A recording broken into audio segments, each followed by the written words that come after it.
Hello everyone! How are you? Fine, thank you! Oh, I better put this in. Greetings and welcome to today's stream. It is nice and, well, relatively cool Friday. This week has been fine. Folks are back and they came back Sunday.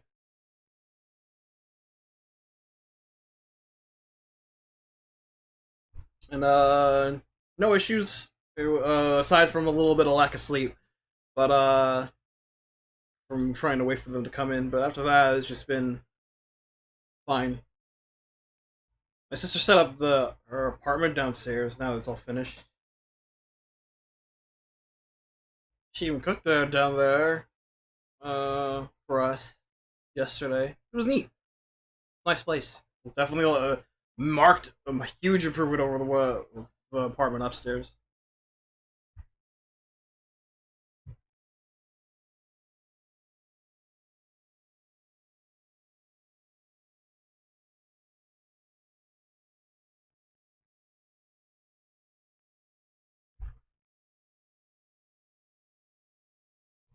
So it's cool. Don't know what my folks are planning to do for dinner tonight, if anything. We'll see.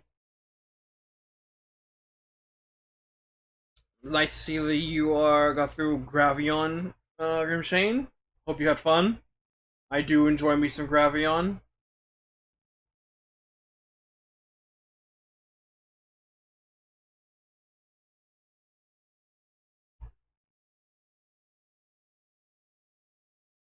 Very cool. Very cool. Miss Gravion, man.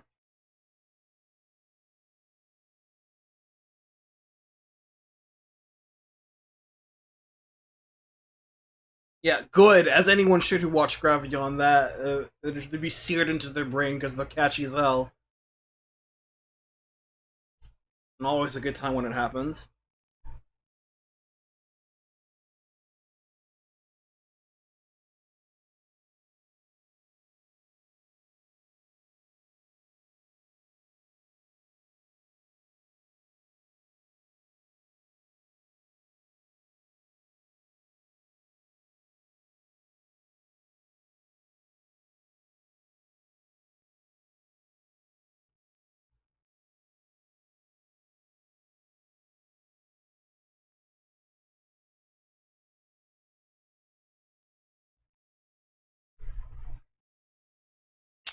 Don't mind me saying something to Josh right now.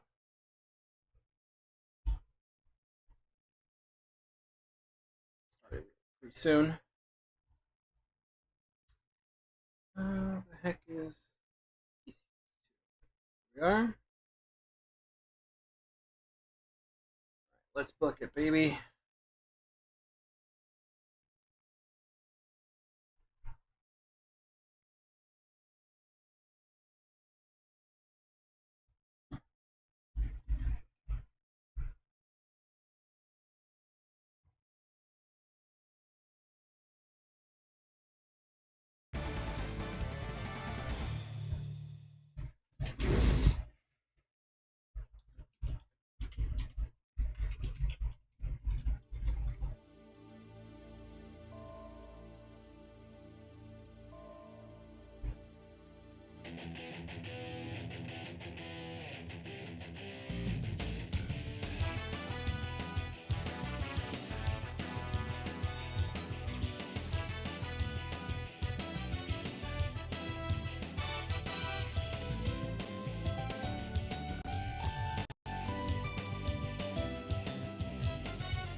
There we go. All set.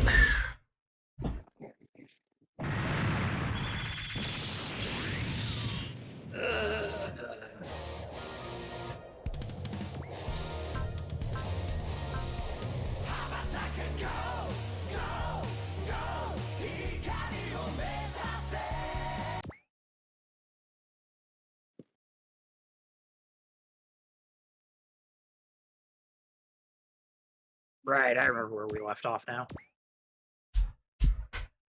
Yeah, just got through another chapter of part 1. For 2 more to go. Woo! And this one starts off big. There's going to be a bunch of things that happen here that I'm been heavily looking forward to personally. So right, kick it. Let's kick it. Get to deal with the good old walking stick here. It's nice and protracted there.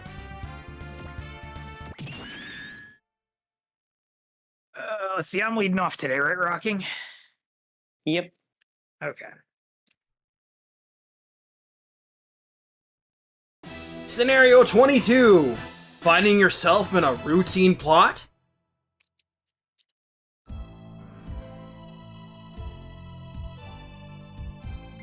So we're here with the Nadesico. It's been grounded because of the hit from the walking sticks. They got hit with a miniature black hole.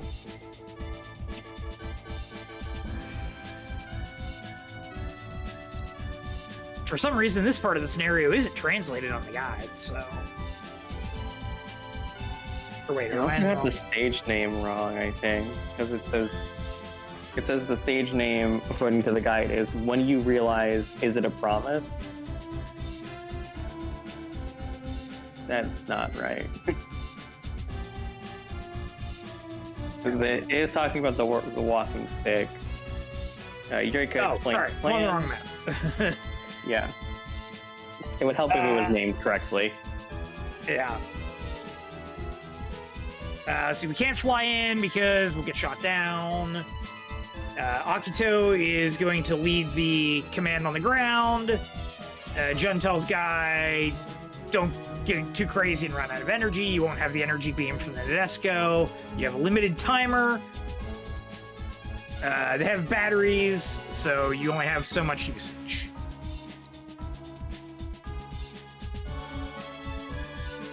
Yeah, the title for this one is just wrong. Thanks, Noodle Guard. We're in the ground frame with 3 of our units.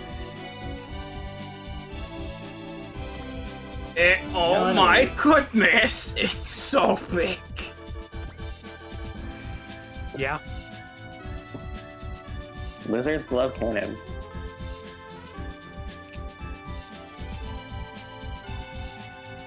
So the Nadesico is promptly grounded. I have access to that for a little bit.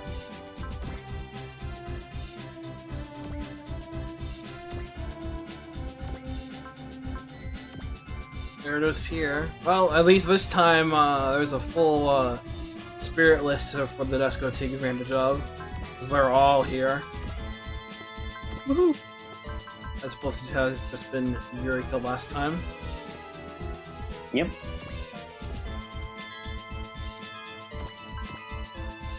Ryoko. Round frame.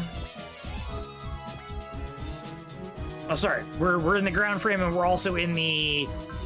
Is it like the heavy artillery frame or something like that? Yeah, the heavy frame. Heavy frame. Yeah, the girls are in ground frames, the guys are in heavy artillery. I have been told that the permissions issue has been fixed, by the way. Oh, nice, thank you. Yeah, they've got a bunch of 2 propellant tanks in it. tanks. And a big generator, which is I appreciate them going out of the way to correct this one little issue the Aestevalis have for these non-typical maps and scenarios. And here is the artillery frame. Do you think if they ever adapt Seed again, like the TV show, that they would do this for the Perfect Gundam for the Battle of Orb? It'd be so. It'd be so cool if they did it for the Perfect Strike. Even if it was just the one-off, due to how much energy you choose through in universe. It'd be so cool. But yeah, we got 4 new pilots. I'm not gonna go over a cop because he's incredibly boring. Like, he does not have literally anything to his name in terms of spirits, except Damn, that Makito almost has an entire full spirit list. Let's go. Yeah, Makito doesn't get his last spirit until 48, and it's Zeal. Well, he's nice and well set for now, so they can appreciate. Akatsuki's only thing is that he's got support attack and support defense, but his spirit list is incredibly plain. Yeah, focus snipe. He's like the most smug asshole. Why does he have support attack and defend? Because they had to give him something, because his last two spirits are Valor and Luck, so he's just like... Gaidai Goji! He's not Gaidai Goji, who gets Valor and Spirit, and Strike, and Guard, and can blow himself up for extra damage. I appreciate having the energy tanks and stuff, focus alert, but the -5 energy after movement every time is gonna be a pain in the ass. Yep. Ryoko has Rebellious because it's Ryoko. The Soon is strong. Izumi, Mercy, Daunt, Snipe, Valor, Alert, and Strike. I hate that she has Mercy. She has the counter, is what Akurasu says, but I think Luck, focus, cheer, and confuse. Yep, Hikaru is the one that makes you money. She has Lucky as a pilot skill. Now, another moneymaker is always appreciated. Appreciate this is Josh, since this is his pick. Yeah. Hikaru is my favorite of most of the characters in Nadesico. So. He's so cool.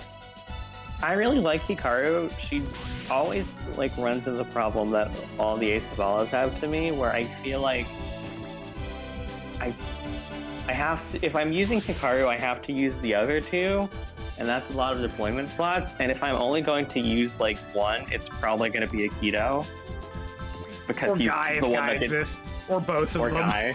Yeah, it's Hikaru is second place in my deployment list in the games without Guy, but it's if I'm gonna have to deploy one, I'm going to deploy Aikido, because Aikido is the one that the game is going to make me use. Yeah. And, I mean, obviously this would mostly be fixed if TV Nadesico got into a modern SRW, because they would just have the combo attack and it would just take a power hit if you didn't deploy it first. So. Also, I feel like Hikaru's thing of makes you money is less of a interesting gimmick. Alright, Guy mentions, he's getting impatient. There's no enemies. And Izumi makes a stupid pun, as she does. But her joking is cut short when bugs.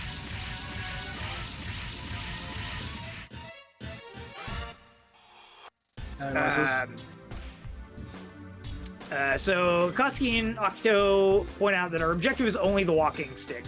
Don't waste time on the small fries when you don't need to worry about them.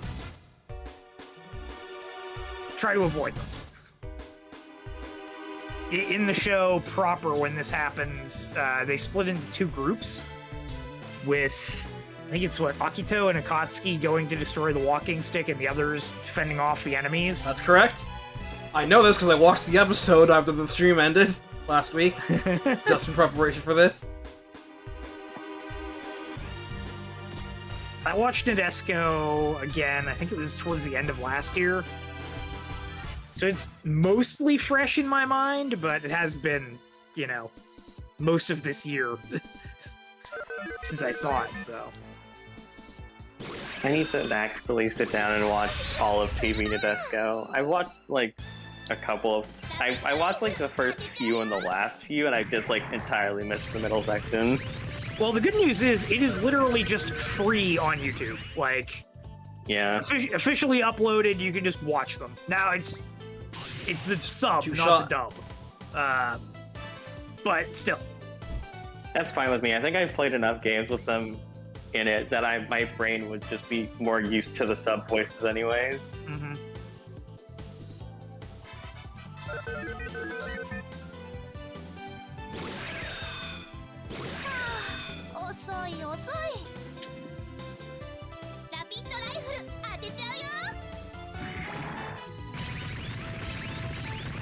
Hikaru. He's so bubbly. Yeah, this is an executive She's shot. very sweet. I love her interactions with Rubatake, like during the show. It's great. He has love. The cavalry's here. Yeah, so our group reaches out to the Nadesico, saying that they've been sent by Admiral Misumaru to help out. This is, good timing. Guy figures it'd be better if the super robots were the ones who showed up, though, not these, real robots. And, Bernie points out that, what's wrong with real robots? They have their own advantages, especially the Zaku. We're small enough that we're not going to be targets for the walkings. But it's pointed out there are 5 minutes left until the walking stick's energy is fully charged and fires at Nadesico. So that's our time limit. We got to destroy it in 5 minutes. Ultimate Glide Buster fully charged. Bernie, no, you got back in the Zaku. Yeah, they forced them back in the Zaku. Not cool, guys. Not cool. I don't like this. I mean, at least Norris is here. Big appreciate for that. Do not appreciate this. Yeah, that's unfortunate. I do like one thing about Impact is if you get the secret characters, they will actually have maps where they're force deployed instead of just sitting on the bench forever. One thing that grinds my gears with SRW is that, especially as the games have gone on, you see this in OG1 and OG2, they have the capability of requiring a pilot to deploy, but not in a specific mech. But half the time, they will force you to deploy in a specific mech with that specific pilot. It's bro, unless I'm on a route split where my units are physically, I am piloting the Huckabine, but the Huckabine goes to space and I'm on Earth, so I don't have it in my unit list, just let me deploy the character in what I'm fielding them in. For crying out loud. Let me have some agency as a player, and don't throw me in a machine that I haven't used the entire game. Let me have Mike for this. Go in the water, buddy. Mike, water. Get him.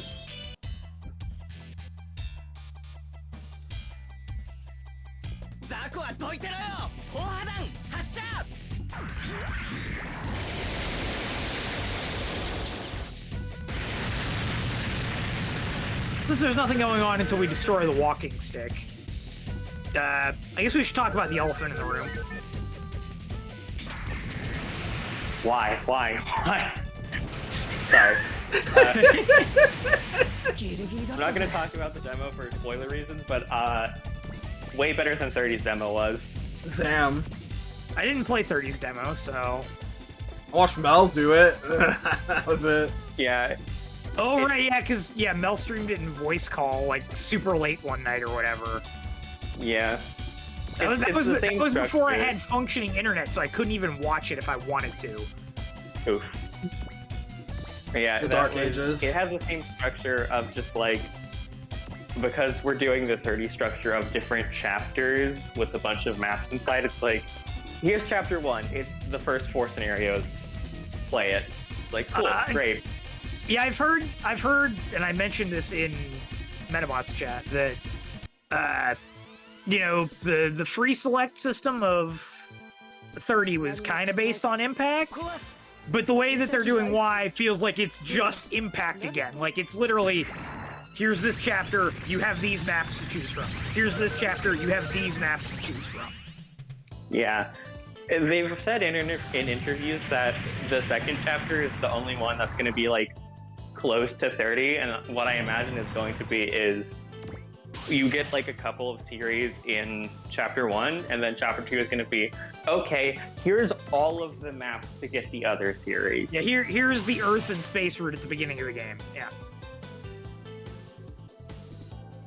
We should talk about the PV. Oh, well, not the PV first, but the DLC has also been confirmed.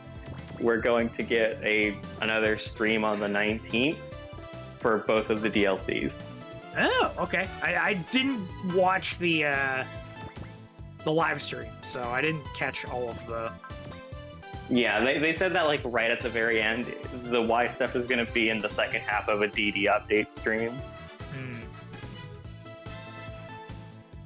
But for the PV,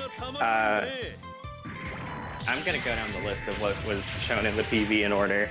The first thing, which I think everyone kind of saw coming, Maz and Emperor G is back. Zach smiled. I smiled. Zach smiles because Rockin' called it. Yeah, because the thing was, I realized it like a couple of days after the Y trailer first showed that we were doing the Maz and Kaiser OVA, and I was like, wait, aren't they doing something with that? Yeah, it's like, it would be like the Shin Great, which would be the same animations with the stat boost, and it's like, isn't DD doing something with the OVA stuff? And it's like, oh, yeah, he's got lines for this. They're gonna do it. It looks to be mostly the same from what we've seen so far, except they changed like the way he shoots Thunderbolt Breaker to be like a finger gun, which I think is really funny. It's just like Maz and Emperor G finger guns you as you explode in purple lightning. Consistency with Thunderbreak is all cool. But I think it's nice to see it.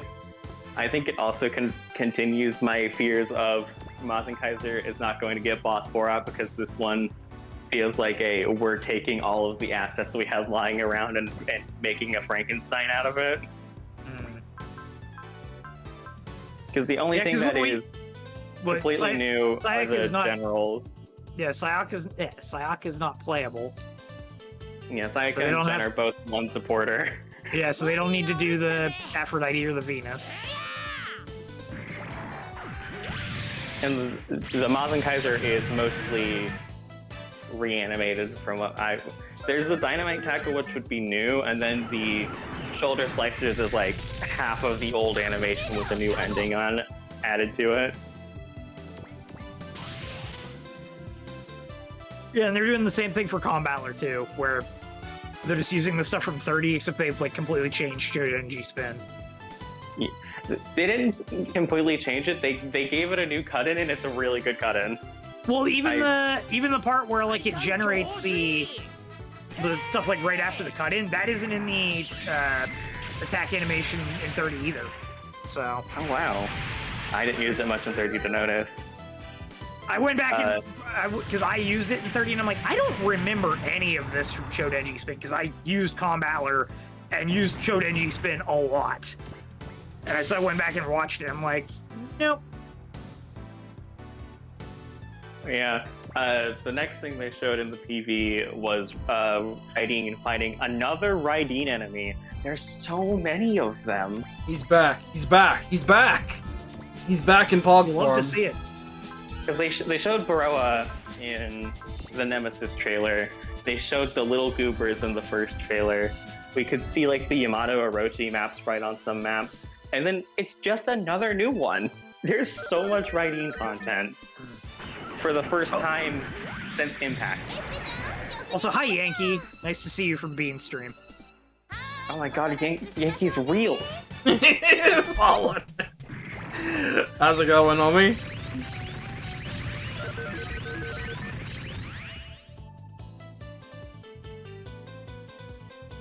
Yeah, and the next thing on the PV is they showed Jet Jaguar again. It didn't really do much different. I think we saw that, or snippets of that attack in a different trailer. Yeah, we saw it do part of that attack in a trailer, and we saw that kaiju enemy also in the previous trailers, which kind of makes me worried that Godzilla Singular Point isn't going to have too many of the kaijus if they're only showing the one. But really the big thing about Jet Jaguar is it inflicts will down whenever it fights something. So, anyways, I'm inflicting 50 will upon every boss as soon as I get Jet Jaguar. Don Takun smiles and nods. Fumo, fumo, fumo, fumo. Giant Sang Young smiles and waves. Yep. Although I guess that required what the full upgrade bonus for. Yep. Next thing, they showed off one of Hayate's upgrades, which is just his plane, but he has 2 little planes that also do attacks with him. Options, we would call them. True! I haven't seen Delta, but from what I've heard, he gets this because they, like, sneak into the enemy base and he just, like, steals them on the way out. Nice, nice. That's funny. But yeah, it's like he has his own little ghost. Luca would approve. I say as the only one who, like, actually used Luca. I can't believe we're rooting for ghosts now. SMDH, what has the world come to?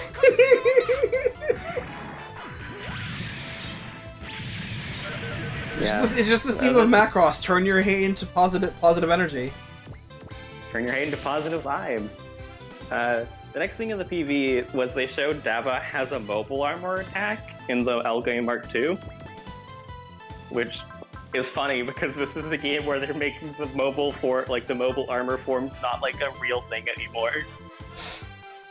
I mean, do we know if he can, like, it may just be, like, an attack on the Mark II. It may not be a form of the Mark II. Yeah, it's probably just an attack on the Mark II. I just think it's funny that they're incorporating this part of the L-Guy Mark II, like, mecha design after they're like, we're cutting out a lot of this stuff. Nobody uses it. Hey, I use the plane modes on a lot of stuff in the games where it's accessible. To be fair, they were fucking broken and abusable in older games, but, like, just look at the Wilderometer and the R-Wing in OG1, and then compare them to how nerfed the R-Wing was in OG2. They know it's busted. So... Genuinely, I think Elgheim is the thing that has fallen the most under my radar for this game. Like, I'm excited for it to be here, but it doesn't seem like they're doing too much new with it. They already will. Yeah, I just hope it's not like a carbon copy of what they did in 30. Considering someone we've seen we're gonna talk about later that was in the PV, I imagine they're gonna do something different with it. Well, I mean, we saw McToman. I got a chuckle out of that. We saw McToman, like, he was the one that they showcased the attack on. After that, it's the aerial rebuild. Notably, the only thing in any of White's promotional trailers that is not fighting an enemy from its series. Yeah, and also notable, it shows up in episode 11 out of 12 of the first season, so... Yeah, I don't think Sophie and Noria are going to be in the game at all. I think what's going to happen is we're going to do the last duel, the aerial is going to get wrecked, Coletta's going to be gone for like a map or two, and then she's going to come back in the rebuild, and that's going to be the end of Witch for Mercury. Yeah. Which... I mean, they could play around with it and work in, like... the Dawn of the Fold guys into, like, some later maps. Just as, like, oh, they're still around or something, you know? But I don't think there's gonna be, like, a major story plot event after that for them. Yeah. My thing with it is, considering the things in this trailer...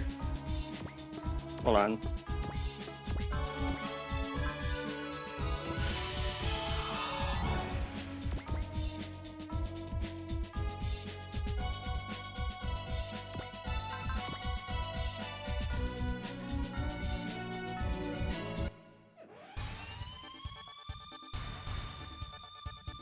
I think with that, Lucky, it's gonna depend on if they actively incorporate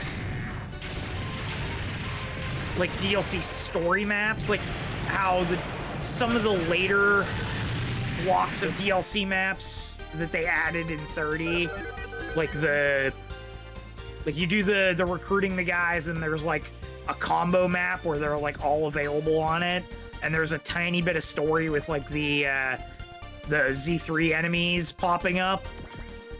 Like if they do something like that, maybe.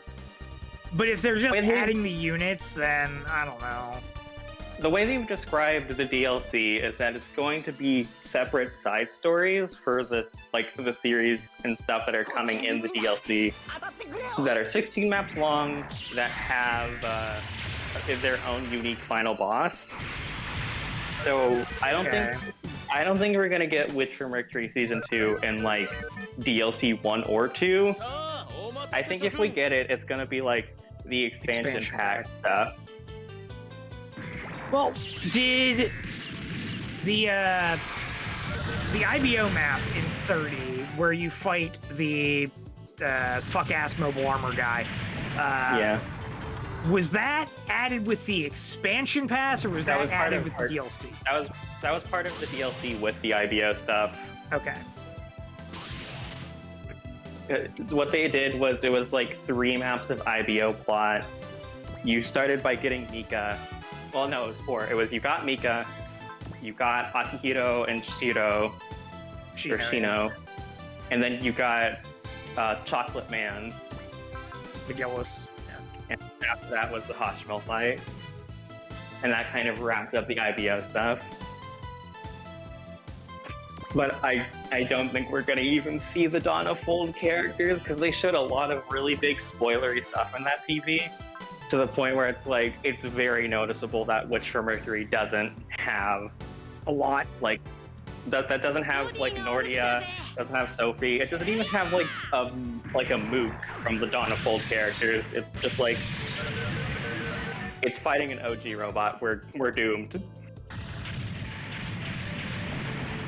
Yeah, because we see Gwell, we see Shadiq. We've seen all of them.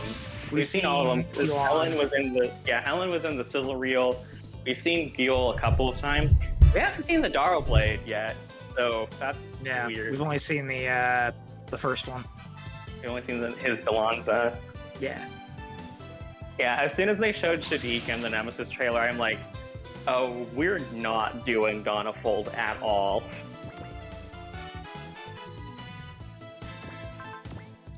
I think the Arrow rebuild looks decent. I think the Beam Saber animation they showed for it was a lot less flattering than the bits look in the hype reel. Yeah, it felt like there was some kind of impact or stagger missing. It was just this like... game. Yeah. I think it's it's that they don't show the first Beam Saber hit on the attack. Like, it flies through it. Yeah. And flies back, and we can see that it makes like a plus shape with the Beam Saber flashes. We just can't really see the first one. But after that, Kaiser Grid Knight. I must resist my urge to make the complaints I made when watching Dynazenon. Yeah, my thought process on it is, like, I'm thinking about this from a mechanical level because of knowing that they nerfed full-powered Gridman in 30 before launch. This is a 5-seating super robot. And I know the Dynazenon's damage numbers, and I'm just laughing nervously. I wonder if they would give it a turn limit or something, like you activate it and then you have 3 turns to use it before they decombine or something. I'm not sure on that. I will say it does look like it's kind of following the trend from the full-powered Gridman, where they're animating the robot moving as little as possible, which once again, look at the thing. Look at all of the shit on it. I understand. I feel incredibly bad for when they have to do the movie. Yeah.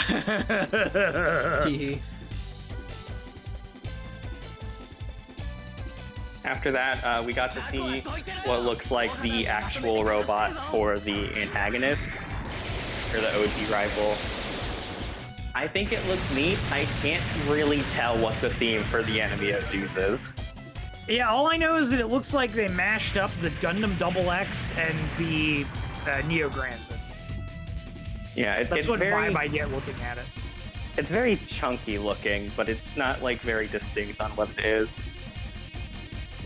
I just hope they're more exciting than the Casters were. I imagine, because they're already showing like a character. When did we see Carlam first? He got introduced pretty early on, but that's right. He got his own special trailer, didn't he? Because he was designed by Obari or whatever, right? I'm not sure if he got his own trailer, but I definitely know that he did get like a big spotlight of him being around.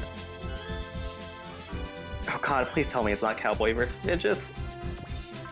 Please tell me the guy didn't look like a cowboy. Yeah, he didn't look like a cowboy, but I would not be surprised. And then they didn't really look like a samurai either, so it's not samurai versus ninjas. Yeah. So they started the hype reel by showing off the A-Advent beam attack.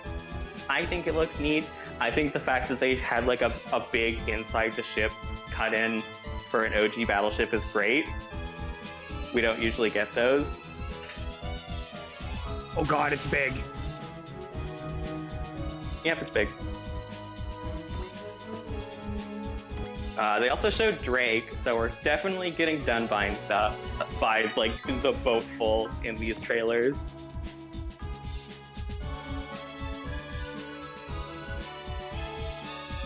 But after Drake, they showed probably the second most surprising thing in all of Y's marketing.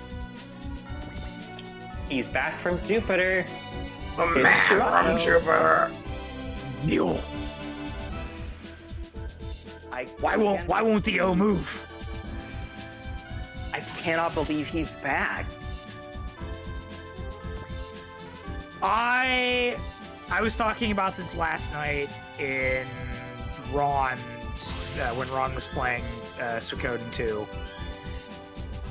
If they make Sirocco playable like they did with Jared and Yazin and Haman and some of the other baddies that we've gotten as playable characters, and we don't get standout characters like 4, it's a slap in the fucking face. It's funny. I will say, if we don't get 4 and we do get Sirocco, I will put him in the new Gundam because I think it will be funny. Well, the atrocities are funny and they're a part of the character. I think they're hilarious. It's just absolutely wild.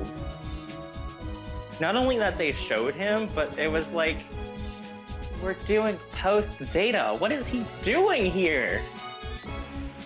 Camille? I've heard a theory of speculation going around that maybe DG cells are involved, which I'd be fine with. There's like so many ways he could come back. Like there's the DG cells, there's Bisonwell stuff. There's Witch for Mercury tech. There's the oh my god, that would be funny. There's I don't remember exactly what it's called, but there's like immortality tech in Elgime that he could use if they're gonna tie him with Pentagona. I don't remember the name of the antagonist. Poseidon? Poseidon, yeah. Like, I could see them tying Sirocco and Poseidon together. Yeah, that could work. I cannot answer that question, Yankee, because that's spoilers.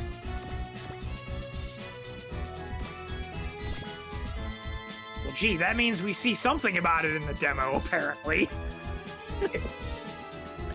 They did talk about, like, Haman in the live stream of like, yeah, normally we, like, Super Robot Wars uses characters like Haman for like these post encounters, and so we were like, what if we used Shirako?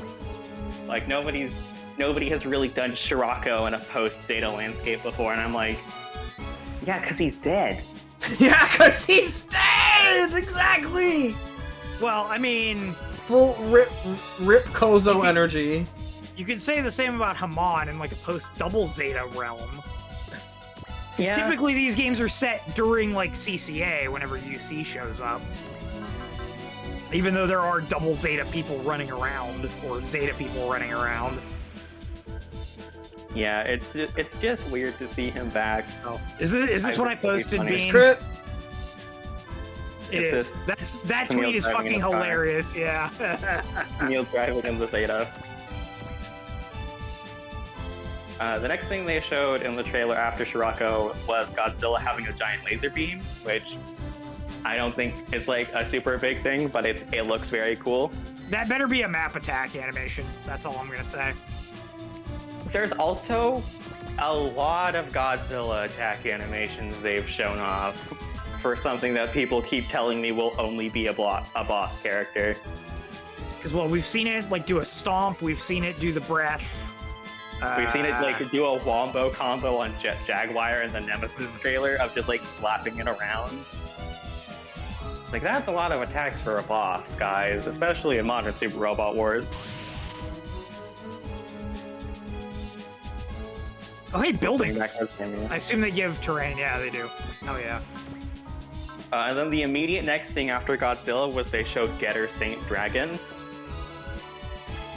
Which, from people who have, like, paid attention to Getter Arc have told me, it's not a thing they fight, actually. That's the cliffhanger of Getter Arc. Nice. So, we're going a little bit past the end of Arc. But I wonder if also, this is going to be like Hawkeye territory where they're just like, fuck it, we ball. We'll just wing it. Yeah, it looks nightmarish, and I don't want to deal with it. But I will have to. The immediate next thing in the trailer was the Black Sig. So for now. Is it destroyed? What's going on? What should we do? Should we shoot it more? Oh. Blade reaction. Up. Cool.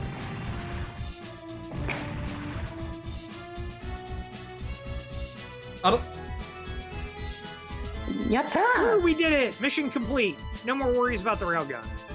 And Yurika, congratulates Akito, and Guy protests. Like, what? I mean, I didn't do anything? Why just him? Why the cook? Enemies. This is Glowbine. He was chumming to investigate an energy source, which he thought was Mutron. Ruri identifies the enemies as Gandora, causing Eric to wonder what Braid is doing, letting all these enemies slip through in space and land on Earth. Apparently, even the Great Londo Bell has its limits.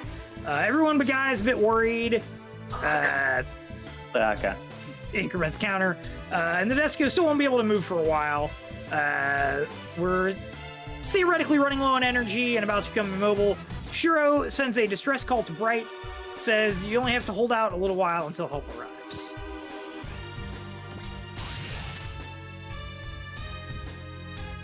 Oh, the Aestes didn't use that much energy except for Hikaru, and now she's on some reason spot. Anyway, SR point is to defeat Glowbine, retreats at 30%, which is 7,200, or before a certain character shows up. Yep. The wide trailer after Getter Saint Dragon showed the Black Six from Majestic Prince and is entirely unchanged, so I don't know why they decided to showcase that. That attack was in 30? Yes. Okay. Oh, I skipped over something because it was a flash in between the Getter Saint Dragon and Ange. They showed the Strike Freedom. It's got a new Beam Saber attack, but it's the same sprite as in V. At least got something. Yeah, he's got HP regen at least on the thing he's on. See in a second. And then the immediate next thing after Ange is Hayate a different upgrade you can get for him, because they're doing the Alpha 1 thing, where you could get the movie upgrade or the TV upgrade for Hayate. Nice. I wonder if you can get both and switch between them. I wonder if it's going to be like the Scope Dogs packs. Yeah, they definitely like put a spotlight on the fact that they were doing both, because after the PV on the stream, they pulled up like a PowerPoint with some of the stuff that they had shown in the PV.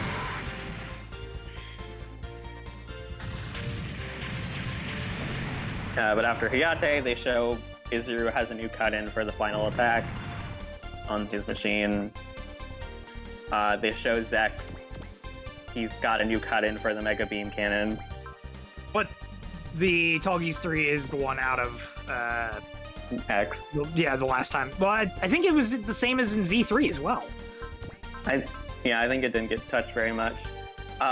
Funnily enough, something that seems to have gotten more touch-ups than the Tallgeese. They showed the Raw Kylum.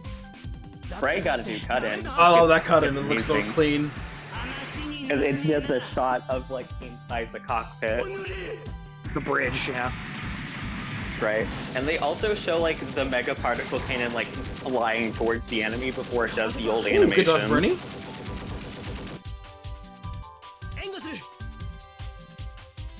They show like this. They show the next little bit that was also in the Nintendo Direct of just the Dynazenon team about to deck the shit out of their final boss.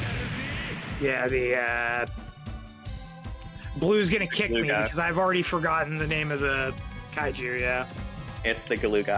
I definitely had to look this up because someone talked about it last night on another server. Yeah. After that, they show the aerial rebuild doing some fun things with the bit. I would have probably made the bits attack the thing you put in the showcase and not the weird beam saber attack, but that's just me. Because they could have shown the bits in the trailer, and then for the hype reel, they could have shown the aerial's giant gun, which I think it uses once. It used this once in Season 1, where Ray, the aerial has all of its bits. It pulls out the beam rifle, and then all of the bits attached to the gun. To amplify the power. To amplify it, fires like a twin, like a winged Gundam-style Buster rifle shot. Nice, nice. That melts parts of the enemy's mobile suits, while the machine is set to, like, training mode. Zazzed. Because in Witcher Mercury, if they're using green beams, they're set to, like, the training mode from Astevalis. And when she does it, like, the witch that she is fighting, like, spazzes out and is, like freaks out over seeing the gun, like, be built up, and it's like, yes, good. After the bit, we see the new Chodenji spin, including a cut-in with all of the battle team in it. It's glorious. Hey, that was also really good. They've been doing really good work with the new cut-in. I might have to use Combattler again in back-to-back games. There's other supers I want to use, too. He almost stonks. He almost stonks. He almost stonks. I fucking love the Combattler, though. And also the theme is so badass to hum through as well. Yep. They also showed a new attack for the Servine. Because it looks like an attack from DD that he has called the Aura Lunge, where what he does is he drives the sword in, grabs you, and then just drags you through the ground with it. Which I think is good. I think Shion should have more rights if they're going to bring back Neo Bison well.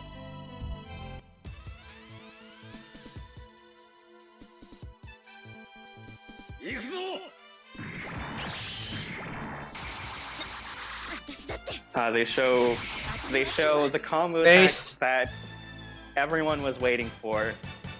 They showed the level up Tenkyoken.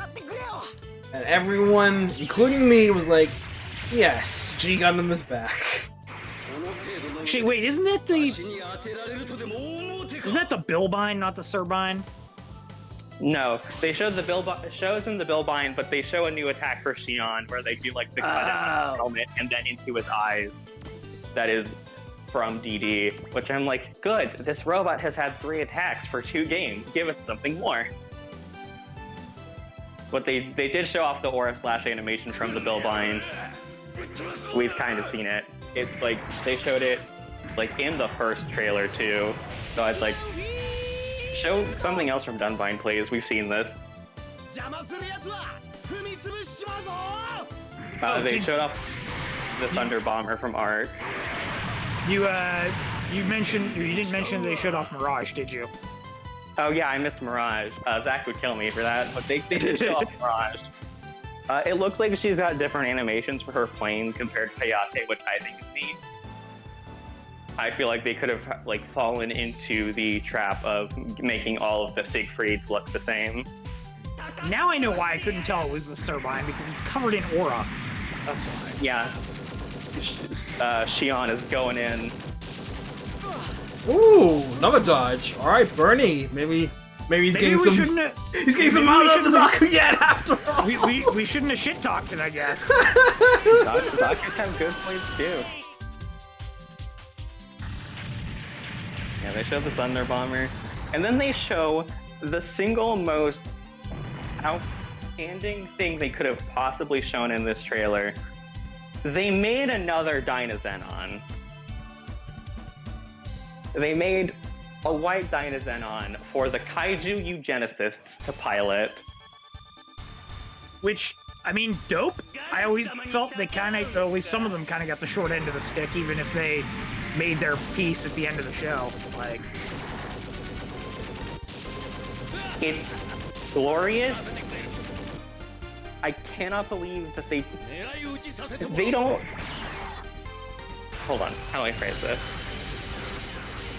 They don't typically make new machines for a series debut. Yeah, they don't.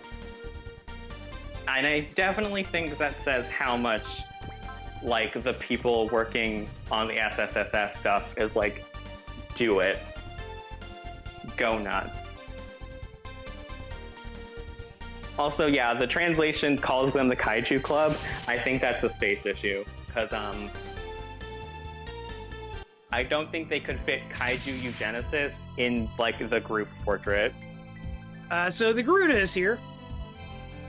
Or sorry, not the Garuda, the Gandor is here. Everybody gets ready to sortie.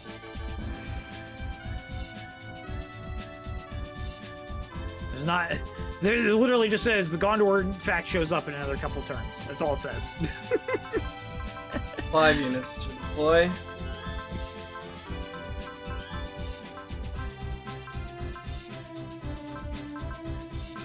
They also broke, like, a rule they have for these trailers where they don't show secret units. But the Dynazenon Revive is confirmed to be a secret you have to unlock.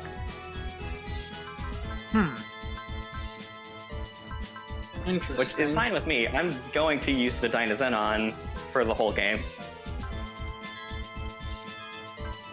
Yeah, I was gonna say, well, okay, cool. We're just averting the Eugenesis fate at the end of the show instead of, you know, having to fulfill a secret. But I guess we are doing a secret. So I guess we're comparing notes, and then Glowbine says, "All right, time to decide how strong these forces really are." Yeah, and then the very last thing they showed in the trailer, Formation Zero, a new combo attack for all of the Code Geass characters. And then they only showed Suzaku's portion of the animation. No, we legally can't show anything with the Gurren because we've only showed it in boxy form. We've only seen it, and I don't think I don't think the Lancelot is going to get its frame. I think they're just like, we're giving this to the Gurren, so Colin has something, and I'm like, you could have given her anything else. I'm kind of sad that it seems like we're only gonna get Lelouch, Suzaku, and Callan again. But I guess that's to be expected because they only licensed the movies, they didn't license anything else. So. Well, the thing is, they licensed the third recap movie, so we, in theory, could get someone like Cornelia. It's just they haven't, like, they went really, like, tight-lipped on, like, the side characters this time around. Which is a little disappointing, to be honest. On one hand, I wish they showed more of the side characters. On the other hand, I was hogging out of my mind the entire PV because they kept showing me cool things, so it's like, I guess I can't complain too much. I guess they know their marketing better than we do. Like, literally the only thing I could say rip out was, like, the MJP stuff, because those were, like, basically nothing. But I guess they had to include MJP in the final trailer somehow. Because it definitely looks like they just took MJP and are doing it again and not, like, doing any big animation overhauls for it.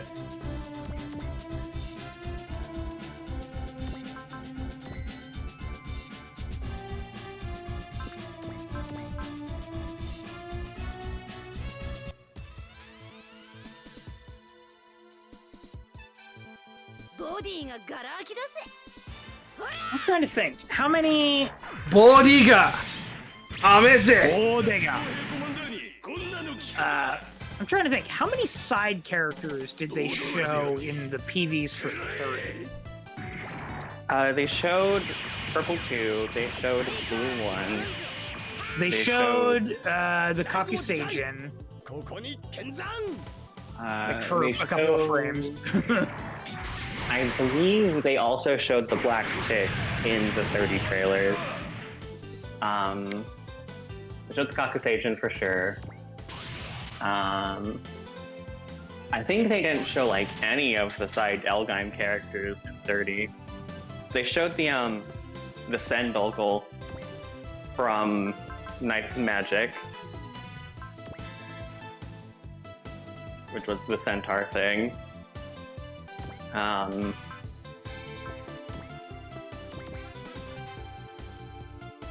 Code Chaos is hard to quantify because Colin, Suzaku, and Lelouch kind of rotate who gets to be the protagonist. But they showed like all three of them.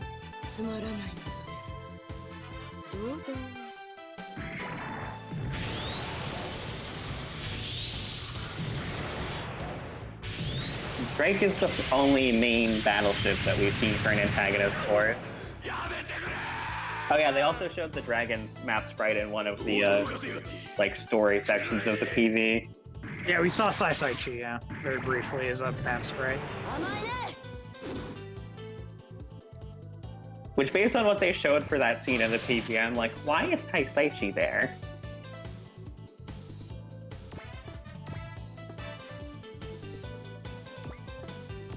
Makes you think. Sai Chi is like, hi, I'm here in made-up Code Geass land doing something, and it's like, you do you, bud.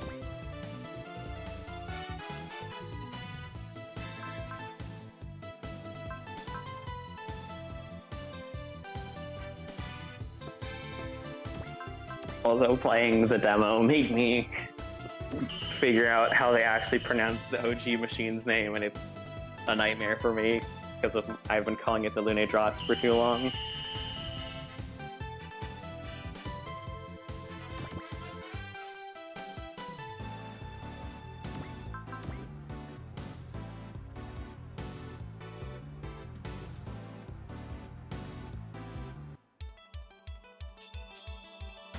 I'm rewatching the 30 PVs on 2x speed just so I can see what all they cover.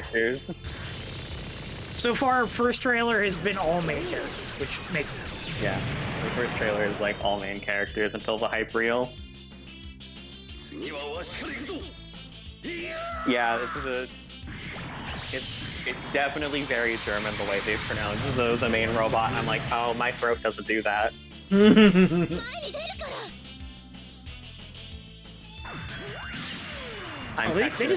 put the gravel in the first trailer.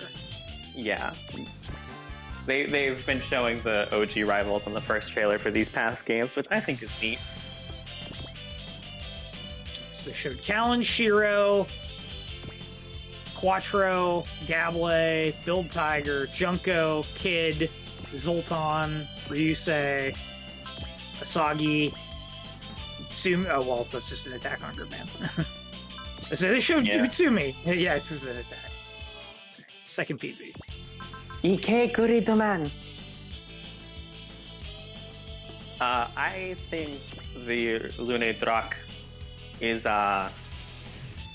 my favorite of the modern OGs from everything I've seen of it so far. I don't even know what Glowbine is from. I think it's from Machine Robo. Yes, it's he's Machine Robo. I think he's like a early rival character, but I haven't seen it. I just know he pops up in these games with Machine Robo pretty consistently.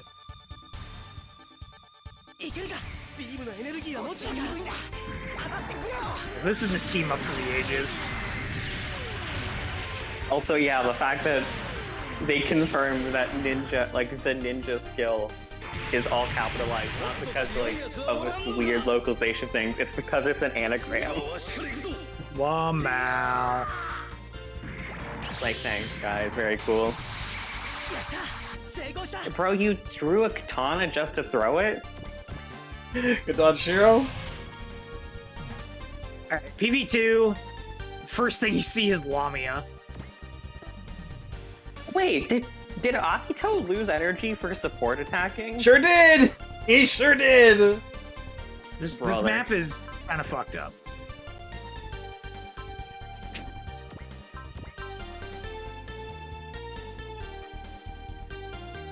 I guess they're working on, like, Evangelion battery system mode right now.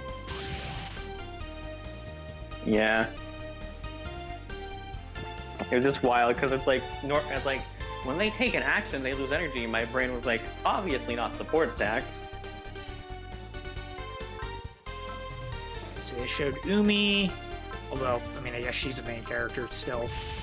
They showed Saruga. Oh, I bet Saruga is banished from the trailers because his voice actor caused a lot of problems. They showed Emrys. Damn, they showed the V2 in the second PV. Yeah, that tracks. I think they showed the Hexa, or not the Hexa, just the V-Dash, and then the V2, and then the V2, like, Assault Buster, and, like, escalating through the PVs.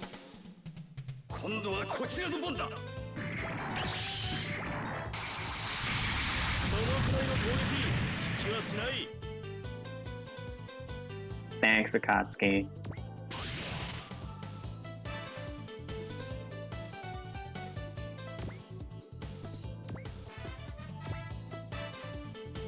Also, man, it's so mean that they put Akito and Guy in the heavy armor frames because they don't get the combo attack in this one. They showed Shadowmaru. They showed Benager. Benaji! Showed Tamaki. I wish they didn't. I think they at least managed to refrain from showing the cut-in for that attack, I'm pretty sure.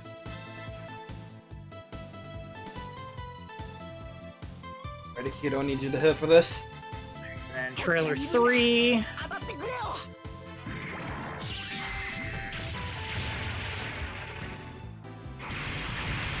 Attaboy.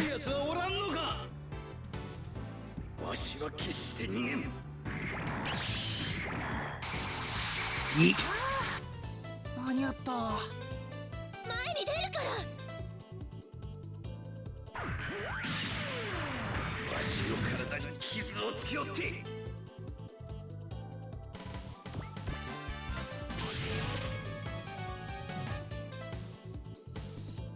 Yeah, they showed the Kakuseigen.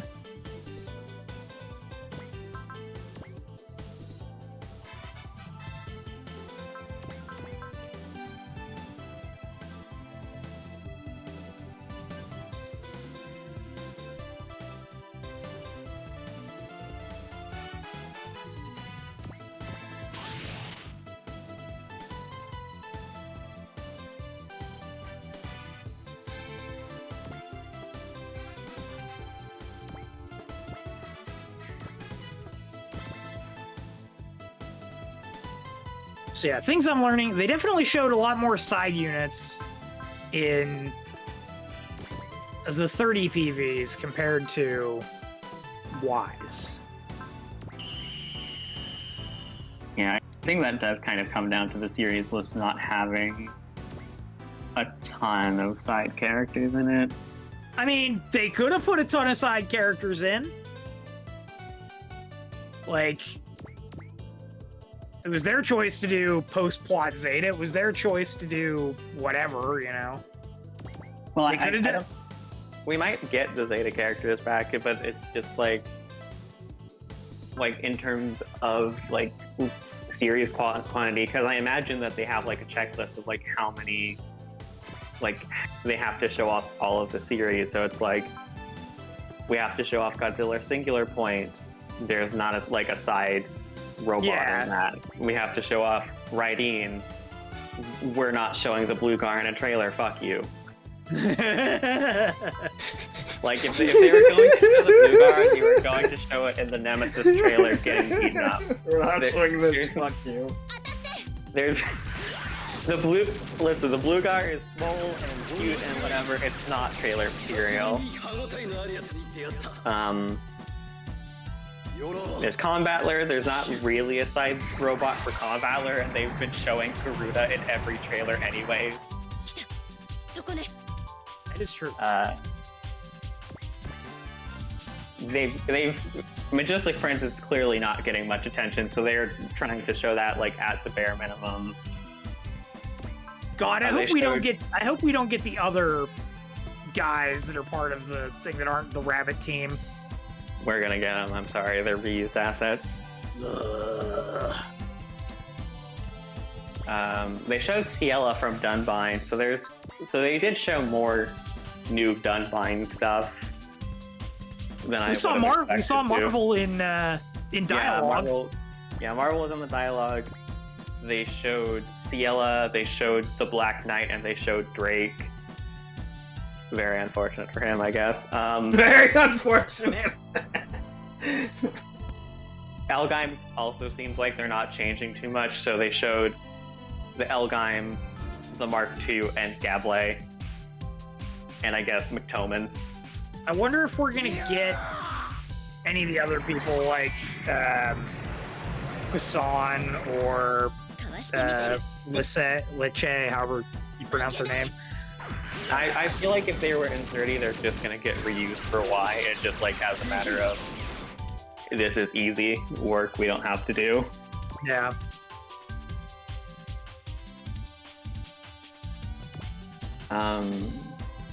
Going down the series list, they seemingly showed everything that the Witch from Mercury is getting, except for like maybe the Dara Blade.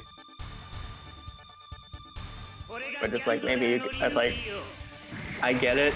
You guys wanted to fit this in because it wasn't going to be in a game for another 4 years, but also you couldn't even get the witches from Earth. Come on now, guys.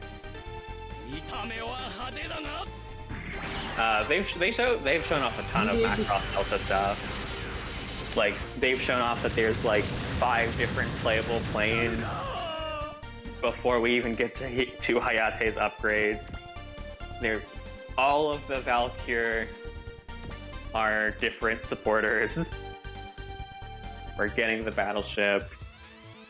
So, development on this game started in 2022, right? I believe when did Witch for Mercury season 1 air? Because it was the same year as that. Like, Witch for Mercury just went under the radar. Episode 12 of Witch for Mercury debuted January 2023. I wonder if they only had preliminary stuff about the show, and that's why it feels incomplete. Ooh. Nice crit. Good career, but yeah, I have felt like this is definitely a thing of like, Witch for Mercury was like the biggest Gundam they've had in a long time, so they wanted it to become Super Robot Wars as quickly as possible. Probably because they didn't foresee the fact that Seed Freedom and G-Flux were going to be massive. I only had 2 turns.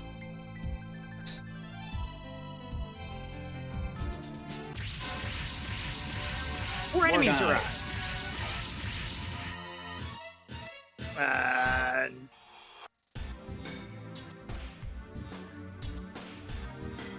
So Ryoko is about to beat them to a pulp when a strange figure is about to appear. Everybody shut up. 地上に悪が満ちるとき、愛する心あらば熱き魂悪を断つ人それを真実という。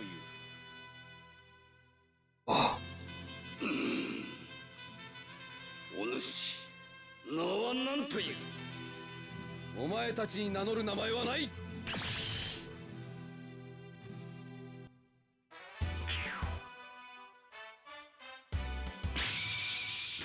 光のエネルギーが頂点に達する。剣狼は次元の壁を越えて剣竜を呼び寄せるのである。ロムは剣竜と合心することによりその力を数十倍に発揮することができるようになるのだ。闇あるところ光、悪あるところ正義ある。天空よりの使者、剣竜参上。 Thank you for the narration, Shohayami. So we've called upon the Sword Wolf to grant power. And guy likes the sound of this guy's speeches because they're all about hot blood and valor. He knows good stuff when he sees it. Yeah. Akito is impressed, but has doubts that he could do it. He could pull something off like this himself. Ruri reminds the Nadesico people that they've met this person on Mars before. Rom Stoll. Yurika explains to the ever stoic Hazuki, these people saved the Nadesico back on Mars. Hazuki wants more detail, but Rom points out that there isn't time for a leisurely chat right now.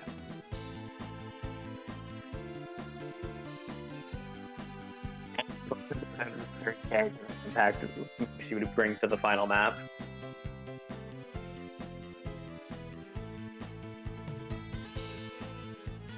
None of this talk between Glowbine and them is translated, by the way. Cowards. From my understanding, Glowbine's just like, oh, the pesky guy, like the pesky heroes from my show are here. I'm not going to deal with this, the Nadesico people and my heroes. I'm going to leave. Bye. I'll get my revenge. Nerd. I must say, Sir Romstall, it is an honor and a privilege to be able to bask in your presence finally. 8 shields, holy shit! 8 shields, he's got command, he's got first strike, he's big. Size S, he's small. He's big but small. 3862? This combo attack. Yeah. That's the combo with Blue Jet, I'm pretty sure. Dang, we missed out on a Psycho frame, by the way. That sucks. I didn't know how long I'd had until Rom showed up. Maybe I had like 2 turns or 3. Knowing that I had 2 turns, I could have backed off one with the walking stick a turn or so. Need some extra room. Okay, so yeah, here's the Kenryu. Got Drill Gym. They drilled Jim. I believe that's Triple Gym. Triple Gym. Whoa. Helicopter mode.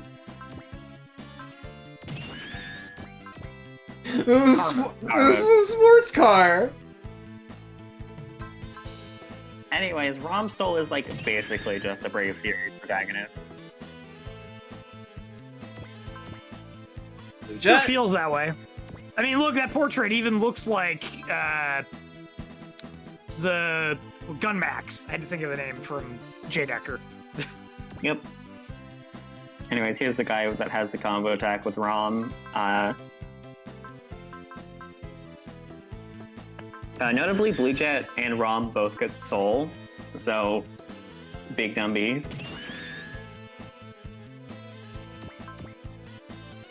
Raw Drill. Here's Raw Drill.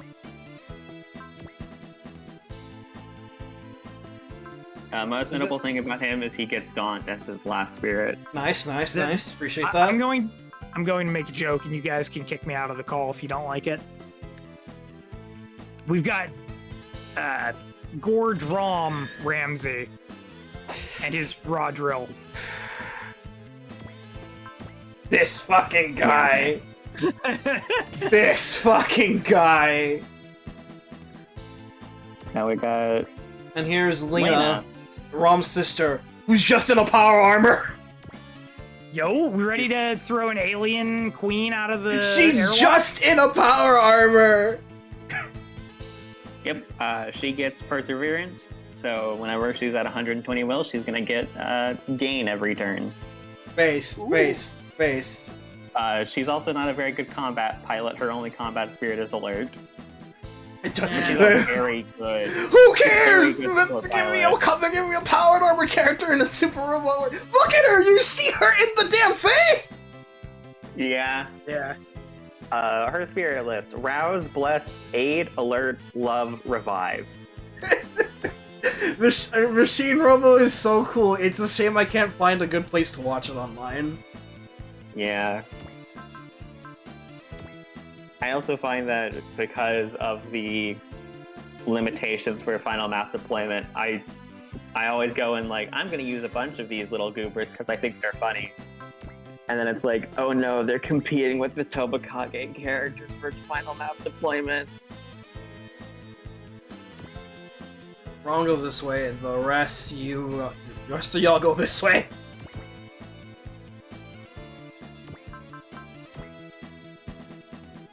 Mike's already here, may as well provide a little help. Mike, the water. Oh, I forgot Mike gets Renew. Sing me his praises some more, why don't you? Yeah, I scrolled down a little bit because Tobakage was right under the Machine Robo characters on the pilot database.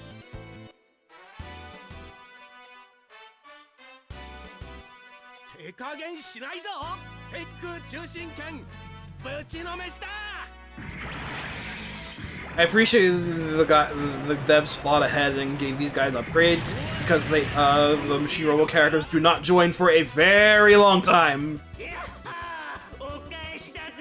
Yeah, Rom Soul tends to pop up Mate and then leave. I appreciate the fact that they have free upgrades.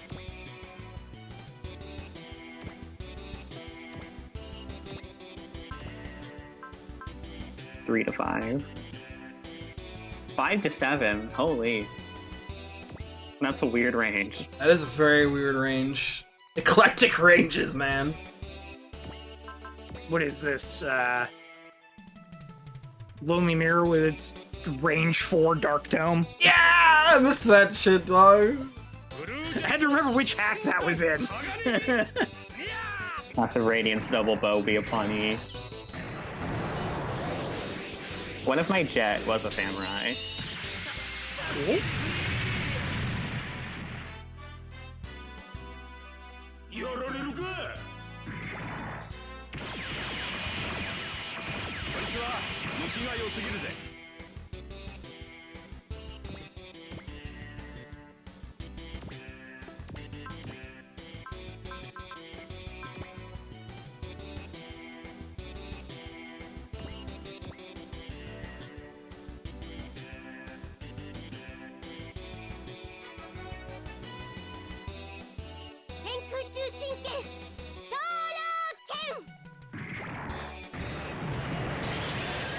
Eat.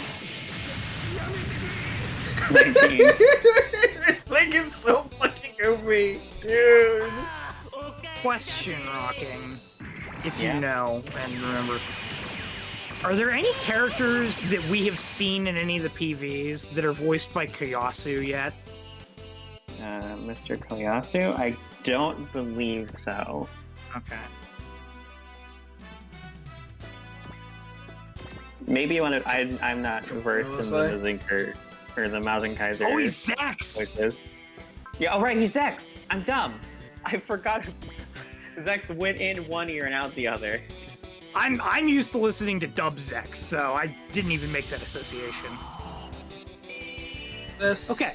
This. I was just thinking, I was like, if they have Kyosuke in the recording booth for this game, maybe the chance of the Akatsuki showing up increases, but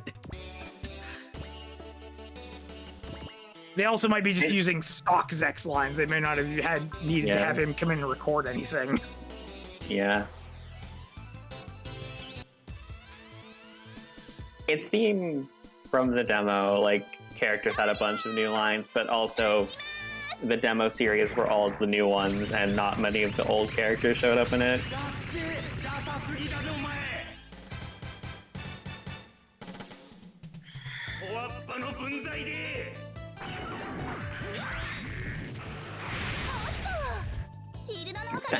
The distortion field animation in this game is wild.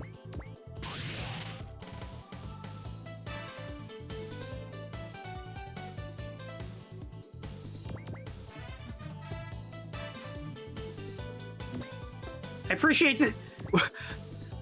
Why is the Gandor underneath the cannon? You gotta make sure he's out of the line of fire. It was already destroyed, though. Can't be too careful with alien tech. Cannot be too careful.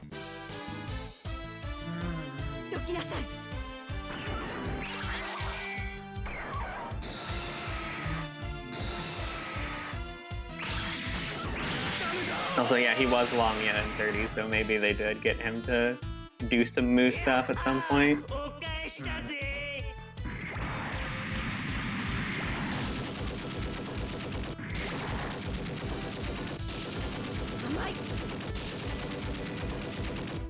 Marvel dear, I'm sorry about the Glowbine. Alright, he was also victim.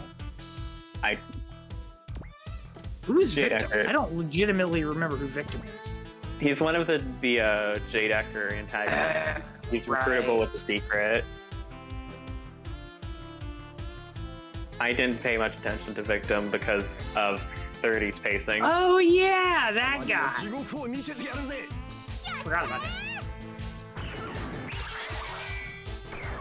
So, in the cuck chair, watching this happen.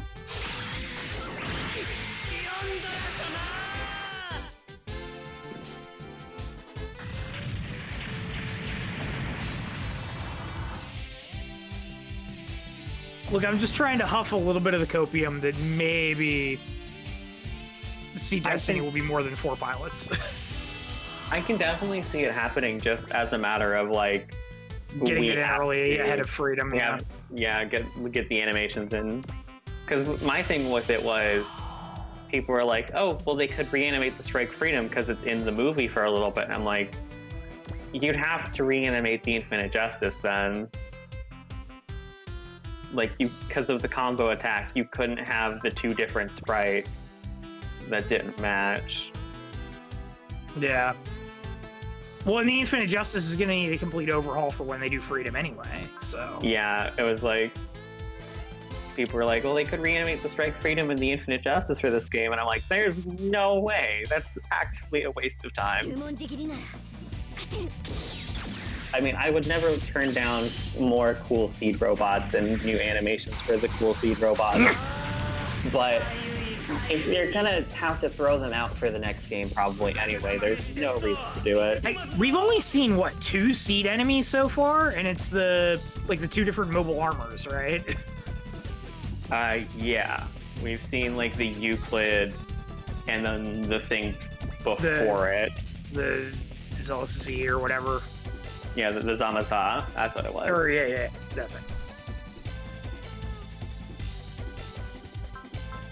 God, I hate what they did with the naming scheme for shit in Destiny. And, you know, It's the blatant like- UC pandering in Destiny. Yeah, it's like half a UC robot and then half just like weird Indecipherable alliteration. garble, yeah.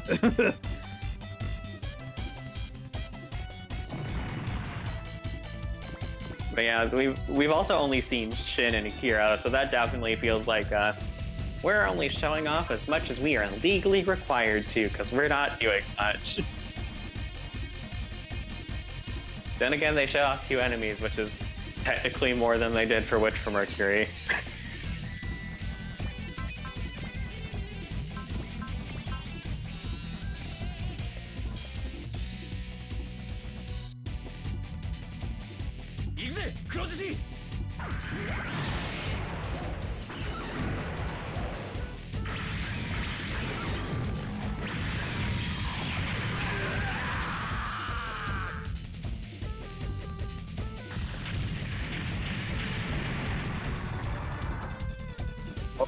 Shout out to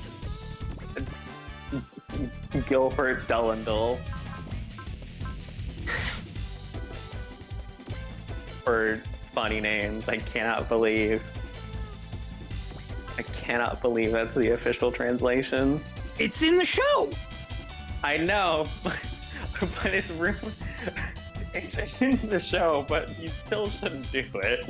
It was in the show, and then the dub was not like, no, this is stupid. We're turning into Gilbert Durandal, and then it was like, nope, not we're canon, baby. Fuck you. New VAs, new cast, new everything for the dub. We do this right now. Did they actually change it in the redub? Yes. Oh my god. You're about to do that, dog. That's kind of fucked up. Also, yeah, shout out to the fact that they dropped the information that since Alpha 1, every Super Robot Wars game has been on the same engine until Y. Yeah, that's fucking wild. Well, okay, every licensed console game has been on the same engine. Because obviously the OG stuff is different engines. Yeah, it's like, what do you mean Z3's on the same engine as Alpha 1? Flexible hacking engine, mate. And like, okay, we're finally going to Unity because we're running out of people who know how to run our old engine. I mean, that just shows that they did a good fucking job in making their engine last for 25 years. That engine's older than me. It is! It is! It's so cursed. Take that one to the bank, Rocking. And the Super Wars Alpha 1 engine is older than you. This is cursed, dog. It's been in use longer than I've been alive. Feel my bones withering away to dust as we talk. Nerd! I have that effect on people. You can't have the effect on me. I'm immune to that talk, mostly. Nice.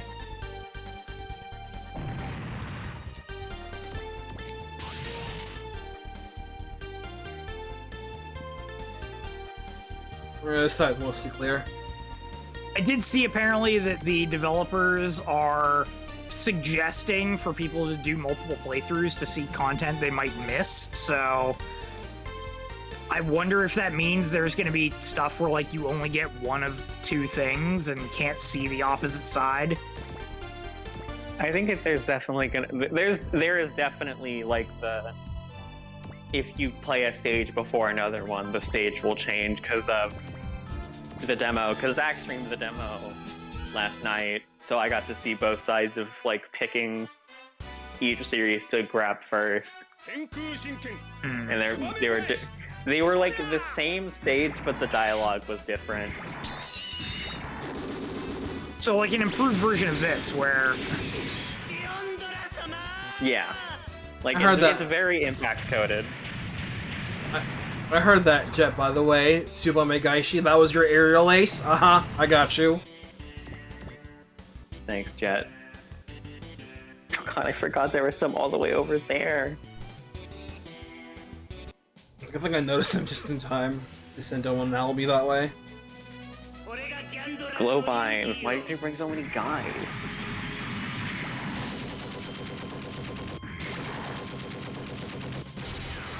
Why do we have machine gun scorpion tail?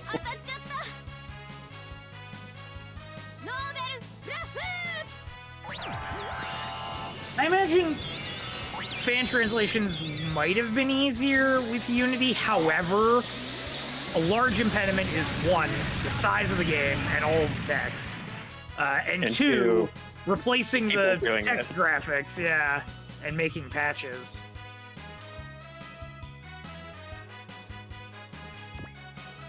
But hey, if people don't like the difficulty for why, we could probably make mods to make it harder.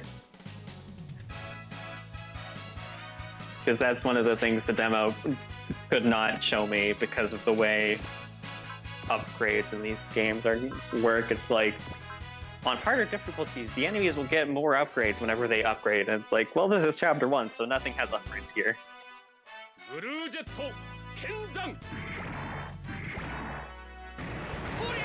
Also, apparently, Y has a mechanic that they didn't talk about, where if you beat a stage in under 5 turns on the 2 harder difficulties, you just get extra money. Which was like, they had a breakdown for the difficulties, but that was just like not on the difficulties for some reason. So it's, again, almost like Impact, where, oh, you just get a skill, and your skill options are larger if you beat the map quicker. Except it's money instead. See? Me getting Ryan's Impact was just perfectly timed. As all things are. As all things typically are when I stream games lately. Yeah. Well, you and Merc. Merc plays a game, finishes game. 2 weeks later, here's a remake for the game. Oh, that would kill me. Because I would play the remake too. Which means I technically have to play Final Fantasy Tactics Remake.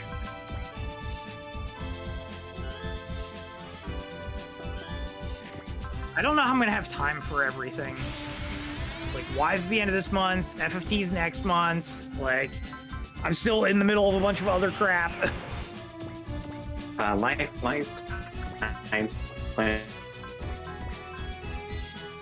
planning is I'm going to die. Because Bean's wrapping up Tales of the Abyss soon, and it's like, oh no, please don't do Y. I need to actually beat the game.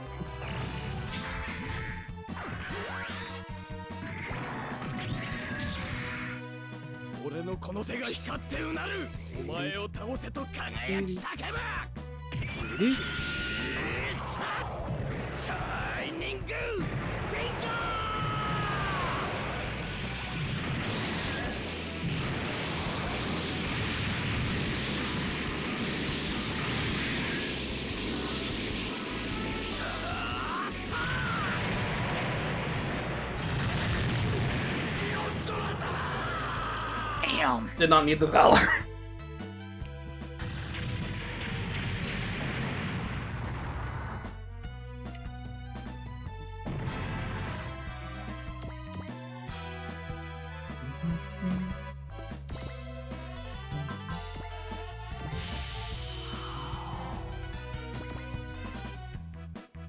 Oh, you know who's the side character that Y showed that we didn't say?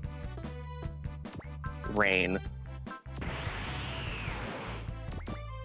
True. It does look like rain.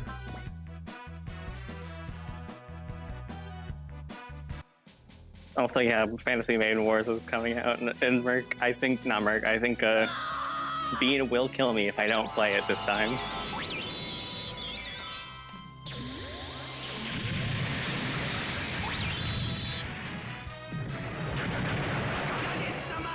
Jesus. Okay, LMB, I get it, you're upset.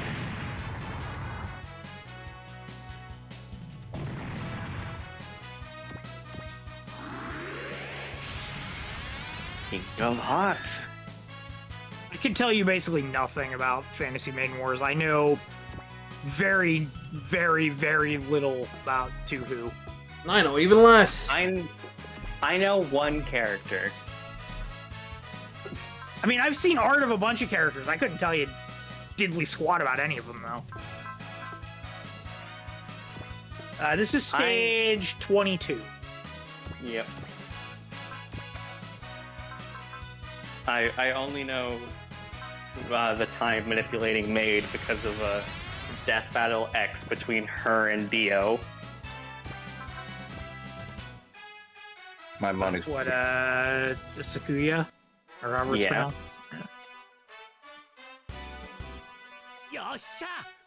Hello, Ron. hello. Rocky.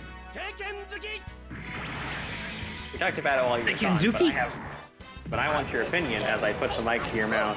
The Dynazenon Revive. How do you feel? Good one. First off, what the fuck? I was not expecting that at all, to be honest. The eugenicists at the end of this show do not use that, obviously. It doesn't exist.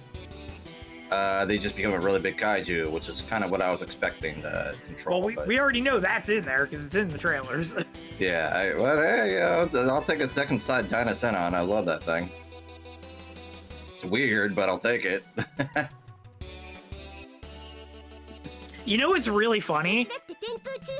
It's basically the Grid Knight of Dynazenon now. Oh yeah, you're right. I totally see it now.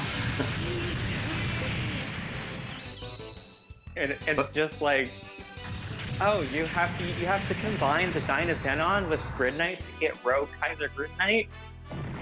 What if you had another Dynazenon so you could do both?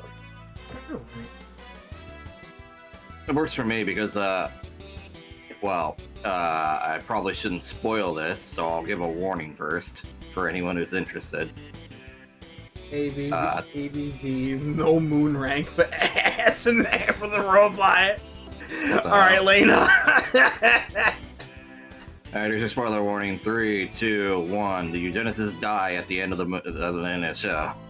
So, I guess this is a good alternative to people who wanted to play as them. They also And, like, said specifically some in of the live them- stream that this is the secret. They're like, we have to show you this because we think it's really cool, but you do have to go through something to unlock it first. Fair. Okay, so after the battle, Yurika and Megumi both thank Akito for his hard work. Guy says this is what happens to anyone who tries to mess with him. Amuro asks Rom who his people are, and he tells him that he doesn't want to mix the Earthlings up in something that's not their fight. All I'll say for now is that his crew are pursuing the Gandora. Hazuki's heard a little about them from Bright. Mysterious people who come and go like the wind. Actually, Lena is something according to Drum. Anyway, Hazuki asks the Machine Robot people for help battling the numerous enemies threatening Earth. Rom, of course, wouldn't refuse a request on behalf of the peace of the universe, but he's busy chasing the Gandora, so he's got to go and do that. And given whatever they're after appears to be here on Earth, he's certain he'll see us again. And he leaves. And so, like Bright said, they disappear in a flash. Mysterious people, but surely good guys. Well, alright. What were you saying before, Josh? Oh, it's nice too because some of the eugenicists feel like they had their redeeming qualities, and then the end of the show was just like, nah, we're gonna double down instead. Yeah, So I like that. this will be a nice potential what if they had followed like a redemption arc instead, maybe. It's nice because they also have like counterparts in a Dynazenon crew. Yeah, they're all foils. Mm-hmm. So this is an incredibly cursed thought I had. So they are technically in the movie. Yes, they are. we could get the Dynazenon revive in the Gridman universe game too. Oh, I could totally see that happening, to be honest. That'd be fun. Maybe they'll do like what they do in OG, where when there's a secret unit in one game, then the next game is just a regular unit, like the Visaga and the Forte Gigas and Yeah, and etc. it's a little bit weaker than Yeah. normal, but still playable. Yeah. My poor Forte Gigas. All right, Prospector is very happy that we showed up to help, and Yurika is again really happy for saving Akito. Surely the Nadesico would have been destroyed if not for our assistance. Shiro wonders what the enemy was up to, and Inez takes the stage, allowing her to explain. Guy enthusiastically introduces her as the explanation lady, which she doesn't appreciate. She explains the walking sticks, micro black hole powered weapons consume a lot of energy. That energy signature got mistaken for a certain something, which is why the enemies were here. That certain something being Mutron, the stuff that powers Raideen, and comes from the ancient Mu Empire. Perhaps the enemy realized the value of it, which modern science can't really understand. Or perhaps aliens know of that kind of energy, finding it somewhere else in the universe. Who knows? Inez is quick to point out this is just her conjecture, but it would explain quite a bit. Hazuki could believe everything, but it's anybody's guess whether Mutron is really worth all the trouble. Prospector reminds Yurika she's got to report it to her father that the mission is complete. Meanwhile, Bemmel has just gotten his hands on a very rare mobile suit. Kodos isn't interested in his collection, wonders how the operation is going. Bemmel manages to convince her that the plans for Meganoiding the entire Earth are right on schedule. Fortunate, Kodos says, since Dawn himself is worried. Meanwhile, Admiral Misumaru is very happy to see his daughter in one piece, and Hazuki explains that Nadesico's mobile suits had destroyed the walking stick before he got there. Yurika points out that the Gandor didn't come in vain, though, and was a massive help against the Gandora. Misumaru would love to send the Nadesico to help the Londo Bell stop the colony drop, but that's not feasible now. Multiple tulips have slipped through the chaos in space and landed on Earth. The Nadesico's job is now to eliminate them, while the Gondor is about to get rid of the Hyaki and the Campbell armies, and then reclaiming Jaburo will happen after that. Unfortunately, due to all the Minovsky interference, Falk can't pinpoint the Argama's location, much less get any communications through. The Combattler team gets a hold of us and lets us know that the enemy's base is the new volcanic island area of the Pacific Ocean. Hazuki has them standing by in the skies above it, but knowing them, they probably won't have to wait, or won't be able to wait long. It's hard to know which is worse, the menace above or the menace below. The Bystonwellians finally get around to asking what a colony is. Neither Sho or Todd are in a mood to tell Cham just what a colony is. And Shinguchi tells her to think of it as a humongous house, one with lots and lots of people in it. Cham pictures a giant mansion falling from space, and Marvel finally steps in and corrects everything, without much success to Cham. And this is why Sho didn't even want to try. Kyosuke hopes that the colony isn't going to come crashing down onto Earth during the middle of a battle while we're in the way, which might happen if the people fighting off the colony aren't thorough. Amuro notes there's nothing to be gained by worrying about it. It's time to go help the Combattler folk.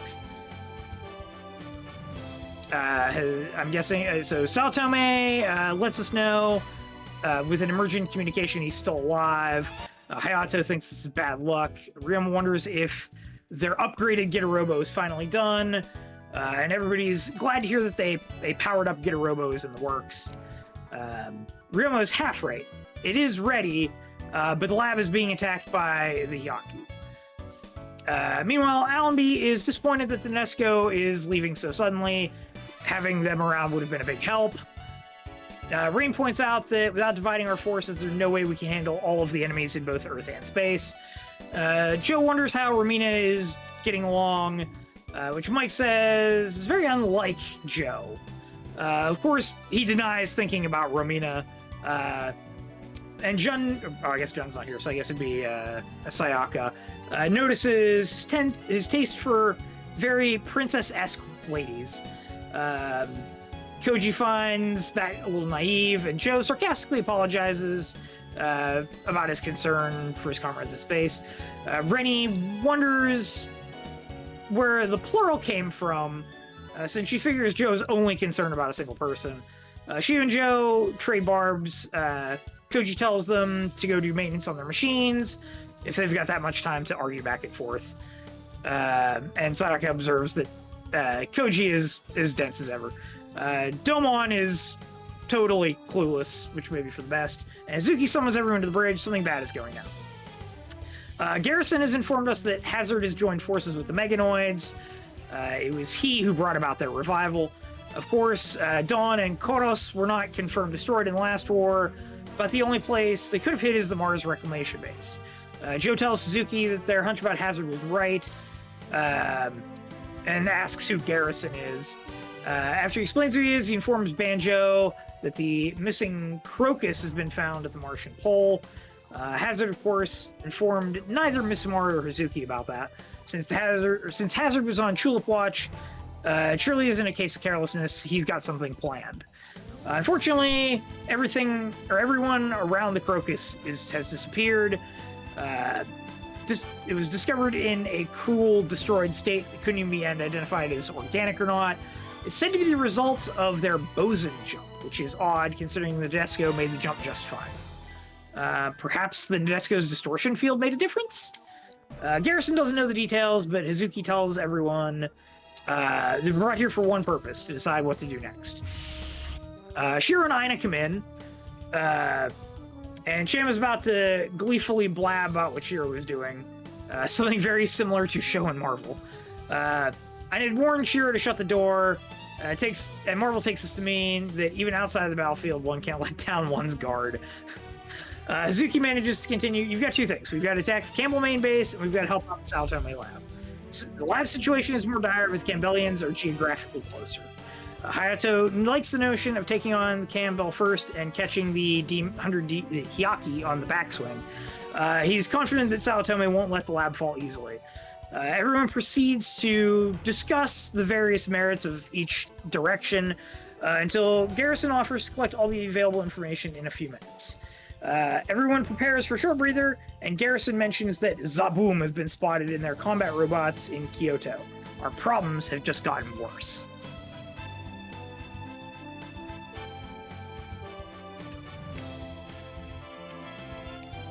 So I wanted to say this earlier, but when the pirate guy showed up, I resisted the urge to say, "Are you ready, kids?" I wasn't even looking at the portraits, so I don't know who the pirate guys are. Emil, he's one of the Meganoids. Yeah, he looks like a pirate. And John Zalther actually showed up in shadow. Don says his regards. Man, I'm not looking forward to seeing that guy. Alright, it was only fair that I got a long one for once, so... First thing I want to do...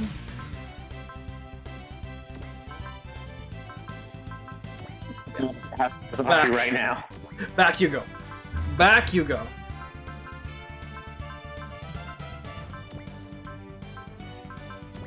Sure, why not? Just give you something to pilot.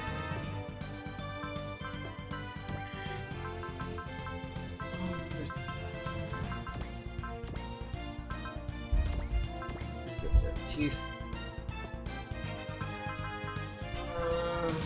Ooh. Do you know what order we're doing it in, Ray? Help. So, first one doesn't matter. So just get that out of the way.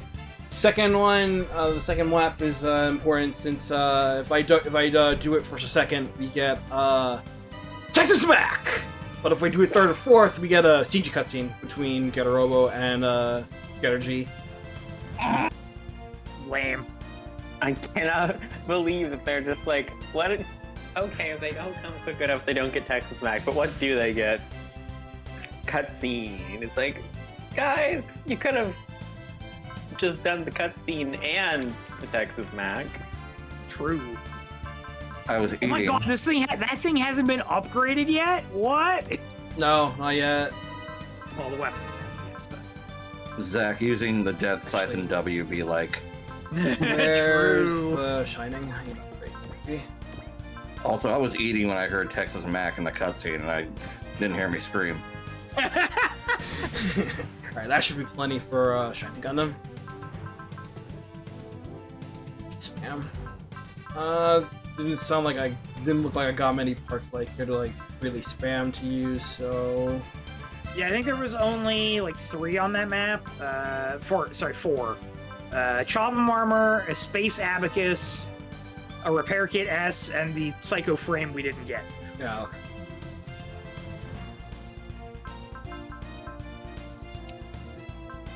Who's in the G defense there? I Should know. be Rosami.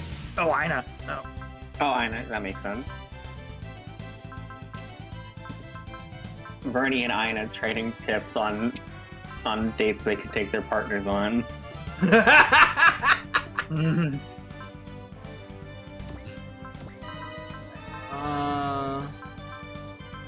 For the last time, Ina, I'm not taking her to a burger place.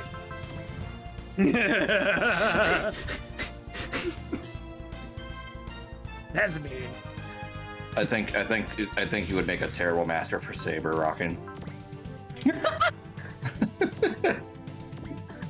I will note, in my Impact playthrough, I had one of my friends tell me to use Bernie, but they said, but the way they phrased that was put the hamburger man in the microwave.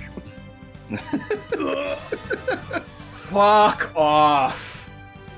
I No! was like, No! You're banned! at least he won in the GPO3. But it was like, Jesus Christ, what did Bernie Scenario do to you? 23! Commander's Legacy. Okay. Yllbora is waiting impatiently for his Gandor intro to show up. He's sure that Romina is off in space, so he'll have no trouble beating us if she's gone. The ninjas are here, well ahead of everyone else. Mike is upset that Yllbora is causing problems in a civilian area. Yllbora says he'll do whatever it takes to take them down because they took everything from him. That sounds like a him problem. It does. Before the battle, Rennie notes some strange capsules dotted around the room. Could these be some sort of trap? Joe figures that it doesn't matter what they are if you scrap them. He plans to take out Yllbora and leaves it to the others to take out the capsules.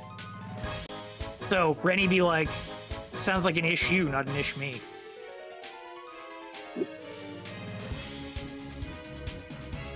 The gimmick of this map is you have to destroy at least one of the capsules before turn 5. Otherwise, you lose the Topikage characters for a couple of maps. No! No, no, no! You are not taking these guys away from me again! Not again, Impact! But if, Ninja Revenge. but this is a matter of planning, though, because if you do this, when they are gone, they will teleport to space and do and they will be in Act 2 for a couple of maps, That is kind of cool, though. and then they'll come back. So it is pretty cool that, yeah, it's cool that Impact has all these like alternative scenarios for characters.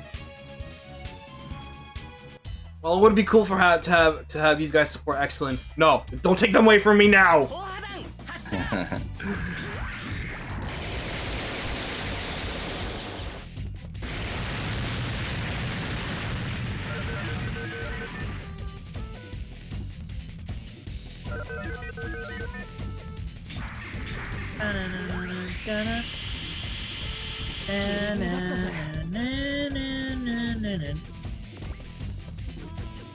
They pop up in space, and Romina's like, "What are you doing here?" What are you doing here? Wait, we saw you. We know what you're doing here. Actually, it's Rennie and Excel. She could just get in there. On you get, girl. Gotta get in there.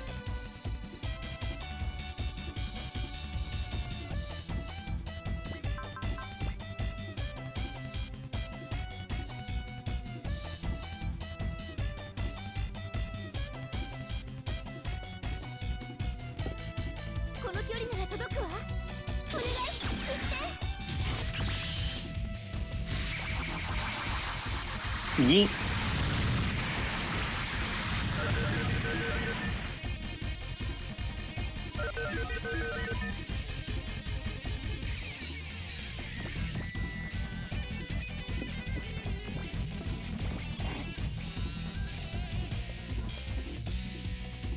So I finally finished the Suikoden remaster duo yesterday.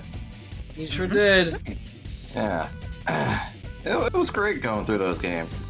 It's been years. It's finally nice to see Suikoden make a comeback. I will say, my expectations were subverted a little bit. Because one ended up being better than I thought thanks to all the remake enhancements, or the remaster enhancements. That game is fast, dude. If you know what you're doing, you could probably beat it in like half a day. Yep.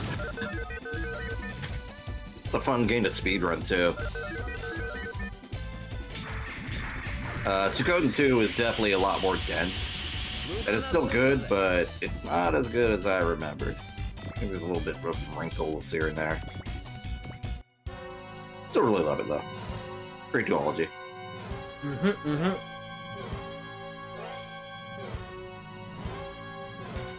I almost didn't get a rocking. Do you care much for Suikoden? I've never played it, but I think I should at some point. Okay, well, I'll keep this spoiler a little light. So, Suikoden thing is that you would need 108 stars of destiny, which is basically recruitable characters, to get the best ending and subvert a disaster. The disaster in 2 is that you lose someone, and the funny thing is, even if you have all the characters, if you miss something, they'll be gone for good anyway. And that something is a QuickTime event. So dumb. Oh. Yeah, so I went through the segment.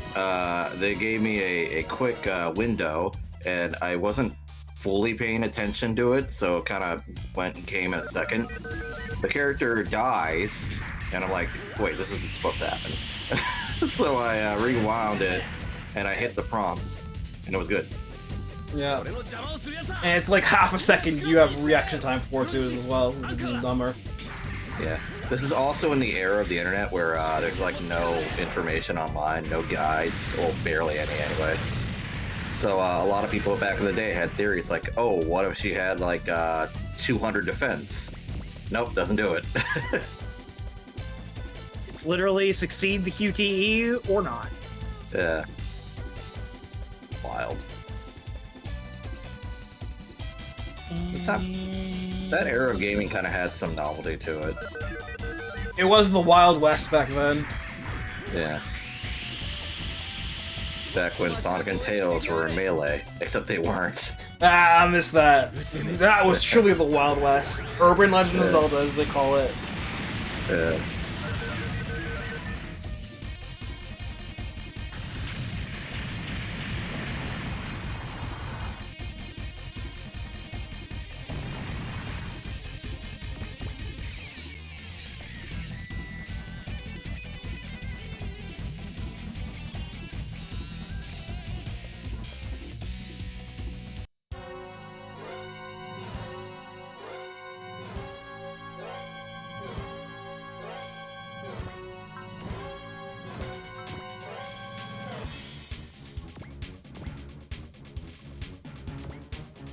So Zach just asked me where I watched Dinosaur on, and I gave him the goods, and I'm like, man, I missed the opening, so I started watching it on the side. Yeah. Give me the... Hey, Ron, give me the goods. Give me the dirt. Yeah, Zach played the demo for Y last night, and that won him over. Oh, nice. No, I'm sure he'll enjoy it. It's a really great show. I like it more than Gridman, honestly. Yeah, he asked, like, the people, because it was, like, me and Blue on the call who were like, me, Blue, and Win, who, like, is Dinosaur actually good? And we were all just like, yeah, it's better than Gridman. Because Zach was like, I didn't really like Gridman as a show too much. I think he'll gel better with Dinosaur because it's more like Sentai than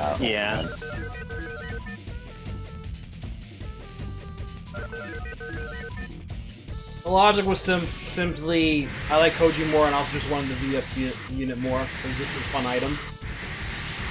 Yeah. This is revenge for Alpha Gaiden. No, I'm kidding.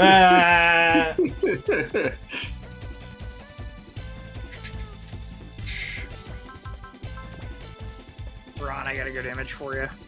Nice. I would also say, Yeah. I don't think the mass production Great Mazinger is a good secret, honestly. Because there's not really anyone to use it in Act 1. Because to get it, you have to send Koji and Sayaka up. So you have Jun and Tetsuya. Tetsuya's already in the Great Mazinger. So it's like, do you want a combat-only robot for Jun and also want to use Tetsuya at the same time?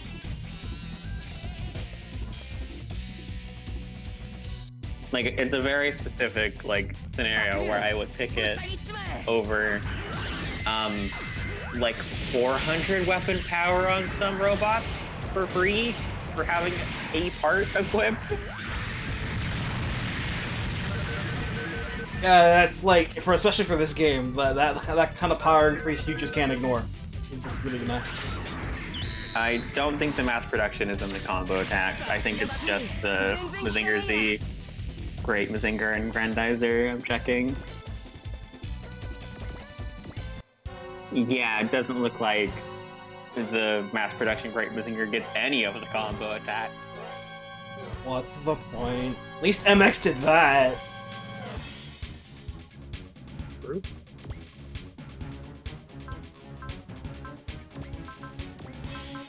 My progenies.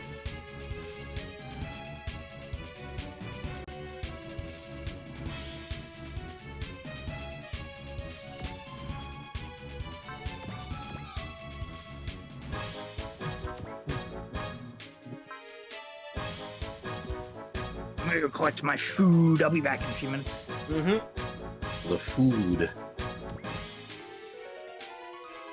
Does MP Great have a combo with Tetsuya? No. It's dead. It's dead, Jim. It's dead, Jim.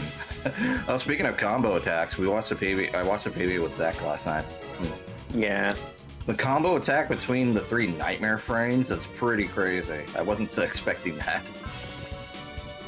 It's great. I love it. For a second, I was really worried that Susaki was getting a unique unit because I didn't like fully register in the combo attack that the blue armor parts came off. So they were like in the stream afterwards, they were like showing a picture of the Lancelot without the blue armor parts equipped, and I'm like, you are not giving Suzaku a new unit while you are putting Colin in that. Please tell me you're not doing that. They're not. They're not. It's just for that attack, and maybe for like another one for Suzaku by himself.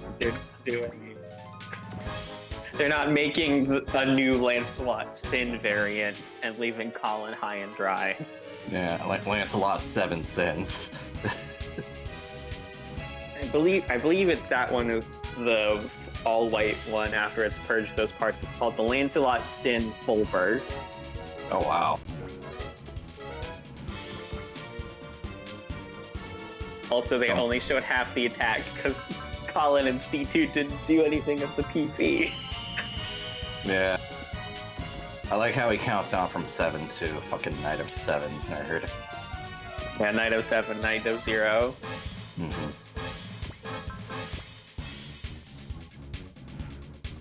I also think, because I had talked about how Y has been doing good with the with using the cut-in.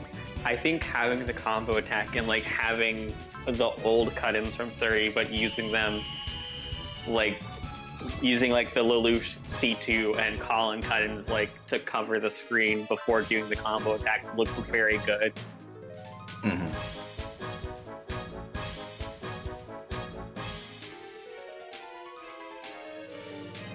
Oh, they're doing really good with. Go ahead. it feels like a definite step up from 30, where a lot of characters just didn't have any pilot cut-ins at all. Yeah. Oh yeah, Zex had one in the tall case. Yeah, Zex had one. I think you can really tell that 30 had like some real dev hell and crunch to get out on time. A little bit. It's so weird because some things had like a bunch of cut-ins. Like Ernie had a bunch of cut-ins for the Ikaruga. But then you had like the thing where like none of the UC characters had cut-ins. It was just like the protagonist and Junko and Marbit in specifically the Gun Blaster.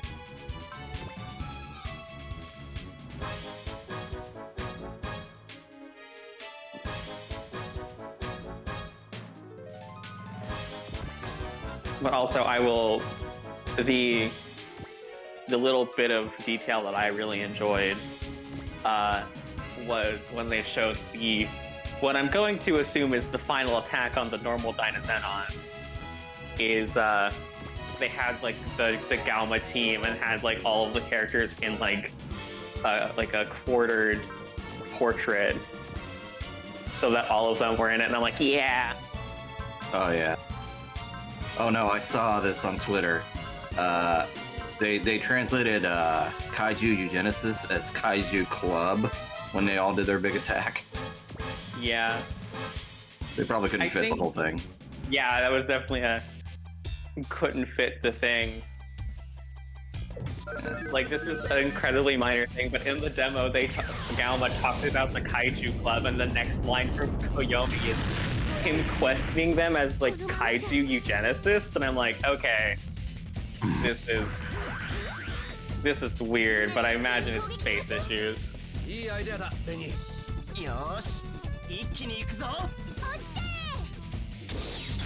Speaking of combo attacks that are great,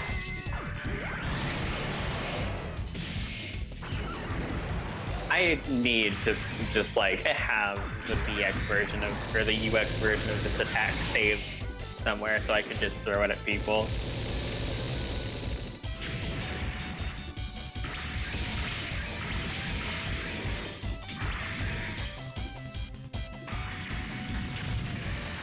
Yeah, that was pretty cool. I love the Tobakage units so much, they're so cool. Yeah. Also, guess who just bought Fatal Fury City of the Wolves? Nice. Nice. Yeah, I've been waiting for a discount. Yeah, just in time for Ken. Yeah. Yeah. Mr. Six Buttons himself. Mr. Six Buttons. Gee, Terry. Ken, why did they let you have that many buttons? Oh my god, I was just gonna do that with Terry. Like, gee, Ken, why do you have 2 extra buttons?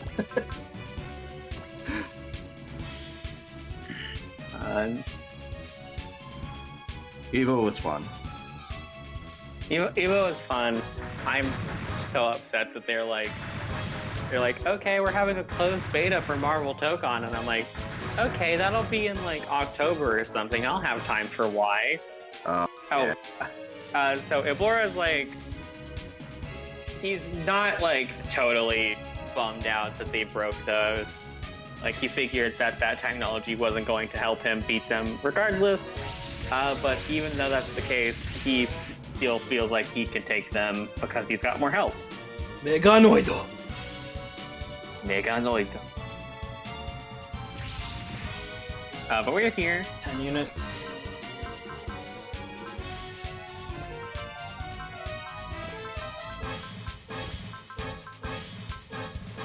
Yeah, you get to Marvel live in... Tokon being a week after Y comes out is so mean. Yeah, you get to live the max schedule for a little bit. Well, I don't even know if I'm gonna get in the beta. I registered for it, but it's like we'll see if they email me about it. Here's open. It looks like fun. It looks so good. They for the beta trailer they played the Iron Man theme song and it sounds so good. Nice. Jarvis, post that on TikTok. Jarvis, do another empty jump low. And then Iron Man loses, and he's like, Jarvis, don't post it to TikTok. Jarvis, delete all footage. So, Banjo and Garrison recognize the devices immediately. They are the teleportation devices of the commander. Yllbora has been planning to teleport us somewhere else. He figures that instead he could just kill us. Okay. Alright, so Well, that's a wonderful alternative. Gotta be Yllbora. We got our point. And retreats at 30% HP, 9600. That's decent heavy, so I'm not too concerned about that unless he retreats on a turn threshold. But like Macross doesn't say that, so.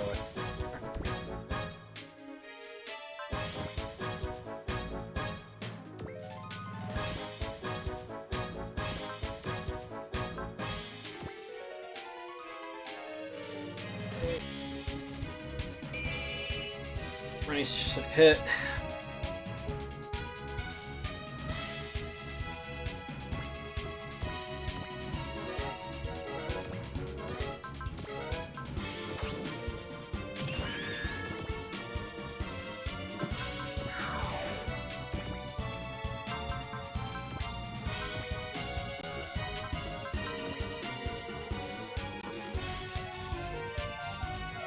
But I have taken a break from Make a Fireable Tactics to play Z again recently, and it's so weird playing Rand's route. Oh yeah, you posted about that. Yeah, it's like, wow, I have a super robot at the start of the game. Killing bosses is easy. Yeah, I love super protagonists because they can just like handle their own bosses. Like, oh no, is it, you've got to defeat the buffalo in 3 turns. It has 10,000 HP, and then I had Rand hit it for 5,000 by himself, and I'm like, okay. He's like, I Thank you, got man. you, fam. I love the Grantede. I know it's not the Grantede, but I wanted to say Grantede anyway. I like the Grantede in J, and then I like the Dracoduce everywhere. Oh yeah, the Dracoduce and Moonglow is really cool. Ah, I salivate when you say Dracoduce, baby. It's so good. Yeah. So good. It's so good. It makes up for the fact that trying to use the Grantede before that point is kind of hard and sad. A little bit, yeah. Minor suffering acquired. Unfortunately, Calvina stole all the sauce, and Tom had to go out to the store and get some more. Mm-hmm. Cannot believe they gave her continuous action as a wind spirit. Well, I mean, he got the plot, she got the stats. Yeah. And then he gets the stats whenever he gets to have S ranks. Yeah, and then eventually, yeah, he gets everything. And then he goes to join Folka in the fridge. Yeah, well, see you whenever OG Final happens in like 20 years. No, 10, probably. They keep hinting at it in GD, and I'm like, just do it then. It's like every time an OG character gets a weapon upgrade, they're like, anyways, we're slowly marching towards the new OG game, and it's like, guys, you've been slowly marching towards the next OG game for 5 years now. Kingdom Hearts 3 is coming, I swear. Kingdom Hearts 4 is coming, I swear. I mean, we've seen screenshots of KH4. It is more real than KH3 was. Yeah, it sure was. They even showed Michael. Michael.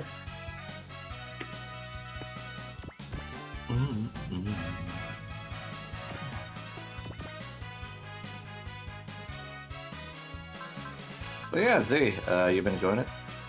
Yeah. The Rand stuff is all new to me because I'm a Setsuko gamer, because if I don't play Setsuko, 4 dies. so that's gonna be interesting. I have to change plans. Grit your teeth when it happens. I gotta grit my D. I also have to get an NPC shin to blow up Stella for a Zeus point. I have no idea how I'm gonna get him to do that. I don't know why they made that a requirement for a Zeus point. Oh yeah, it's so funny that Rand is just friends with Asuke. Meanwhile, Setsuko is being tortured by the dude. Yeah, or he's just like, man, my good buddy Asuke going. Nothing bad will ever happen. Meanwhile, in another reality, everything bad is happening to me. Please go away.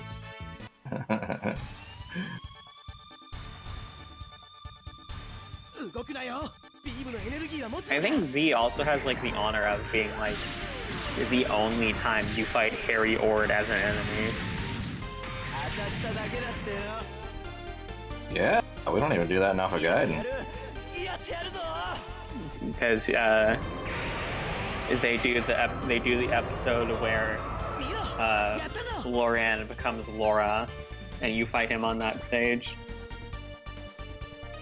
Yeah, we do get lore in Alpha Gaiden, but Harry's not around for it. Well, on map anyway. Yeah, we're dealing with Gwen, aren't we? Yeah, we sure are. Gwen. Still can't believe they put him in a Psycho Gundam and Alpha Gaiden. What do you mean? They were sending a message there, man. Power move, one might say. They're like, we know he lives through the show, but what if you beat him up in a Psycho Gundam? Our fantasy, to be honest.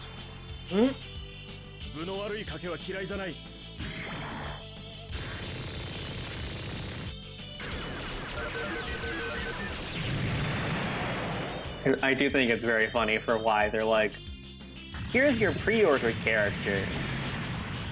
Masaki, the Grand Vang, the Vang Neck, the Zelgard, the Tyrannado Rex, and the Tyrannado Normal. Like, guys, Did your 2 flavors of Tyrannado? it's like, here's the Tyrannado with the sauce, and here's the Tyrannado without the sauce. And I'm like, but what's the point of the one without the sauce?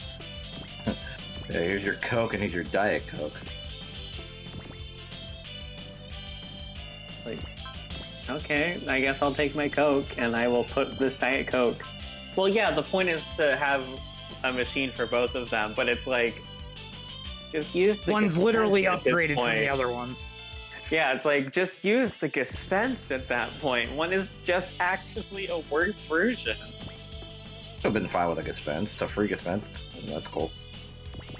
Like, if we're gonna get Masaki every game until the end of time, I can take a dispense. Yeah. Or the blue Huckabine. Yeah. Maybe Gilliam's hiding in it. I'd be cool with that. Well, no, the dispense would be because the non-main character uses it in T. Yeah. Yeah. And Gilliam was there, and Gilliam didn't get a cut in. And Gilliam, you were there too. Like, which time, Masaki? Gilliam trying to recall his entire history, like, when did this happen? How old am I? How old am I? Good question. Next question. Gilliam's just like, Masaki's just like, it was that time, then it was you and me and the Victory Gundam, and Gilliam's like, that doesn't narrow it down, Masaki. Do you have any idea how literal that narrows it down?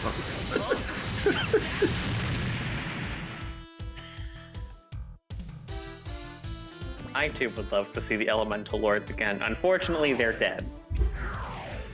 Yeah, they finished the series years ago. Master Kishin killed them. And now it's just Masaki, Shu, and then... Which Victory Gundam? Yeah. The one with the Yllbora, cross. go away, please. Guan Yu's here. You in? I was defending that too!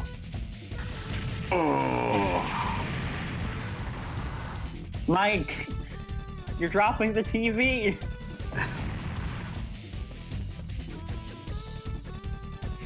Jeez, man. How? Hopefully we didn't need him. We didn't need him. The game's playing on, so we're fine. Yeah, okay. That's fair. I'm sorry, he's not Guan Yu, he's Lu Bu. Thank you, dear. No, he's not Lu Bu. Lu Bu would have casted Soul. True. I will never let UX live down the fact that you can fight Lu Bu in like scenario 6. He has a story mandated soul cast. You are not beating Lubu. Do not pursue Lu Bu. You have to Play the beat bit. him to recruit him later. It was just like I got him to half health and then he popped soul and I'm like, excuse you. Play true to the bit. Play true to the bit. Bro yelled Tamashi and actually did it. Yeah.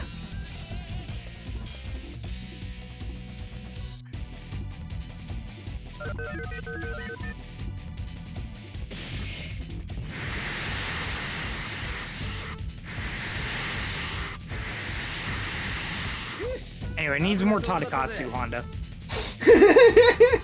True.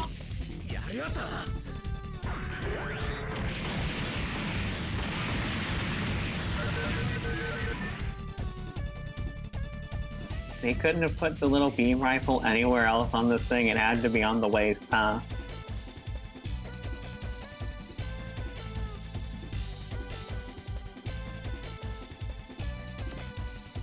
Oh yeah, things Aura Battler size for them to fight. Pick on someone your own size. Okay, I will. Why is now less cool because it distracted me from Romstoll's debut? Oh, I'm sorry. Rambo. If it makes you feel any better, Rambo, I didn't actually have him to fight anyone in the map. There was no one left to fight. All of his dudes, I went having to go the other way. I'm thinking, no, I think I can get him there in turn. No, everyone else just cleaned up for him. He also deprived of a psycho frame. Yeah, he yelled Mate and Glowbine was like, A turn too early for our liking, unfortunately. Don't worry, Rom will return in the Avengers. He will return in the space chapter. I feel like Return in the Avengers is appropriate for this game. Yeah. I made a funny meme that like no one is gonna get except Ryan maybe. And Ryan's not here for these streams, so... It's comic book related. Yes, it is. I gotta scroll back and find it. Where'd it go? I might know what this means. I might. He's injected me with some knowledge. Get it. Oh, oops. That wasn't what I wanted to do.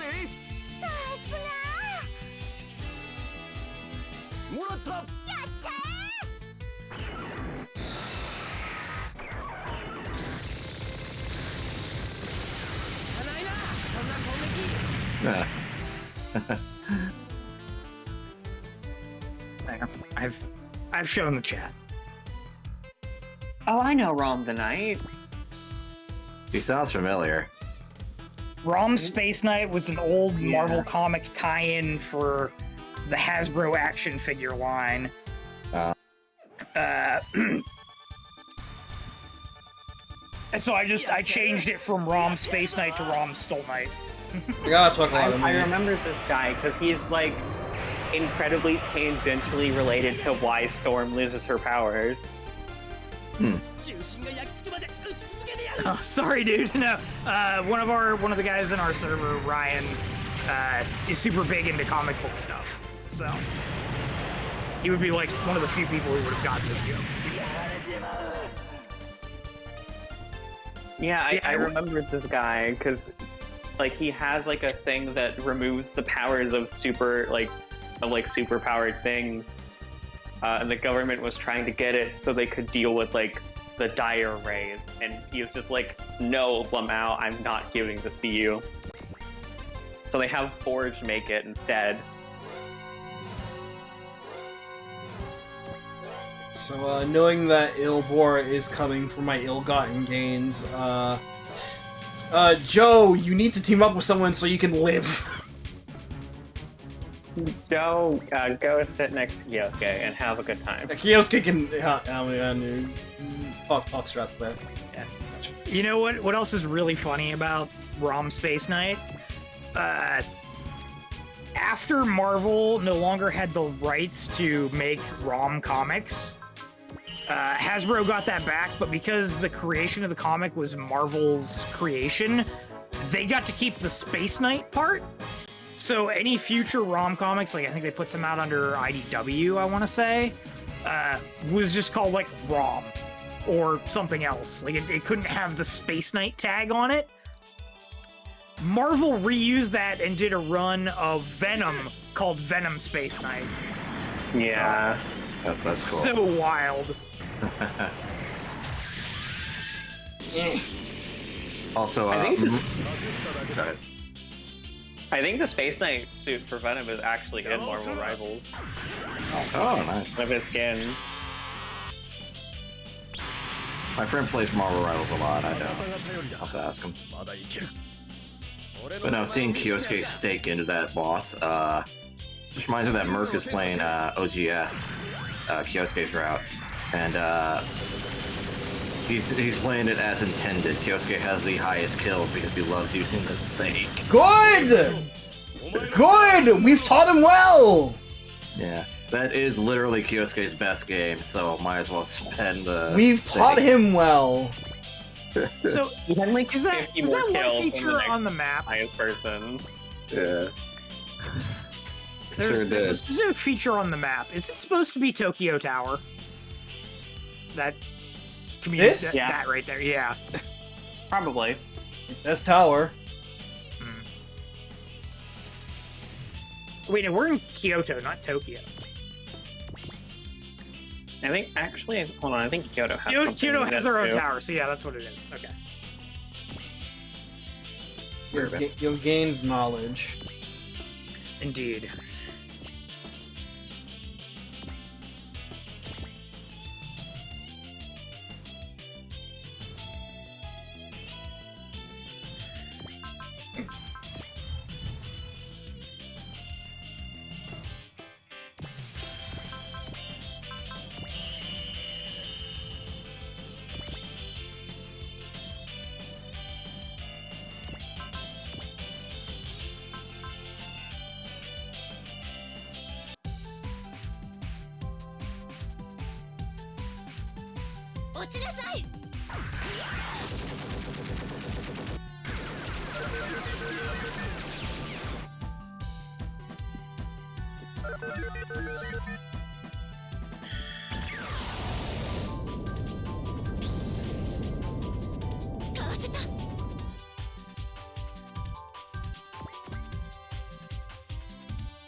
You know, I'm glad that the 0083 characters got their own music in this game, It's nice. and the 0080. さあ準備はいいか Also, someone was supposed to be here by now, but I guess she's taking the long way around.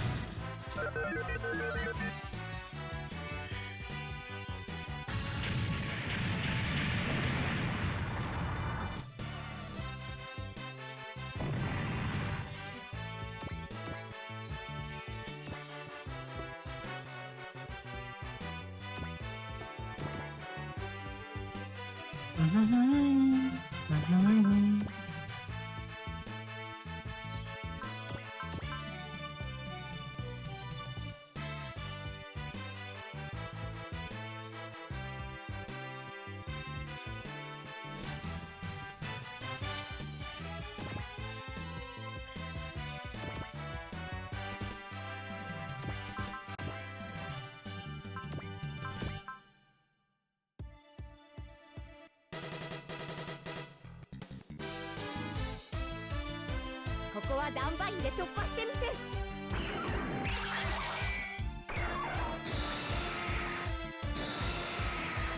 Is she in shows done mine or Todd's? Shows.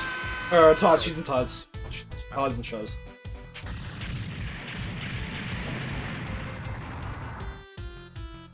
I didn't know what degree of favoritism you were giving her.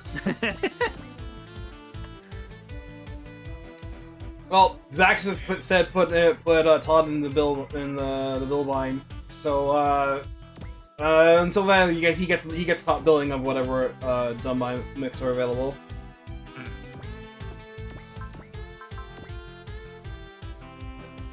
Which is basically just the done behind.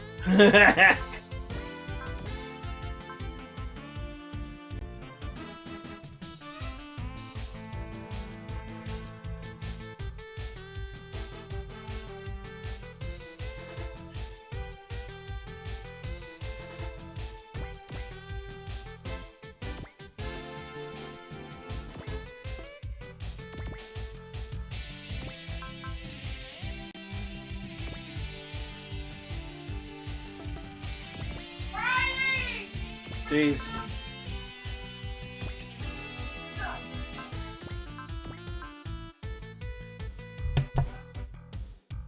I'm back.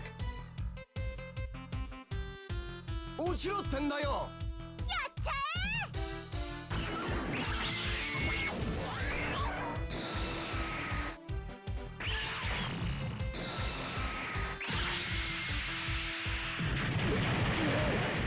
強すぎる。行くぜ。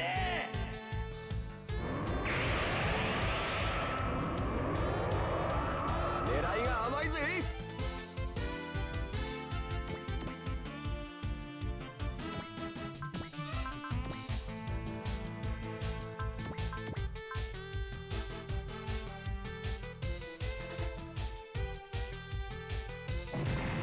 Can't believe you blew up Meganoid Knight 202.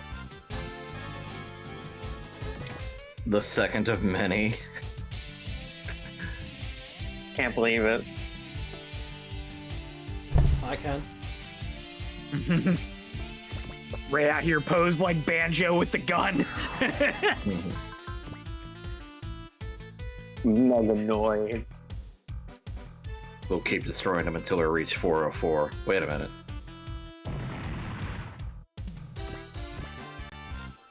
Now that someone did the Camille edit, now I kind of want to do a Banjo edit of him hitting Dawn's out there with his car.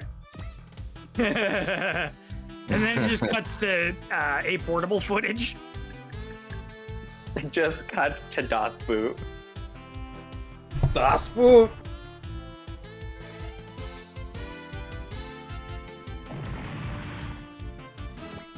Oh, that animation is so good using the Alpha 3 graphics.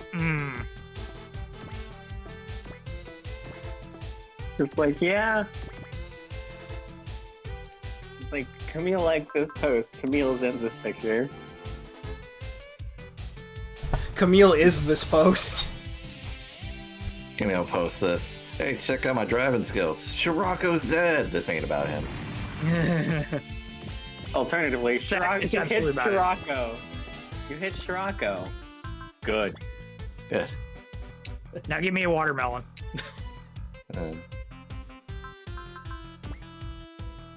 We might be living in a timeline where Shirako is playable. Don't want it. I don't want it. I think it would be funny if it happened, but I don't want it. Nice booster. I do Yo, want it. one has the opportunity to do the funniest thing, and that's bring back the Camille Shirako event and the Akira loses his voice event. Oh, God. Man. Anyways, Mylene is here. She observes that Yllbora doesn't appear to be holding up his end of the bargain of killing us. Yllbora tells her that he's failing because the machines he lent him suck. Banjo tells them to take it outside as Mylene can renew their acquaintances with Yllbora. The fact that the Meganoids are in cahoots with Yllbora confirms Joe's suspicions about Hazard and the Mars reclamation. project / Meganoid base, as well as the research into the Meganoids themselves. Mylene scoffs at Hazard, saying that if it were not for the stubbornness of Dawn, she would never associate with him. So it seems like Hazard is the one being used by the Meganoids. Well, if we lose here, Mylene will be able to advance her plans to Meganoidize all of humanity. Oh, we went to Kyosuke. Mylene is saying she's doing all this for the future of Meganoids, and Banjo says that as long as he's here, Meganoids have no future. Meganoids get the gun.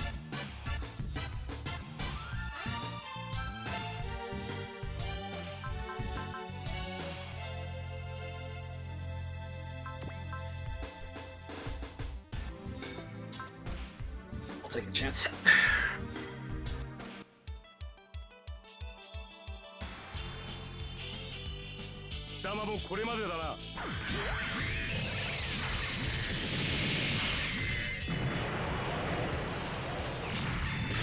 I chose poorly! I chose very poorly! Oh no. Having This this. guy is jacked. Ray, can you, whenever we get back to player phase, can you check to see if Yllbora has ninja? Oh, I chose very poorly. Yeah, I will. Poofa. We might need to daunt his ass into the ground. I have no one to daunt. Oh. Romina's gone, dude! Oh, And Izumi just left too. Well, Yllbora was like, Romina's gone, I can beat you, and I hate that he seems to be right.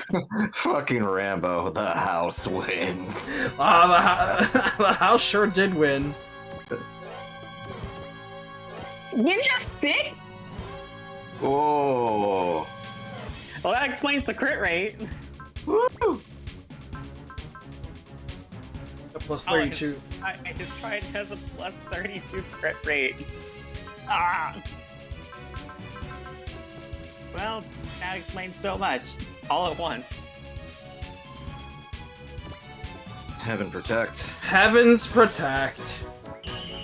That feel when Jack King has daunt, but he won't have it yet.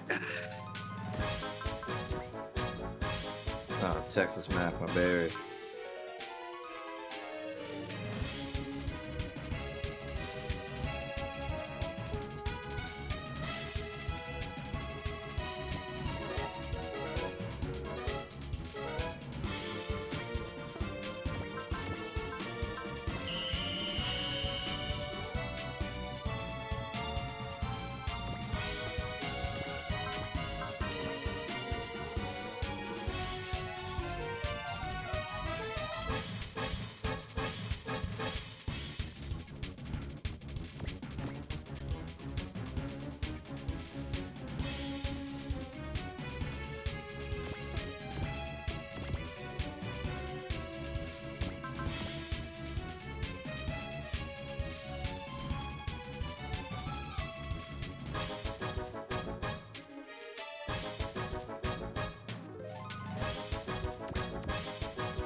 Out of curiosity, how much will is Yllbora at? He was at 117 the start of this turn, and 131 when he attacked Kyosuke. He's at 120 now. Jesus.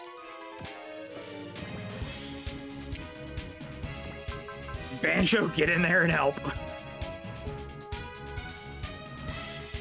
You need a lifeline. We need a fat HP bar. Yeah, don't get much fatter than Banjo right now.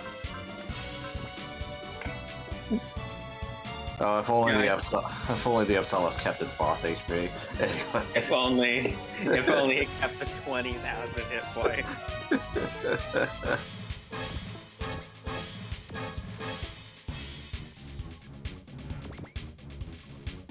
Yeah, he crit Mike, and I thought about it for a second, and then he crit Kyosuke, and I'm like, oh, he's got ninja, doesn't he?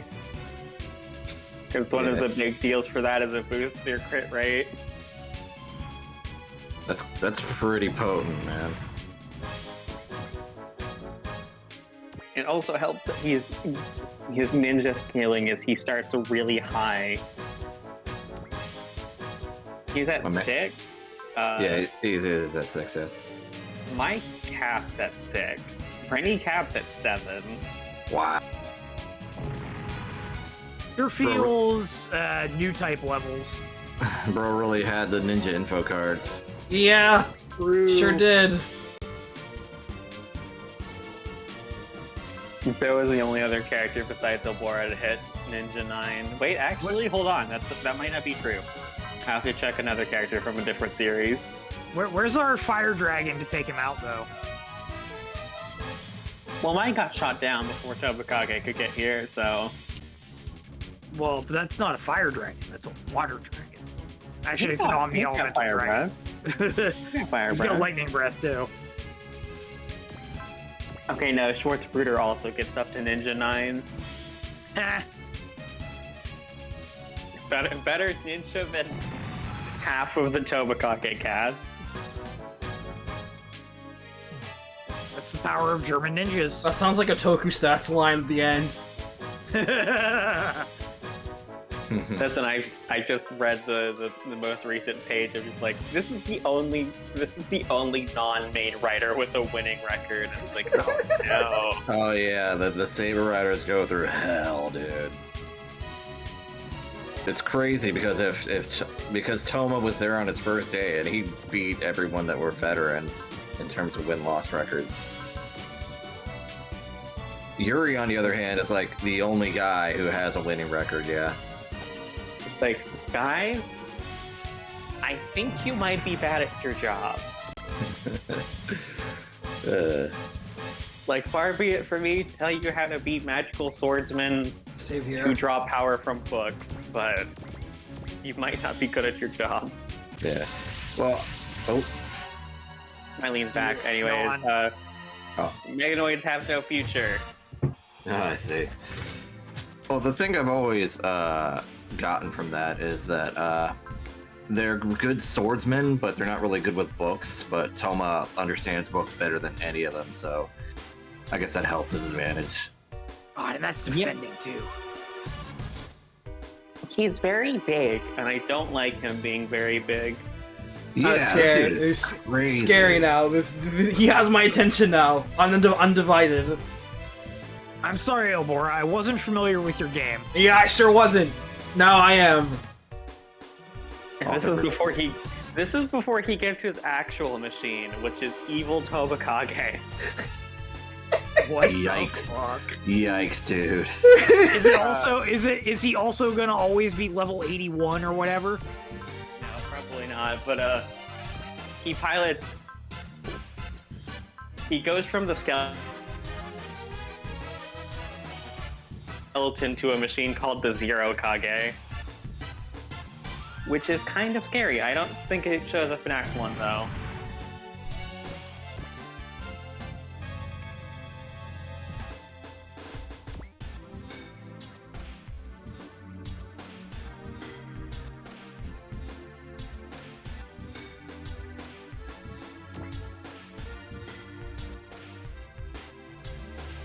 There's also the funny thing where if you recruit Yllbora, you can technically take him out of the Zero Kage and put him in the L Shank as a sub-pilot. Nice! Wow. Because in the show, and in like UX, because they show the show from like really early on, he's part of the Bridge Bunny crew. he just gets really upset about Joe and leaves. Yeah, wasn't that his big thing? Is that they used to be comrades and then he left or whatever? Yeah. I think that came up when we first met them.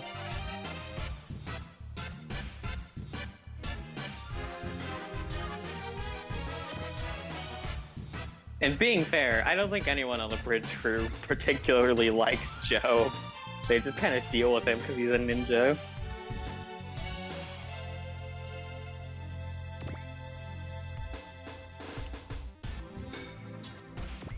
And they would make Romina sad if they told a ninja to leave.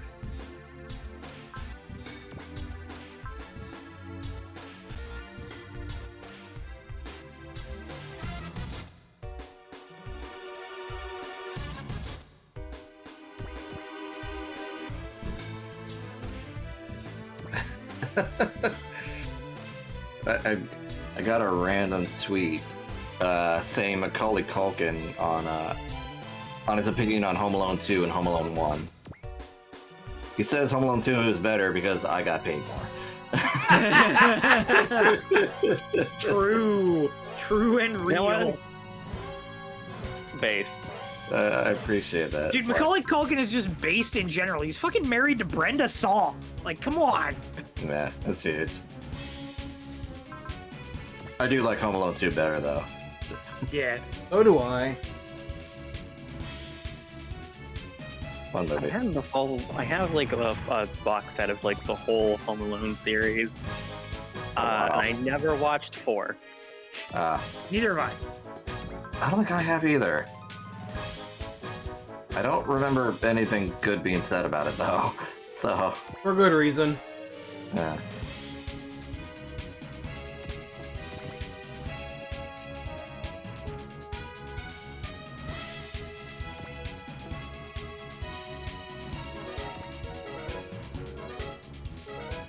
Oh, well, I really need to, like, nip this dude in the bud now before he gets even stronger.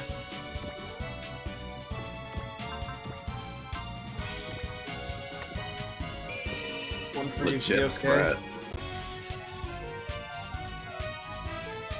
Approach with caution.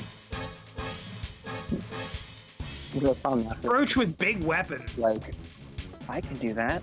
I can be like Master Asia. I can do that. It's easy.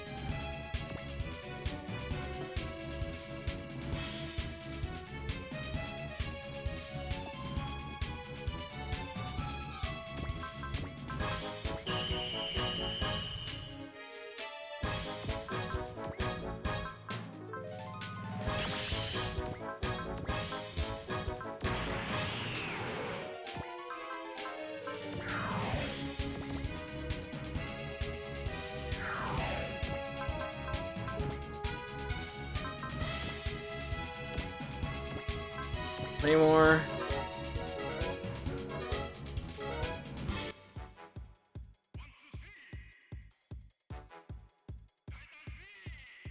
Banjo, I believe in you. 正々堂々と勝負だかわせるか そ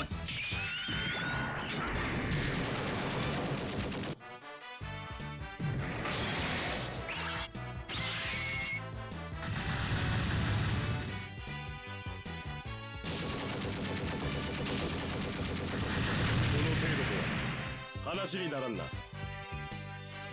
勝負あったら Man, how are we doing 9,600?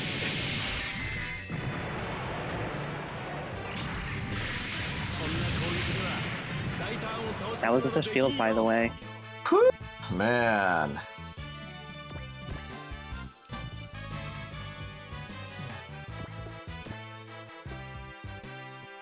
This man has seen real power. Spooky.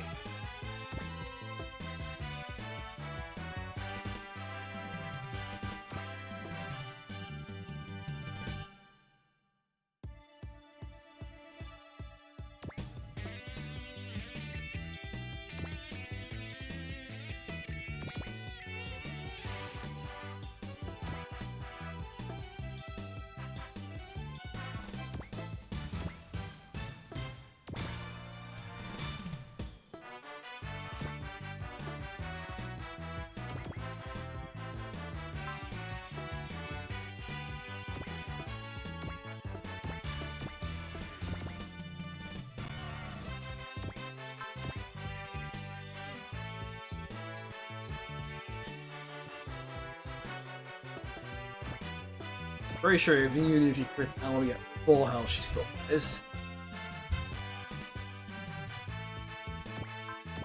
Let's check.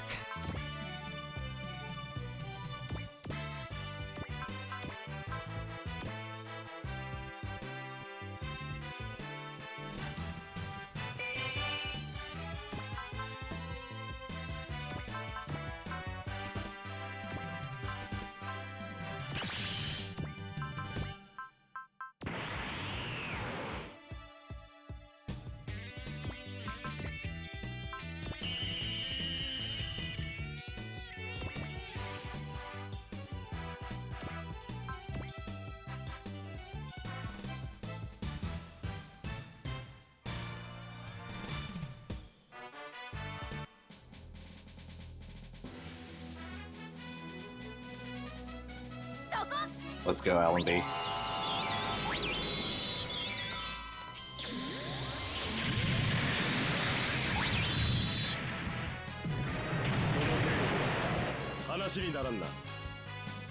I guess Domon is how we do this ridiculous damage. Yeah, I'm thinking it's gonna be have to be Domon. It's absolutely it's. Oh no, she's still in there! He didn't crit! He didn't crit! Man. ガトリングガンを転送してくれ。 My belt. My everything. ジョー Joel! He's a little upsetty Weddy, but he got a little sneak attack in there. He's like, how dare you? It was He underhanded. is platinum mad.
Still not below 10k.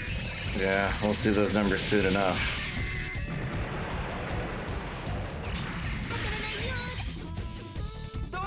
No, you. 今度は俺の番だぜ。ロケットパンチ。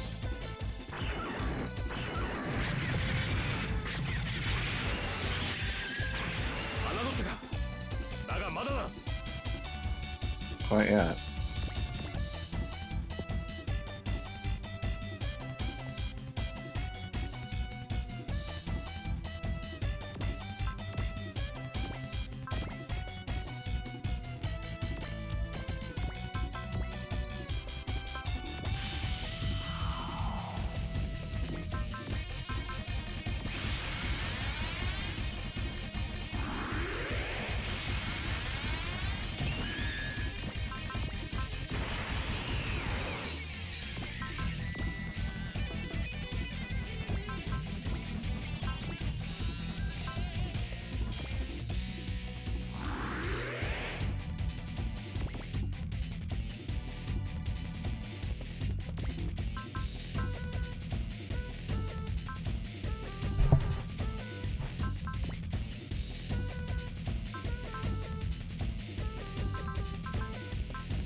とめて叩き潰してやる。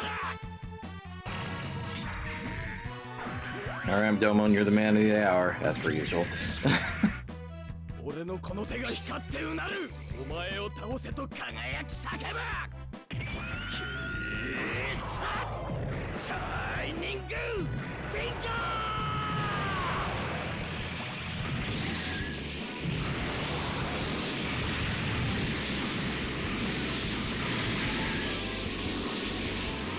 Those are some numbers. Let's be doing numbers, yeah! Can we do 28? Can I get a 28? 勝負あったら Domon live is the question first. Yeah, he needs to live this. Don't crit, don't crit, don't crit. Nice. やる。だが負けるわけにはいかない。悪いな。邪魔をする。 Alright, let's go, Kyosuke. クレイモア抜けられると Tomona! Oh, big boy. Come on, Kyosuke. Yeah, Not even close. Oh, had me worried for a little. No, If that, this didn't, is a... if that didn't do it, I was gonna wait until another turn to get Tomoon to build up 120 wealth. He was trying to No, sword. Yep. no, this is a classic SRW boss. Yeah. Okay. So Yllbora has been defeated. Joe Dang. kind of like shit talked him a little bit. Like Joe's like, I can't let you get away, Yllbora, and Back, Yllbora everybody take a says powder. he will. Joe and Yllbora will have a duel to settle this eventually. Goodbye. Goodbye. And Mylene retreats only at about 6,000 according to the guide. 6,000? Okay, that's doable. That's super doable, especially if Domon gets the sword out. Bold for someone who's not involved in the plot still.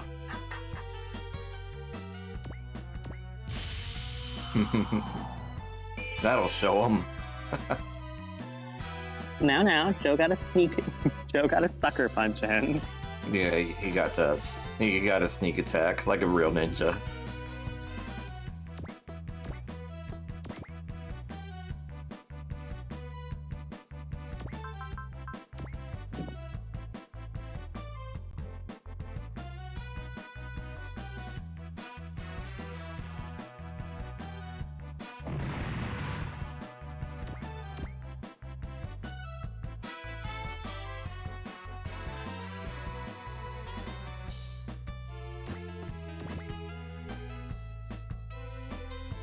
Grab that booster before these guys get to it.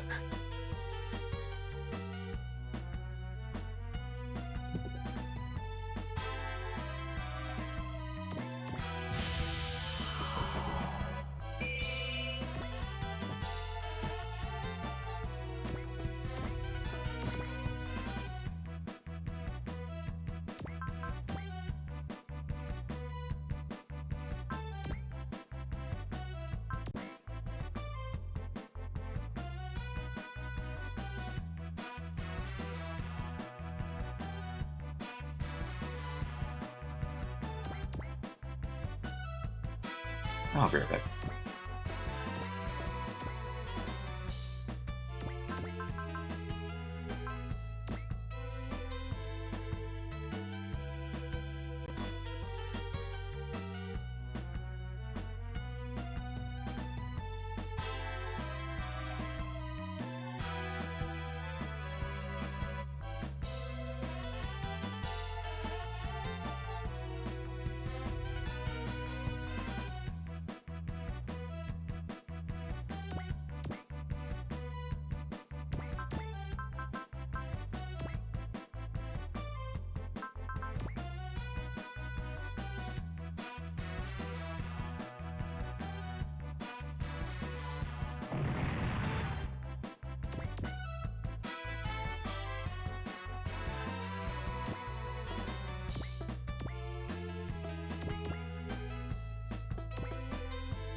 で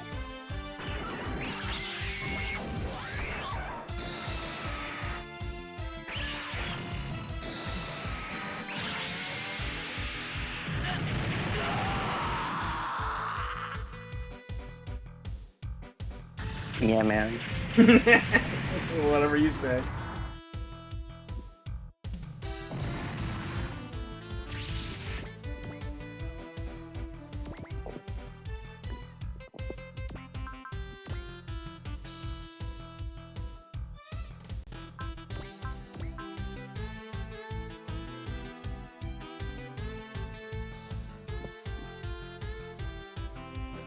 Image.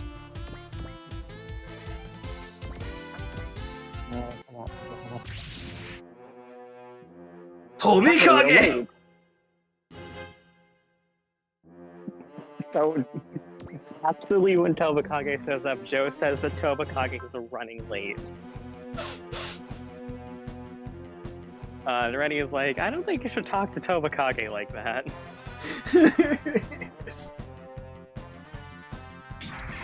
Bitch, what you gonna do about it? Bitch, what's he gonna do about it? He's gonna beat up Mylene for us real quick. Yeah, he is actually so late he didn't get his intro. That's okay. I appreciate getting the free hits on Mylene. He deserves it. Why does the fire come from there? Oh, just no. The Meganoids are weird. We've established this. At least she's not just whipping her hair back and forth.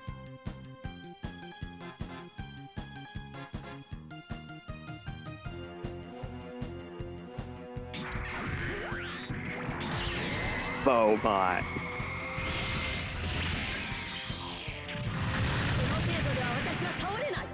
Thank You you, know for what, I doing was- like 25% of her HP, Tobakage. You have to do one thing and one thing only. You know, like I said, I'm not allowed to complain about free damage, especially coming from Tobikage on this lady. Also, I think Tobakage has Ninja 9 as a pilot. but Nice. He's not in the database for reasons. Oh, Mylene, you shouldn't have. Baby! Oh, baby! Appreciated! メガノイドに逆らうとは Fire! I mean, I guess she can't do breath fire, so...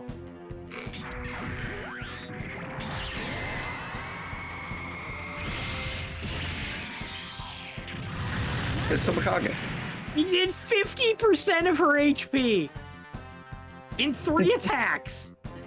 Very A nice. level 81 difference, baby. She's just a glutton for punishment.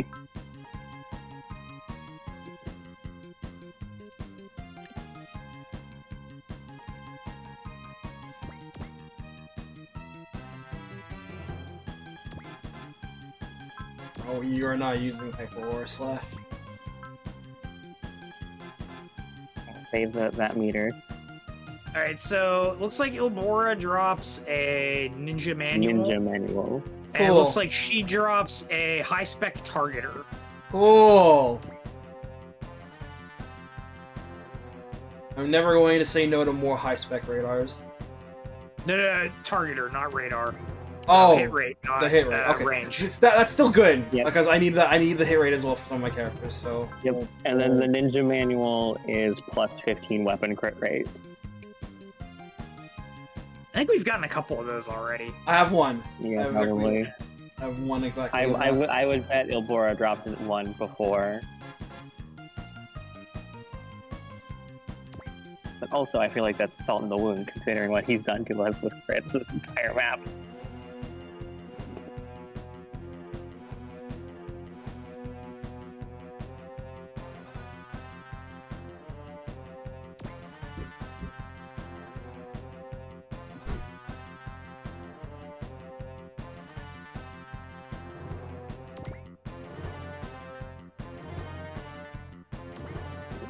Tobakage's theme is good. I've looked up what the Space Abacus does. That's fucking cool. Hmm. Yeah, it's the restore support and attack uses. Yeah. Ah. Oh, I guess it would be Joe. because So I looked at this last week for Mike Compact. Mike's down. Yeah, for Compact 2. Apparently, I don't know if Impact is the same. Who Tobikage fuses with is dependent on will count on whoever is on the field at the same time. And whoever has 110 will, and if multiple are in accordance with it, it goes down. Then it's a percentage based depending on who has it. With Gorgie having the highest. Well, enjoy your Zoid. I will. I'm never going to say no to these because these are very strong. The ground form is probably the best for this map anyway. Ground rare, I guess. Joe was like, God damn it, Tobikage, you were late. Now I can't get the boss kill on Yllbora.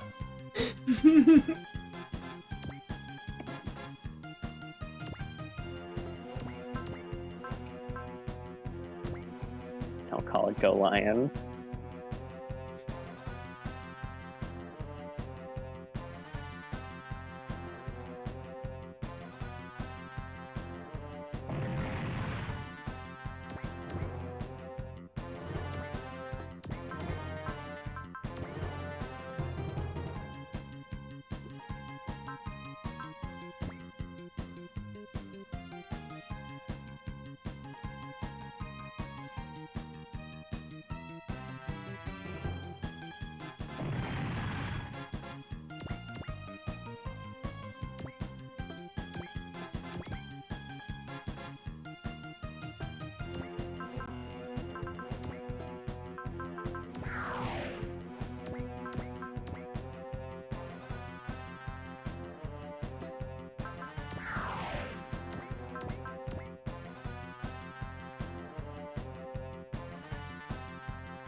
Okay, so my math was definitely not wrong there.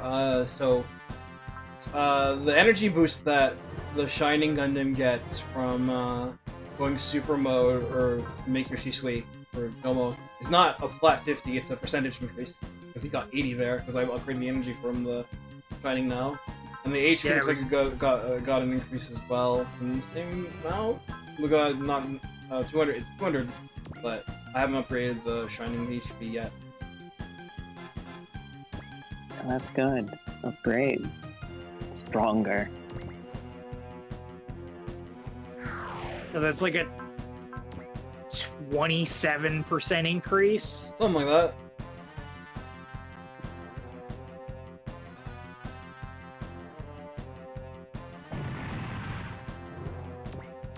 Impact loves its weird numbers, that makes sense.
Word. She's aura farming. Better than Shell. Never thought the aura farm too. Okay, that one's not true. That's a cool animation.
Tiger Zero. お前なんかに負けてたまるか。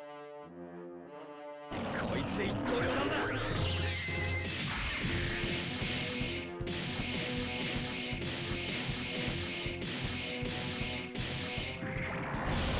Oh, you know what? I bet I know what it is.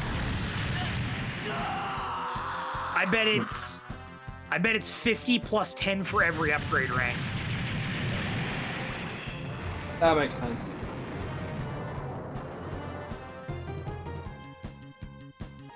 Because you went to 3 bars, I'm pretty sure.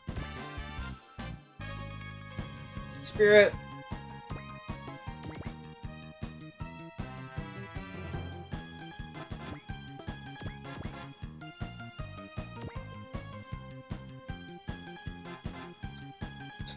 Right in there.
There.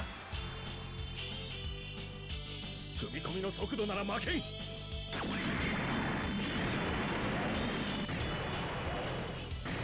Born of the Unicorn. 少しは歯ごたえがあるようですね。いや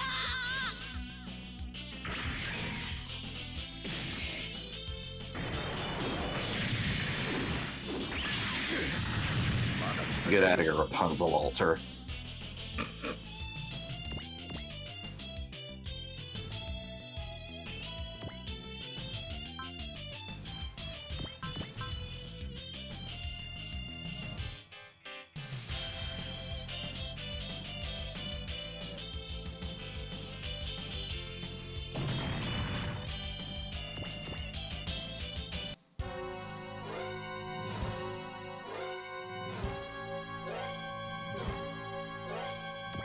There's my lean left. Yep, yes, sir.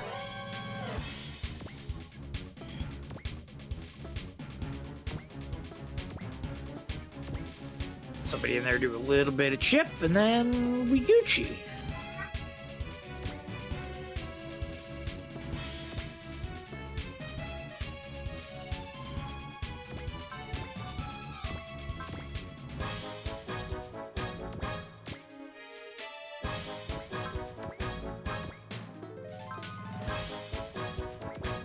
Man, it really sucks that Romstall showed up when he did.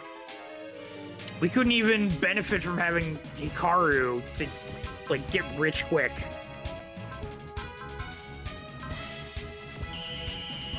Yeah.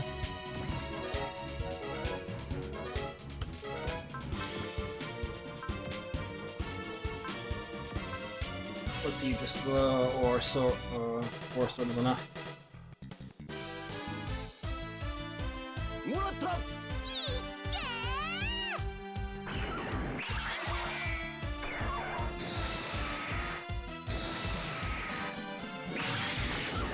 っていた以上にやりますね。 That'll do.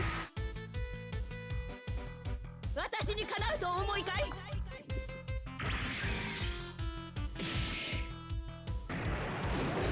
正面当たっちゃう。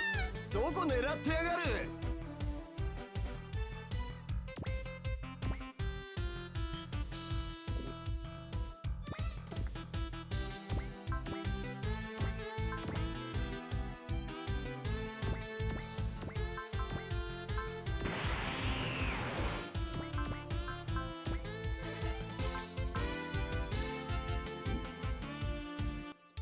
By itself. クレイモア From Carter. 思うなよ。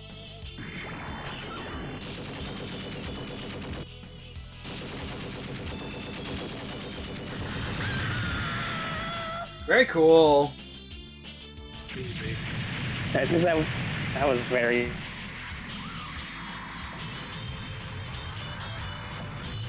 close to exact Yeah, we were really close. damage. Mylene says that she's surprised that we're able to beat the Meganoids with such a motley crew, which Banjo says must mean the Meganoids must not be very strong. Hey! Mylene can't really make an argument, but she says that the Meganoids aren't at full power either, and that things will change when that comes.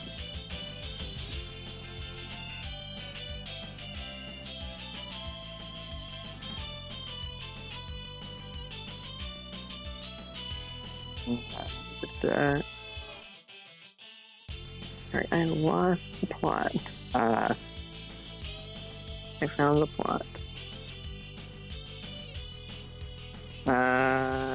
So looks like he did not translate most of this. Looks like Hazard, Zaboom, and the Meganoids are in league, and given that they're based on Mars, we can't do anything about it. Amra says that we just have to worry about that later. Right now, we've got to deal with the defensive fights on Earth. Leaving the colony problem to right, Banjo figures that you all will eventually have to go to Mars. Yllbora joining forces has made Joe angry, and Rennie wonders if the teleporters really could have teleported most of Kyoto off somewhere. But then my...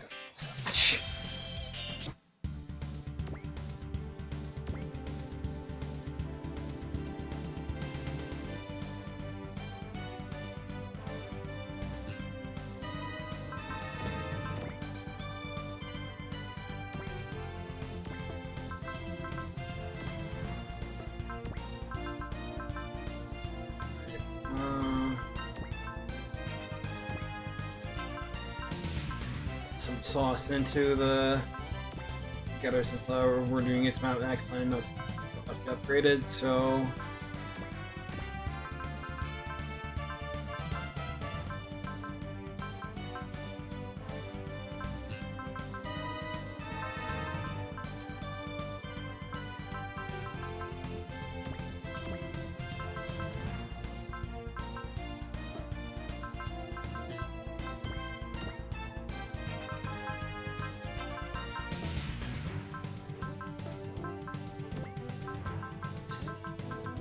hit plus 20. No one has hit issues, but now that he got hit plus 20 himself, that should be mostly taken care of. Who else?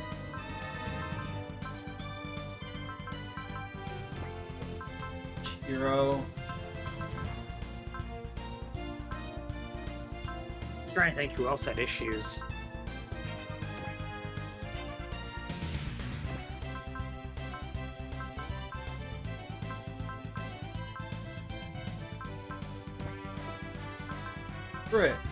Crit.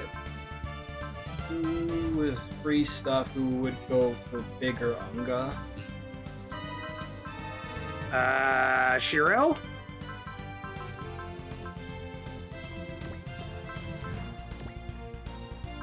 How does command work with the crit chance? It just auto makes it a crit. Auto right? crit. Yeah, it's auto crit. Yep. Marvel has a free stuff. That works. Please, crit rate so she can do damage.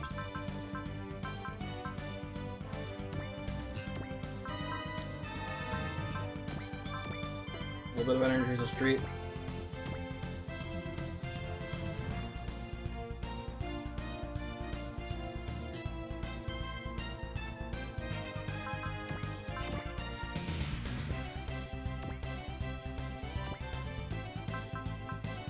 Okay. Once again, we are back at the Sao Tome Labs. Fuck the old man. And this time we have defeated the curse. And this time we have defeated the curse of this land. We defeated it. How many times will we teach you this lesson, old man? True. Scenario He's 24. not evil in this. Cheese Roar. Oh, well, in that case, we've taught you this lesson, Right. old man. Ryoma is at the lab, getting his first look at the Getter Robo G, which is in its final stages of being tuned. Dr. Saotome is sorry that he couldn't send it to space directly. Right now there's a strange energy emanating from the lab. Getter rays from the updated reactor. Amuro thinks this will help out quite a bit given our current dearth of super robots. But with this much energy, why hasn't the enemy attacked before now? In fact, there's been no enemies here ever since we picked up the Getter the first time. Could it be that the enemies have sensed that there's a new Getter Robo ready to deploy? Everybody kind of gets Amuro's drift, thinking the timing certainly fits.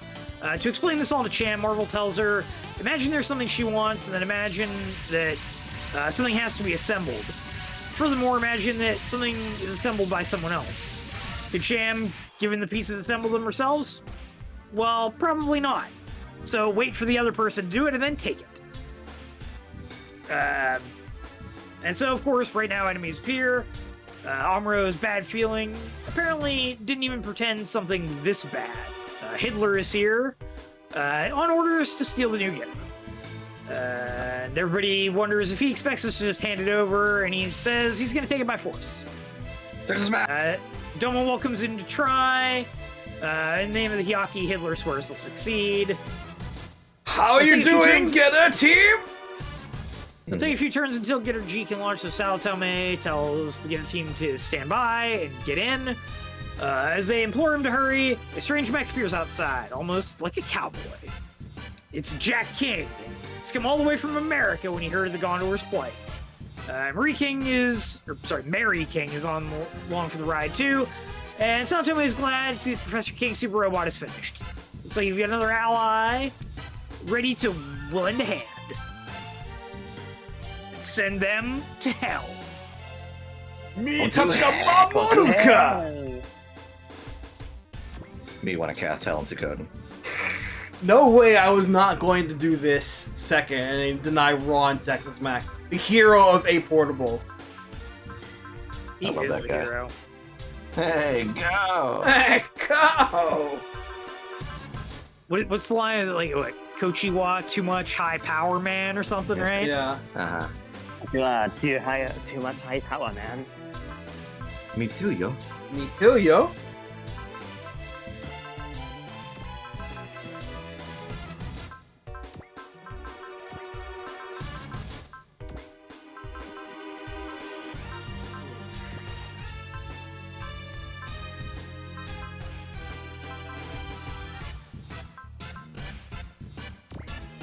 I want you to take the thoughts about how good Texas Mac was in A Portable and amplify them. Yeah. This guy isn't in too many SRWs, but whenever he's in one, it's a fucking treat.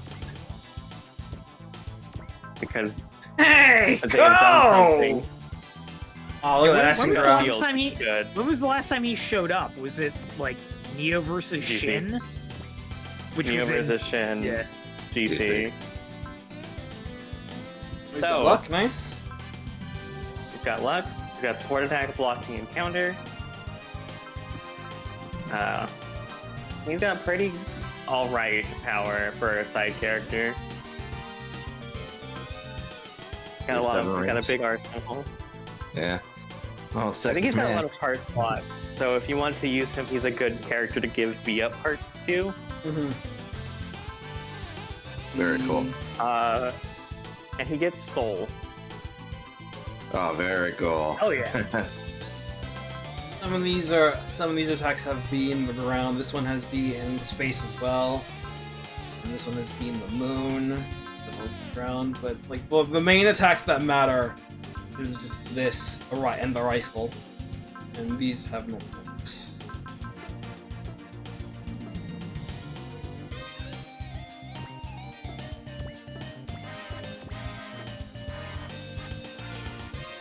I have a question. On the parts list on Akarasu, the Minovsky craft says set unit and weapon terrain ranks to A and enables flight. That's pretty ambiguous. Do they only mean the air rank like it normally is, or do they mean all ranks? The air rank, I think they just wrote it weird. Okay. I'm pretty sure it's just the air rank as well. I'm sad there's no A adapter in this. Yeah, trust me, I checked before we started the playthrough.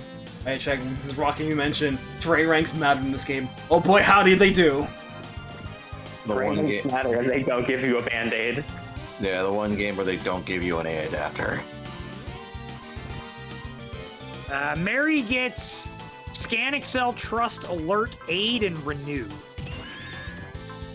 I guess the Texas Mac does one thing, and it's to be like a nice Swiss Army knife unit. An Aid is 10 SP recovery to an ally. Yep, it's devotion and such in other games. That's acceptable. Ron judging if Texas Mac is Texas Mac enough. Hey, listen, I love Texas Mac in every universe. If riding didn't exist, this might be my pick.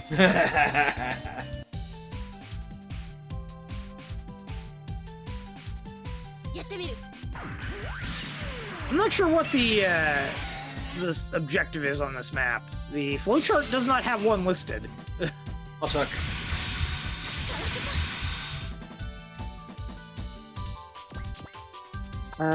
Let me check. You rattle enemies, and they're in just the standard fail condition. Okay.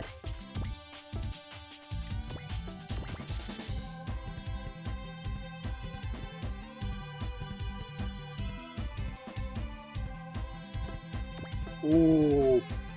Ooh, the last map has some juicy stuff. The last map of this, do in any order, I mean.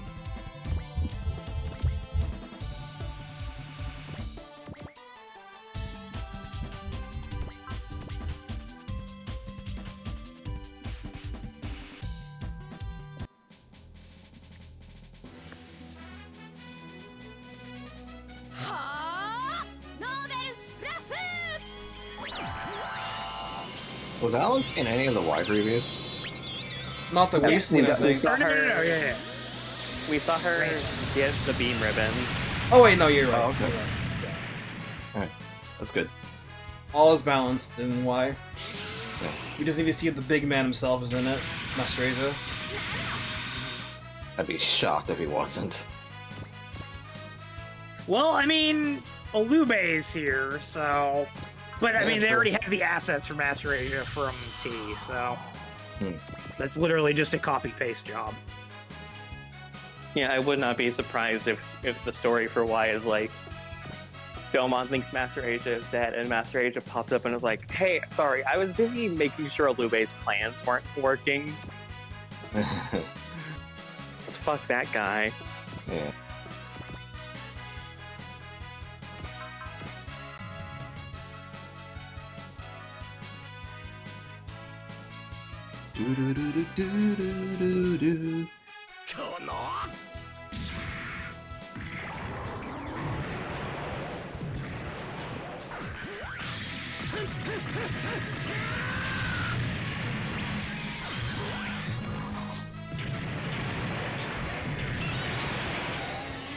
You know, I think Domon aura farms more than any of the aura battlers do. He's so good at it, just like existing dog.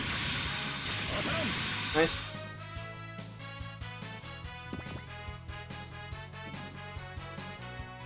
He's got to make up for the fact that none of the Shuffle Alliance are here. They're all on vacation. They're all getting ready for Y. We haven't seen Schwartz yet, right? No. I don't think we're going to see Schwarzbrüder in Y. It's post-plot.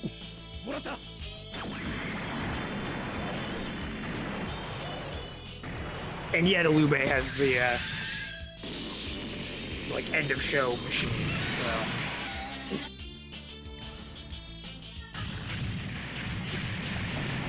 we also weren't expecting Shirako to be there either, so You know what? That's fair. Yeah. Shiraka really should have made me temper my expectations. Or, I guess, expand my expectations.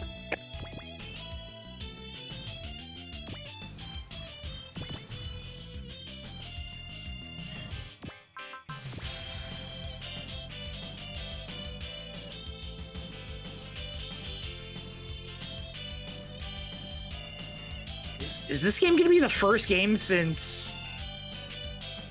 what? A Portable? To have like the entire basically G Gundam cast? そこねせーの Of, you know, people who matter anyway. Well, MX8 were around the same time. Kirall in shambles from that comment. Hmm. そうはいかないわ Yeah, I guess part of that's because I think Neo and OE only have Domon. So yeah, it would be because Rain missed T. Yeah.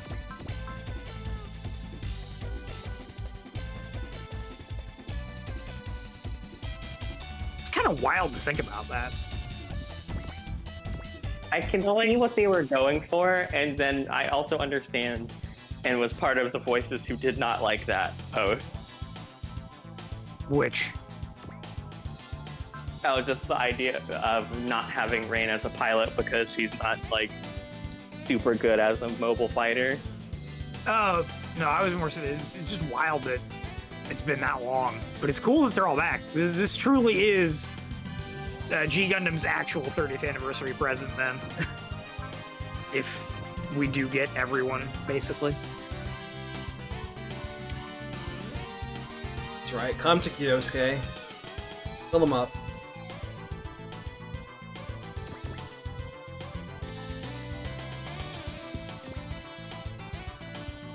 There are two groups of enemies that I never want to see in licensed SRW for the longest time. The invaders are one, and the STMC are the other. To be fair, the STMC have a pretty spaced out appearance, right? Yeah, I still don't like them though. Yeah, I just can't put them on that list that high compared to the Vajra. The Vajra number 3. Thanks, Rambo. Got him. Just like that. Me and Rambo at the same time. Yeah. Vajra. They did run Frontier into the ground quite a bit, so... Yep. I would take the Vajra over, or I'd take the STMC over the Vajra, because there wasn't like 7 games in a row with the STMC in it. Yeah. What would be next then after the Vajra? Wasters. Well, that's just low-hanging fruit. I'm sorry. I feel like there's a... I'm talking licensed enemies. I was gonna say, like, there's a giant gap between the Vajra and the Casters. Licensed stuff? I think that after... So I think my list would go Invaders, Vajra... Generic Invincible Battleship die. We really are the end of Alpha Gaiden. Let's go! And it's AI controlled too. Oh, hell yeah.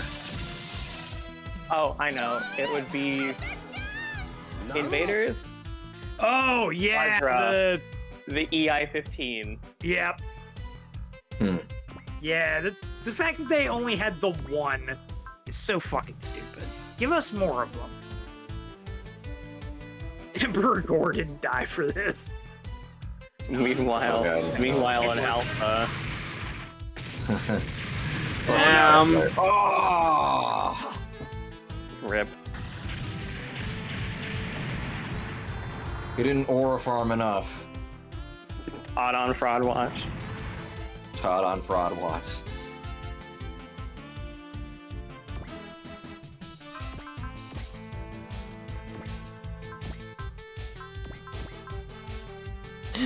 So I know the Nazis aren't supposed to win.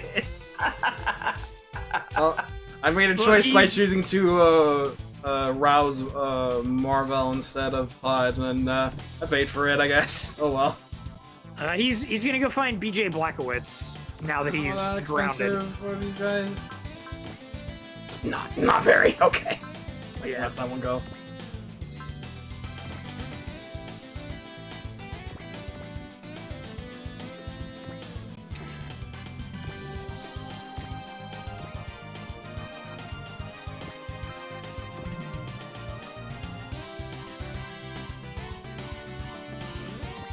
This is turn 2, yeah.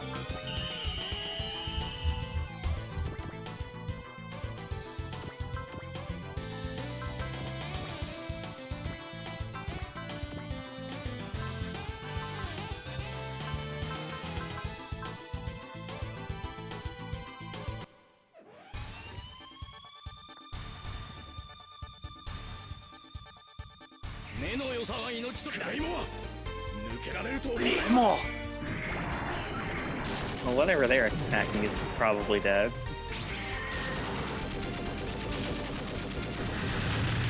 Yeah.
Go to hell!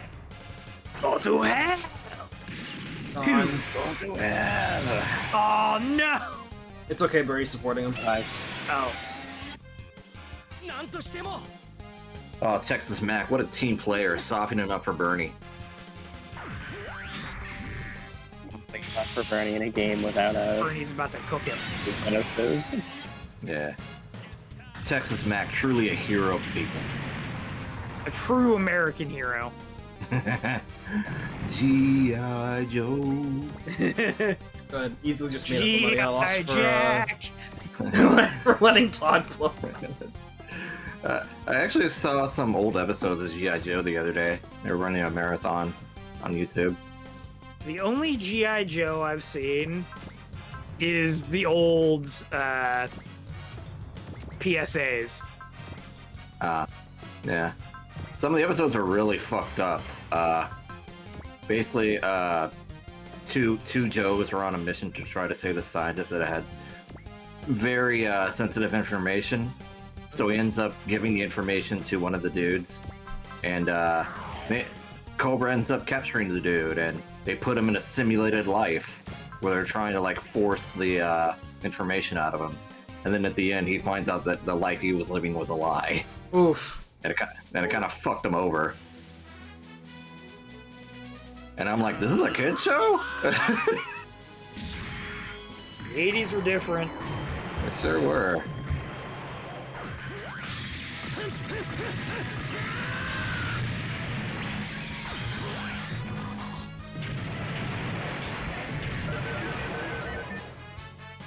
They ripped that straight out of Star Trek? I believe it.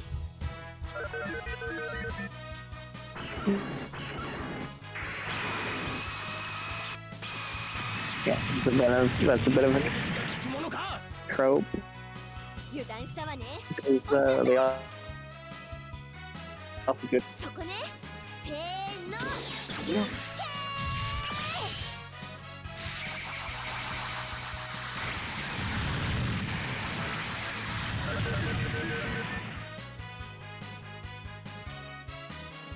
Yeah, that is kind of sad that we probably won't see the Shining Gundam, but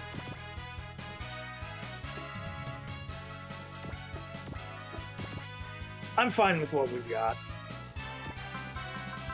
Yeah, God Gun is still pretty good to watch.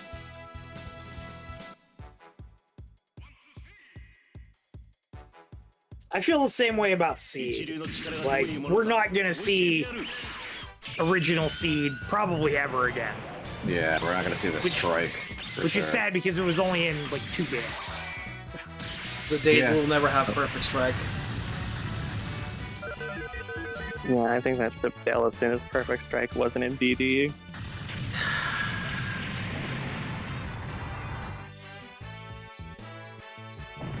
Because not only would they have to backtrack once, they'd have to backtrack twice past Destiny.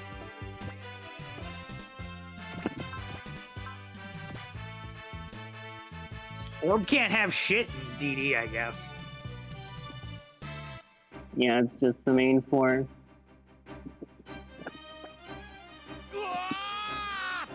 Well, so wait, the rest of the rest of Raul's team just isn't there either in the Seed portions? I think they're there as bosses, but they're not playable. It's just Hero and Ashen. And then later Shin and Luna for Destiny.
These No, things where did really you guys come from?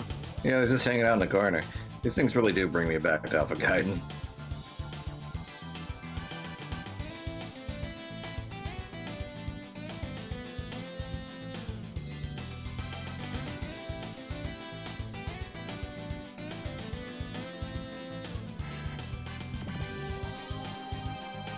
You know who I miss? I miss Warcomedes.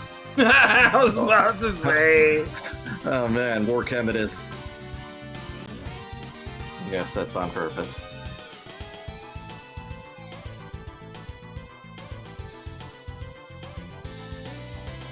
I mean, I see these guys, and that's who my brain kind of jumps back to. You know, of course, Banjo as well, but.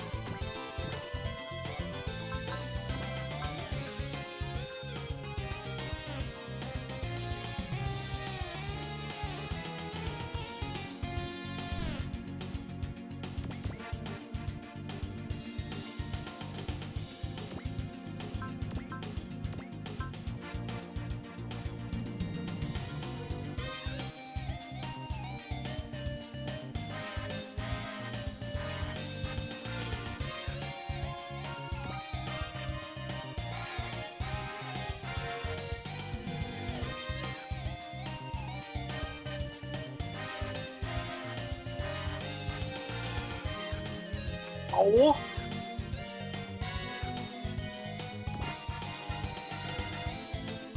Hitler ain't playing around.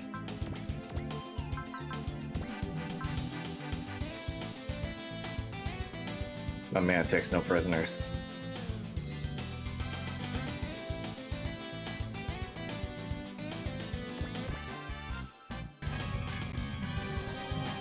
Dear God, there's 3 of them. Final checks are complete. Get her G. Launch.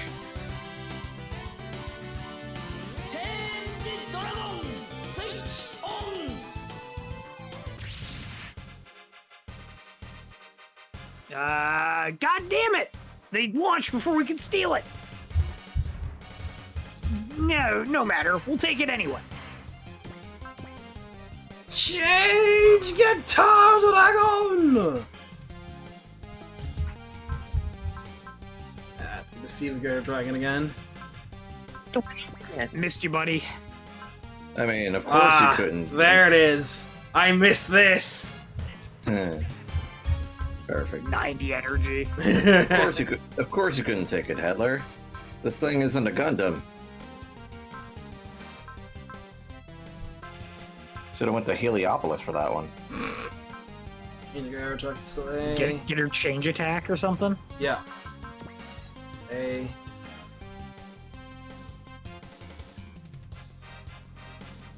Hey, Hitler!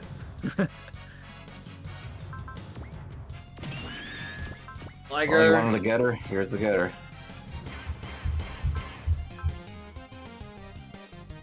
This is A and everything. Whipping one range, nice. And it's free. Side in. Guitar Cycle! Strong Missile! He's doing it fast. These ranks aren't like terrible on these guys. It's just again, Dragon is just kind of like kicking his feet up in comparison. Look, the water specialist is here for the water maps. Ooh, does this thing have open get on it? I'll check. I'm going to assume it does.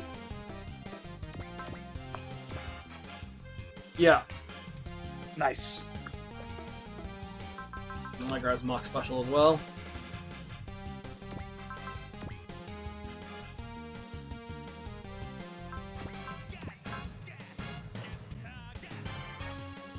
Jeez, come on, Hayato. So you're supposed to be the dodgy one. Ram!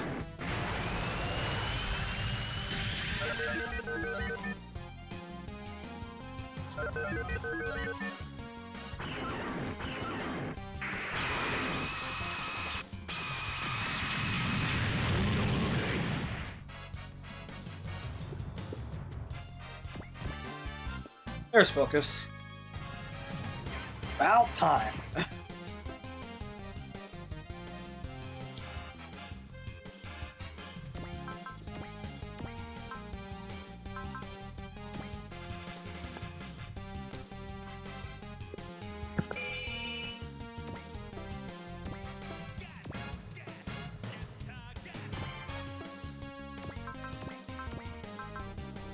I'll be back in a couple minutes.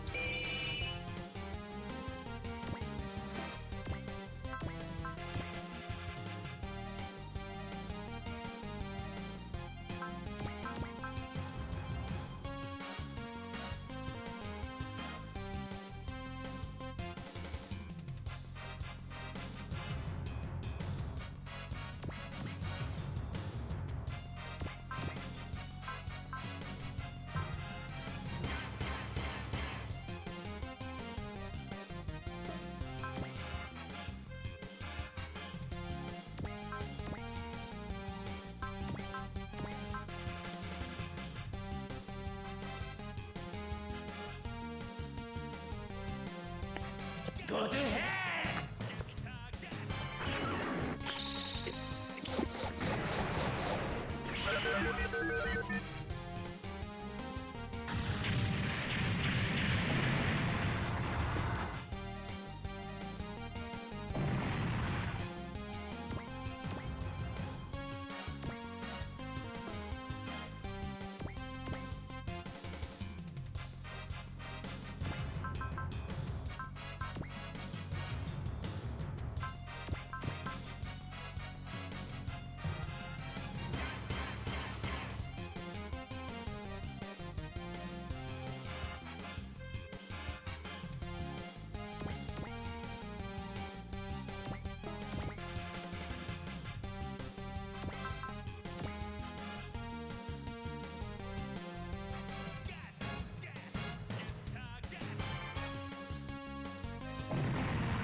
See here.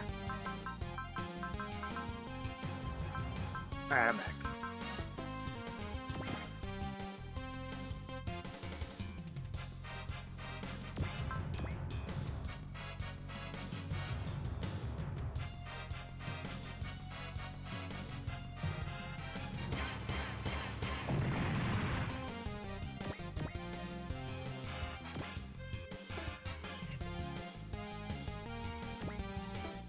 God, this song is so hype.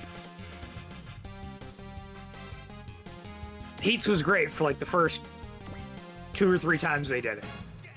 Get. But this takes the cake. Time for Dylan to give the Battleship Diane the Hand of Fate. It's a classic. We're gonna give Hitler a handshake and throw him off a volcano. Or going way up to him. Yeah.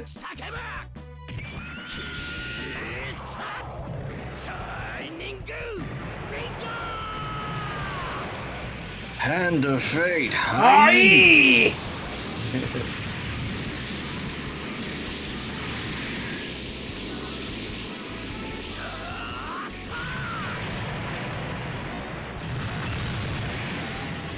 Nice. 13K.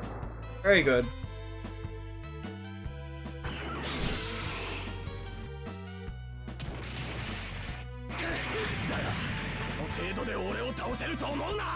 You're fine, Domon.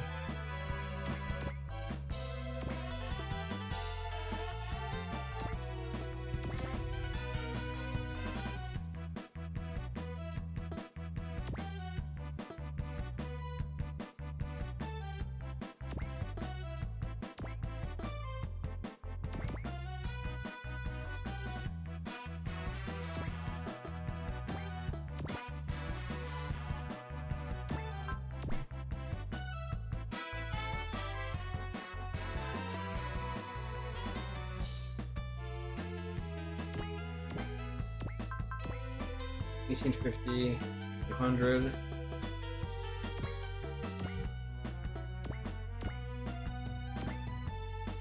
What about you?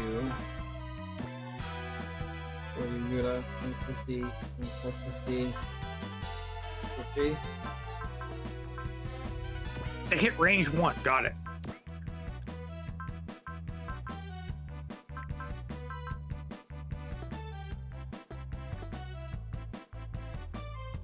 Which one it is? when you can park right between the two battle cubs. Tickle him, Rennie.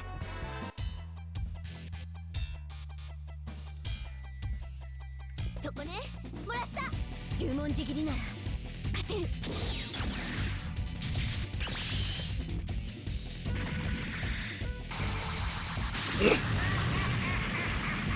その程度か。息の根を止めてやるわ。 Whatever, go my scarabs. かわせる。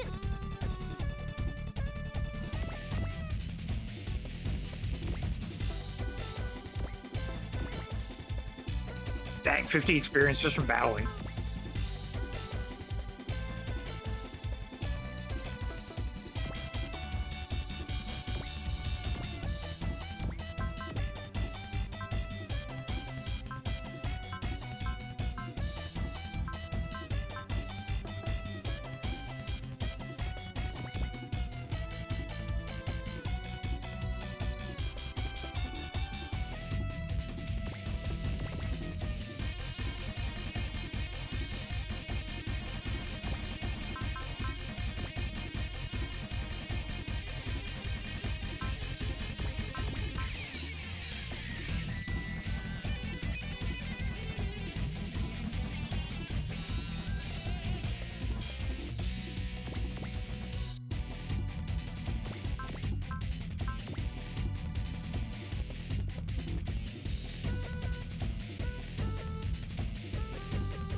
Make us money, Banjo.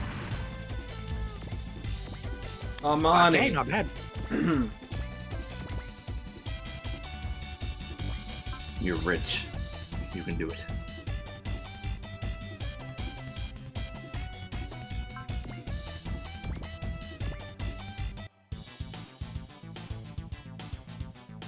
Oh, they're finally moving.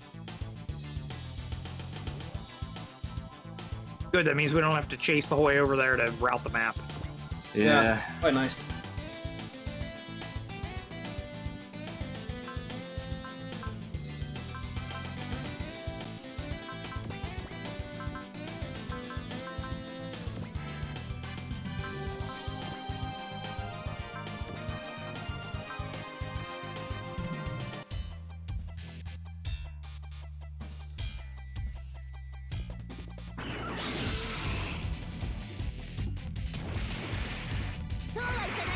Good.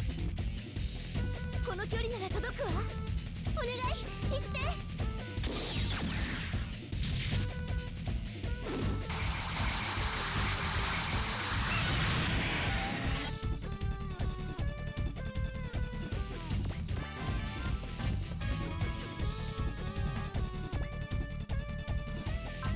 I'm not taking a chance. This.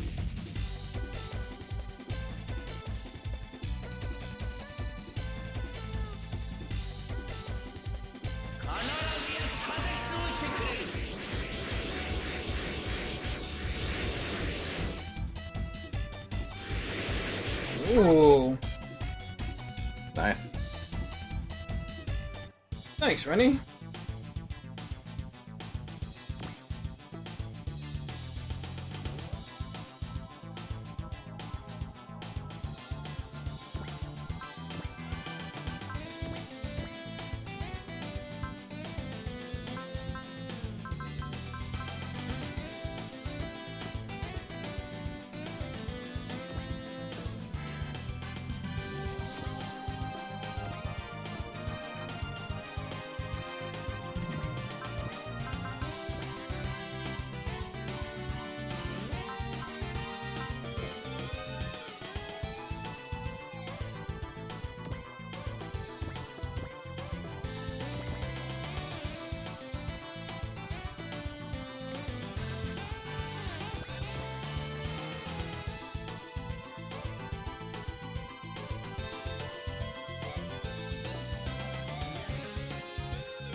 One, two, three. Station 3. どうやら僕の出番みたいだね。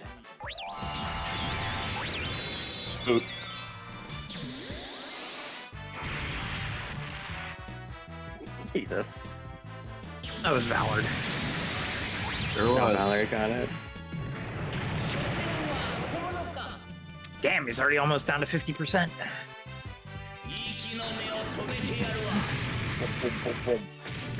This is how you treat Nazis. Oh! Especially after that. Fuck this guy. Put him in the bunker. Alright, gang. Get him. Sauced appropriately.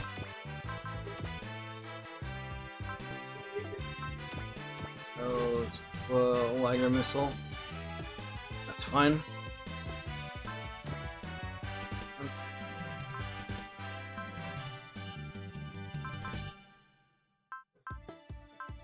That's necessary.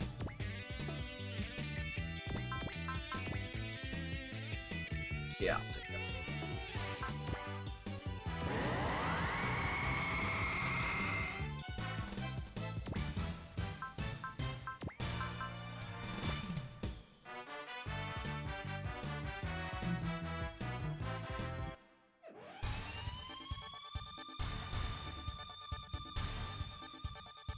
Every time I see this Goof costume, it looks so good. It's really nice, dude. What a sick robot. Ooh, nice. Norris truly is an ace. Damn straight.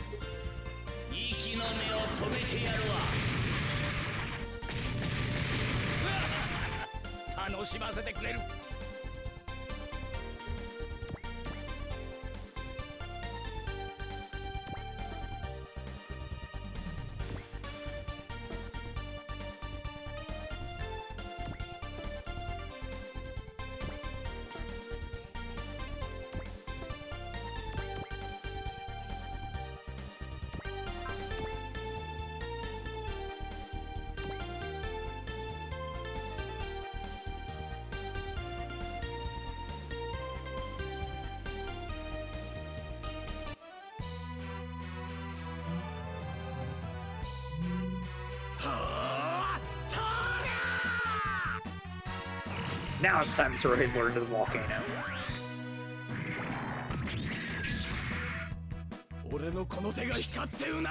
Not as good as this is gonna hurt.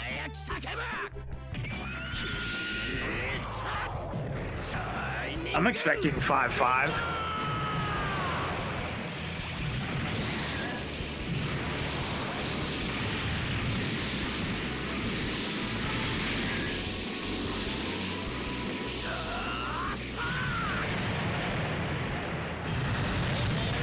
Damn, way less than I thought. No Valor. Yeah. I was still expecting a lot. Send in the bat.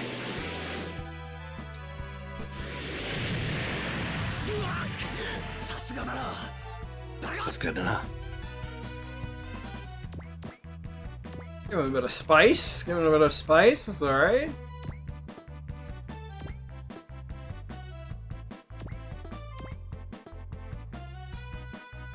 I want Mac Jacket to kill. Get that money. Get that money. Get that money. Look at you. Thinking like a gamer.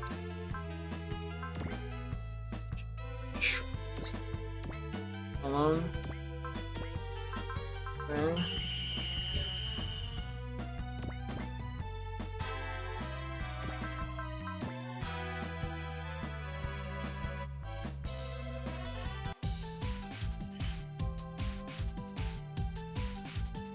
悪いけどやらせてもらうわ。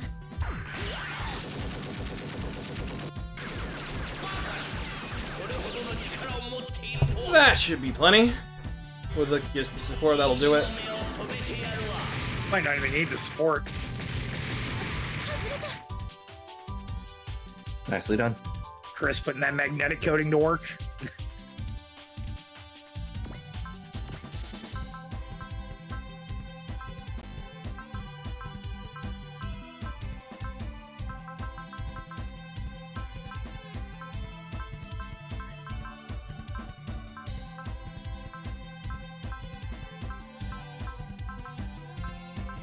Just checking.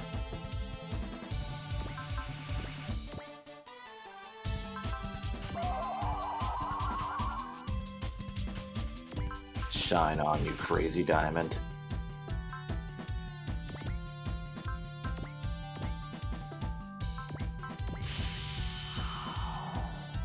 Excellent.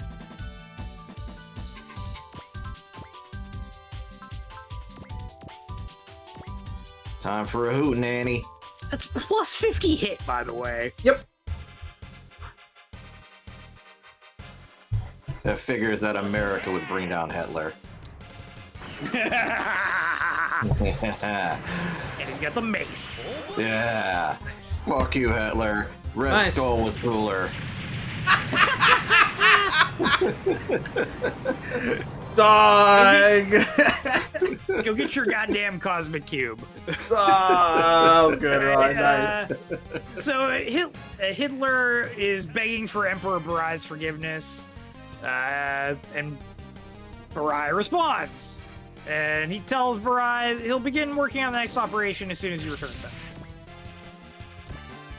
Valor? Damn, Hitler was only worth 4K, and the other battleship was worth 5.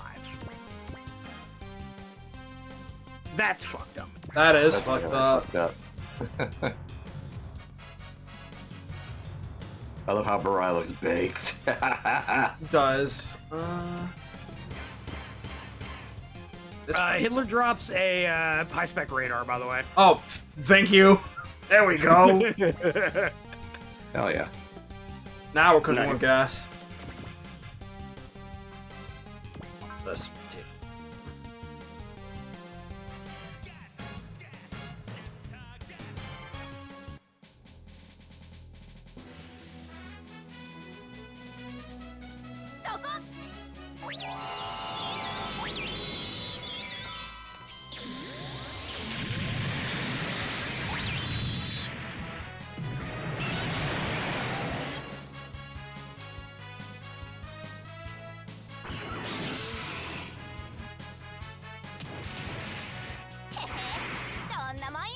Well, 私が相手よ。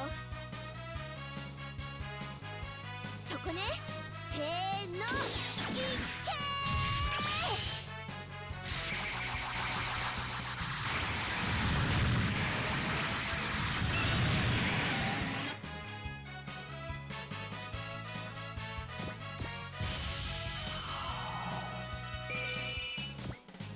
ー。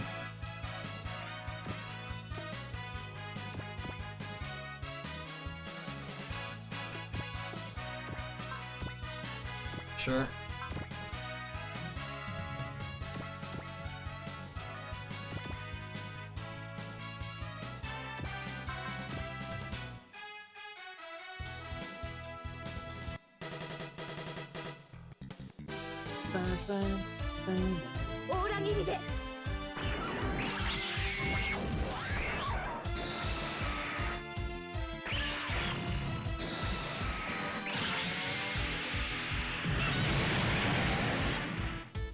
Port to use.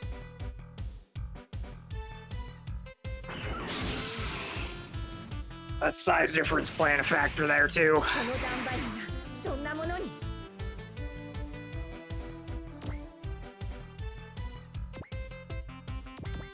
Is that thing large or double L? The die typically is double L. Oh, it's just the L here.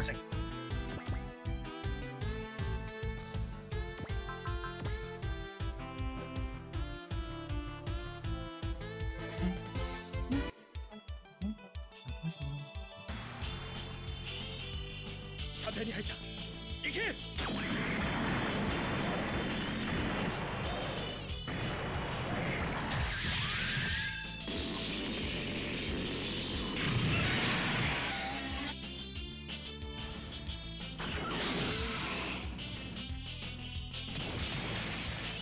硬さが頼りだ。まだいける。 Got off like nothing. It's nice to see the ult taking little damage now. Little money.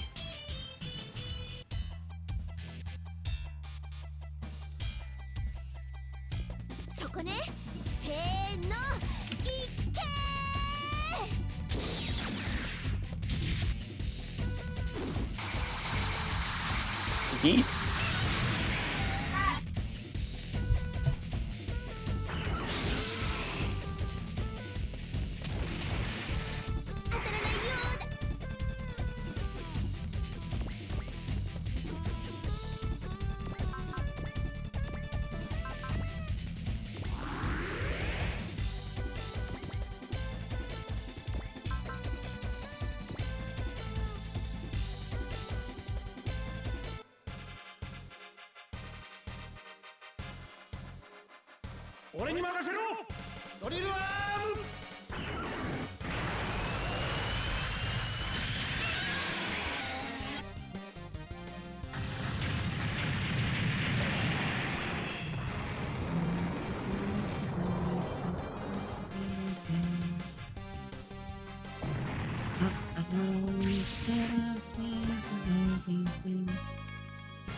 I think that's a repair kit.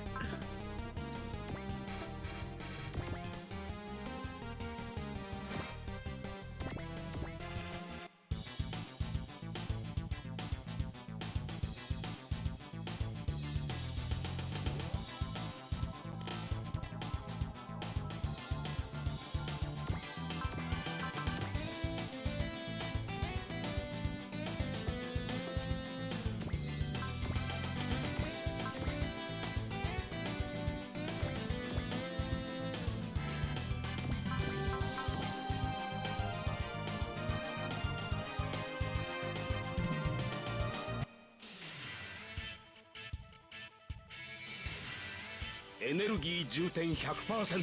ガンドール砲撃て。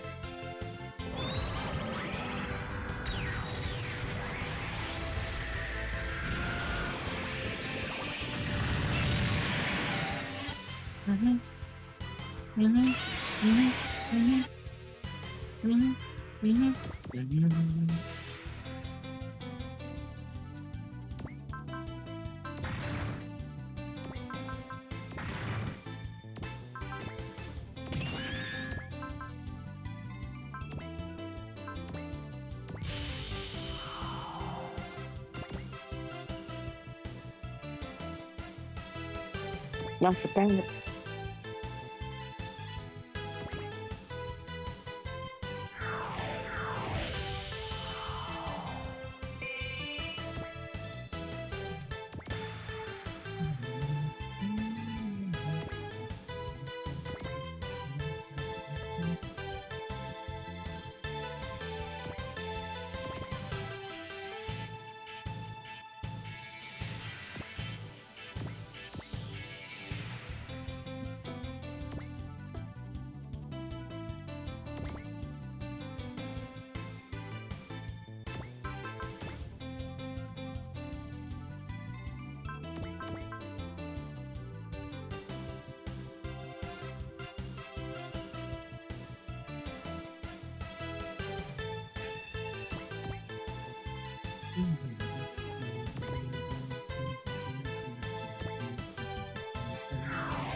Excellent.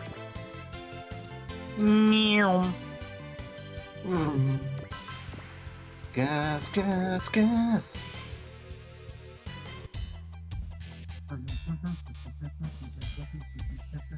十文字切りなら勝てる。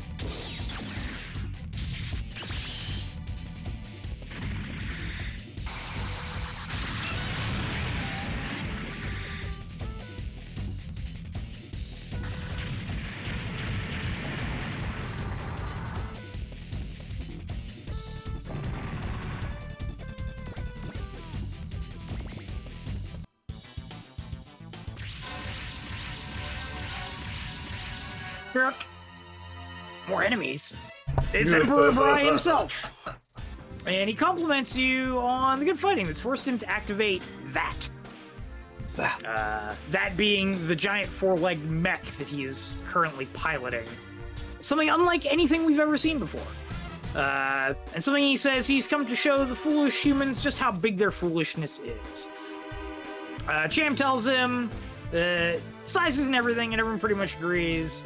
The only thing big around here is Barai's mouth.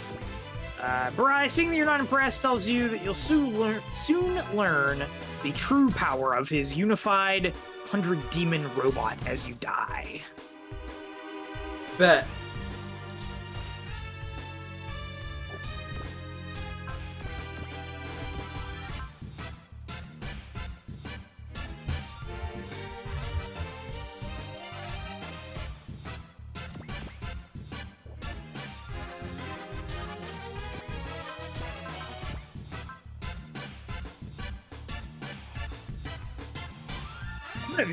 I'm gonna be completely honest.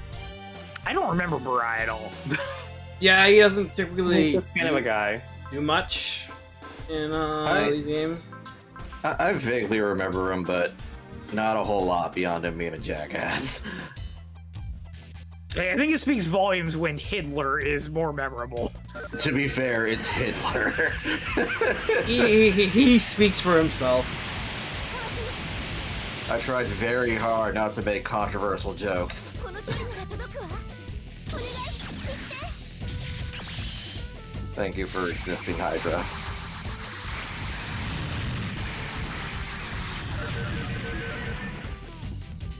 Winter Soldier is still my favorite MCU movie. Granted, I'm like a decade behind. Like, I still haven't seen the first Doctor Strange. I just gave up at that point. Yeah. But Winter Soldier still clears.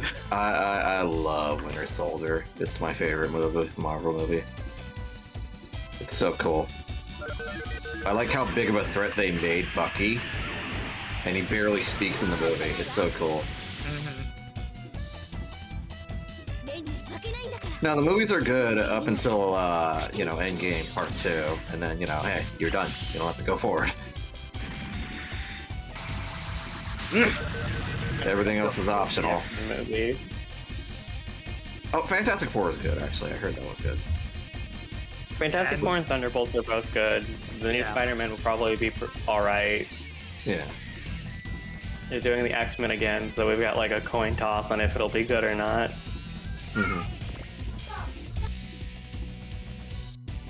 Don't get anybody involved with either of the third movies from the past two times, and we're good. It's interesting. Some good, some bad. Also, never do the Dark Phoenix story, ever. Oh God, Phoenix. Every time I hear that. They've gotta do it. It's the most iconic X-Men story. Oh, man. Okay, ready? Take a powder to restock on your little boomerang, your little chakrams. We can't do any other. Well, I say that, but they tried to do Age of Apocalypse and it didn't work out very well there either. Nah. They're doing Age of Apocalypse again in the comics, by the way. Yeah, I saw Age of Revelation. Yep, yeah, all of the X-Men from the Age of Apocalypse timeline are coming into the mainline Marvel universe. Can we just go Can we back just to hang it up to Krakoa? dry? Can we just go back to Krakoa? No, the Krakoan experiment is done, sadly. They're very insistent on calling it the first Krakoan age. We're going back probably. just The after. story on that is just really funny too, because Hickman comes up with this plan for like beginning, middle, end. They do the beginning, they do the middle, and as they're getting close to doing the end, everybody's like, we have more stories we kind of want to tell. Things have deviated enough from the original plan.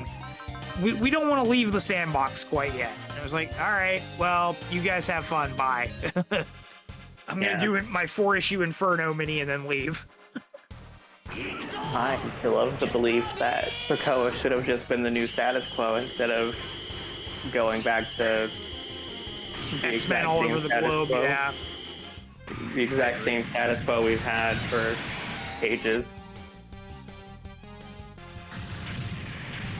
That's all comics is, though. They can never maintain like a meaningful change. It always reverts back later. That is just the very funny thing about comics. What is status quo? It's so funny because Actually, you know what? If they want to do like X-Men in the MCU, the Krakoan Age is what they should do. That'd be a fun way to do it in the MCU. There's a reason why they did the X-Men series in Marvel Rivals, and it was Krakoa. It's basically the most popular way to. Sorry, let me rephrase. It's basically been the most popular depiction of the X-Men in a long time. Probably since the original movies. I'm trying to think. The all-new X-Men stuff with, like, the time-displaced X-Men was good for a while. It was popular enough to carry for a bit.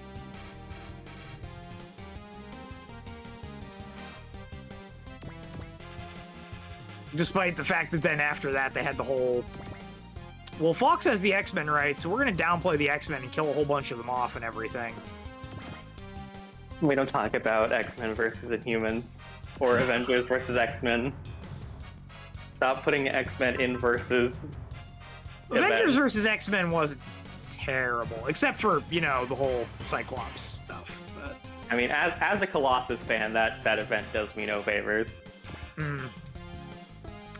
But yeah, Inhumans versus... Yeah, we don't talk about that one. There's a reason why the only Inhuman that's still around is Kamala. And even then, she's a mutant now. True. I was gonna say, speaking of maintaining status quo, Batman can never stay happy for longer than an issue. Yeah. Batman can't even fall in love with somebody and marry them. They chickened out on that. Sure did. Had a thing with Catwoman, and then at the end of that comic, she's all like, yeah, we're done, bye. Yeah. And what sucks is they had like a 6-month build up to the wedding too. Yeah. And just be like, nope, sorry, no wedding. That's some blue balls and a half.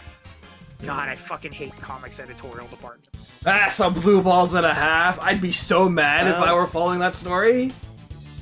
Yeah, it's not great. But yeah, like the entire thing is literally you do something interesting to get people excited to check your comic out and buy it for 12 issues. And then people inevitably start falling off. Or you get you tease something new, but you have to reset things in order for people not to feel like they've missed a bunch of shit and aren't going to understand it. So you just revert it back to the way it was before and do something new. Oh shit, open get. Let's go. Nice. We be getting and we be open. Yeah, but ooh, guitar laser cannon. What was I gonna say? Oh, the thing that Marvel does actually kind of well is that they use that cycle of, you know, repeating and going to the status quo and changing and going back and changing and going back to test a bunch of shit out and see what actually works, what people enjoy, and then they replicate it in the movies and stuff. Like Jane Foster Thor, Sam Wilson Captain America, all that stuff was done in the comics years before that happened in the MCU. Alright.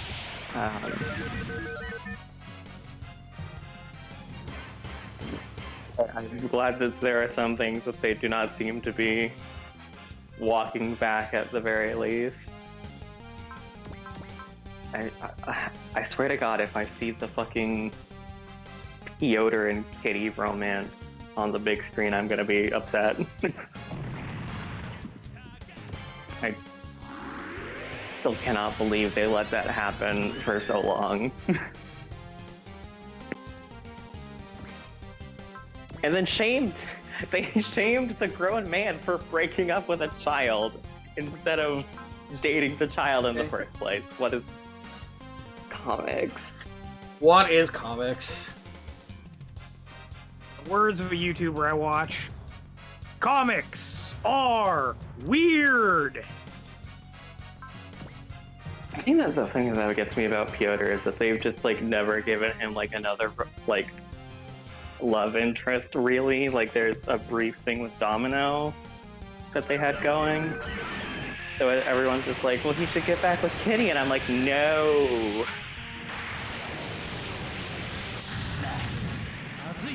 Absolutely not.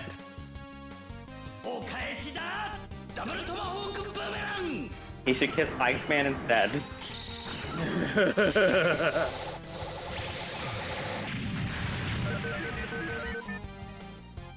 But I'm also...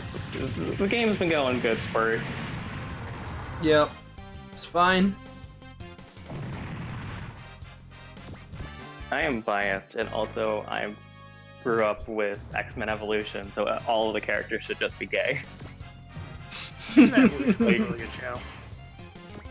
I'm definitely biased, but it's like, you know, for like this group whose story is like about like oppression or like a bunch of different things.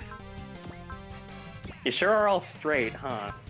They fixed this recently, but it's like all of the big names are like, I don't want to hear about Jean and Scott and Logan fighting over specifically just Jean. Yeah. Also, I think it'd be funny to make the big buff Russian man who ran around in like short shorts, topless for like most of his career as a superhero gay. They already did it once, just do it again.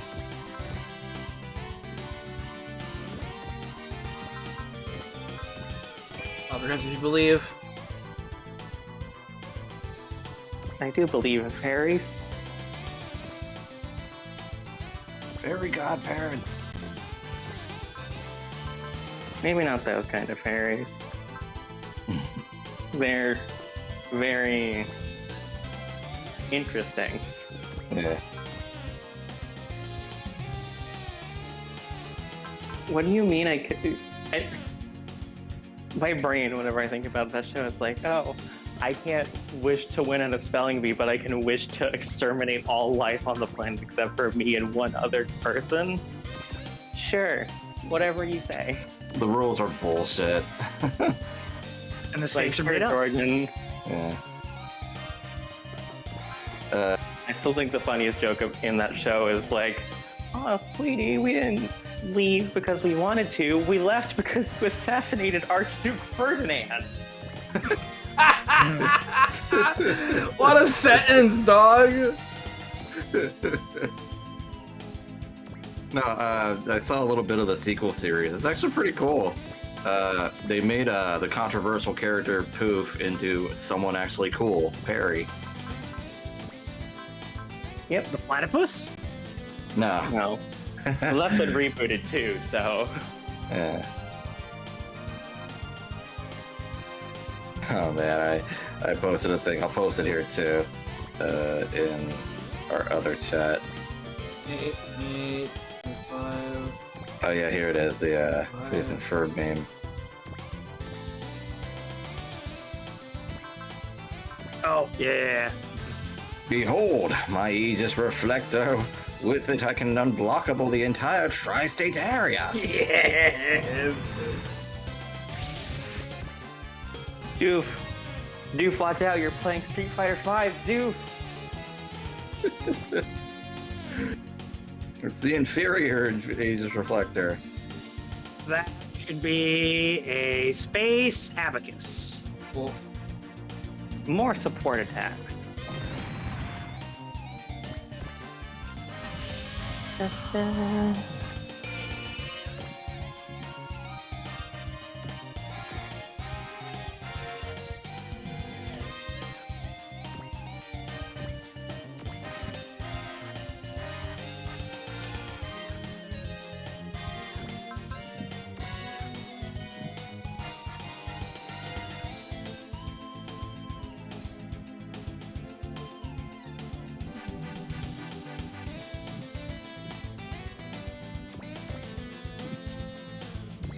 Yeah, I actually have to head on out. I do technically have work to do.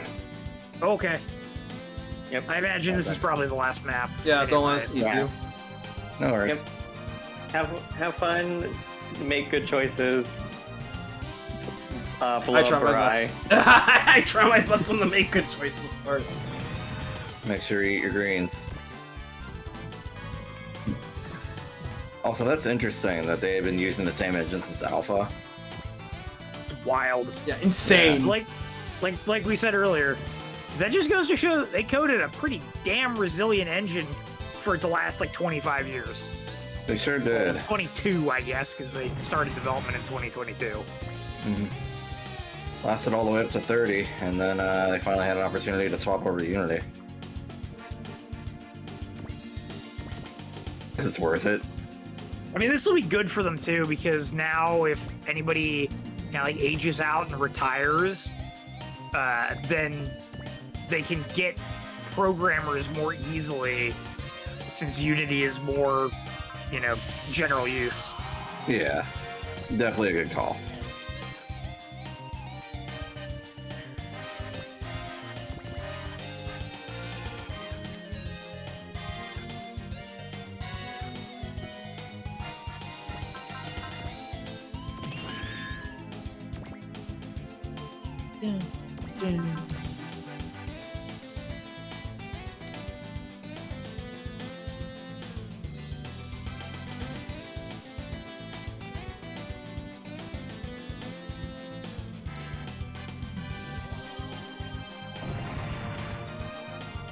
I think it's Barai and one other thing left.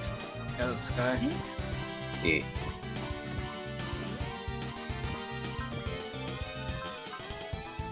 Bry hasn't done anything yet, has he? Hasn't He's moved just yet, been no. chilling.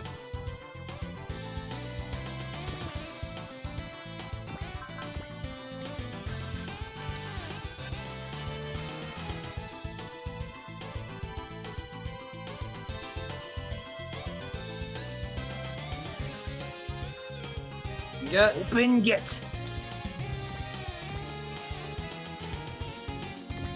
I love that open get is basically double image for the getters. Yep. Image. Image. Ah.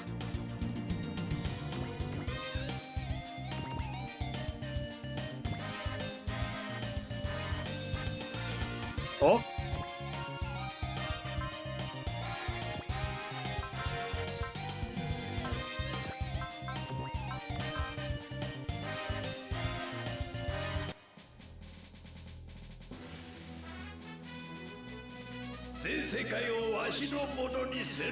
A land-based machine. I thought you were flying. Say less, Bry.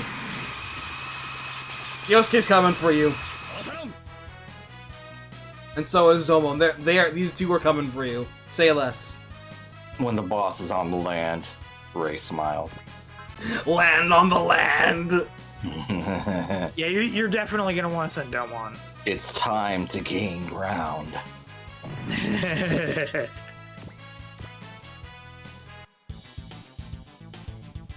Alright, so Bry retreats at 10,500.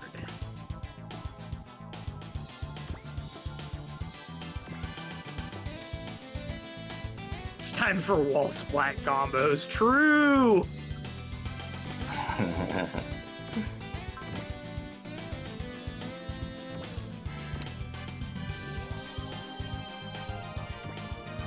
Just reminds me of a fighting game video, you know, a meme, where they're playing they're playing Tekken, and the guy's backed into a wall, and he doesn't realize it until it's too late, and it's like, no, and he starts getting comboed into the wall.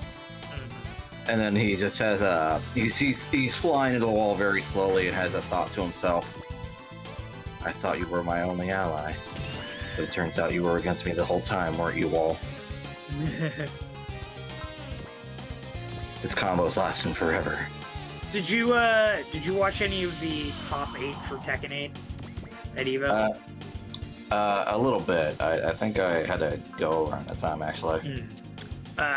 There was one match where I don't remember who it was, but somebody was able to carry a combo from like halfway on the stage, or maybe even further away, entirely over to the far wall away from them, get the wall splat, and do more damage off of the wall.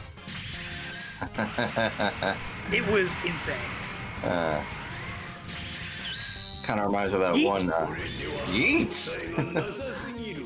It reminds me of that one tournament in Tekken 7 with Geese and King, where the Geese player was down by a little bit of life, and no, there was only so much time on the clock. King makes one mistake, and like 8 seconds left, and the Geese does what you would expect Geese to do. And completely, yeah, catch him in the biggest combo you've ever seen, and he just barely gets it on time by a sliver.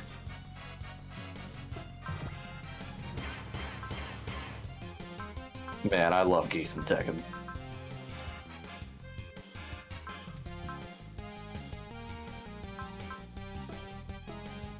So range 2 to 3 is optimal here.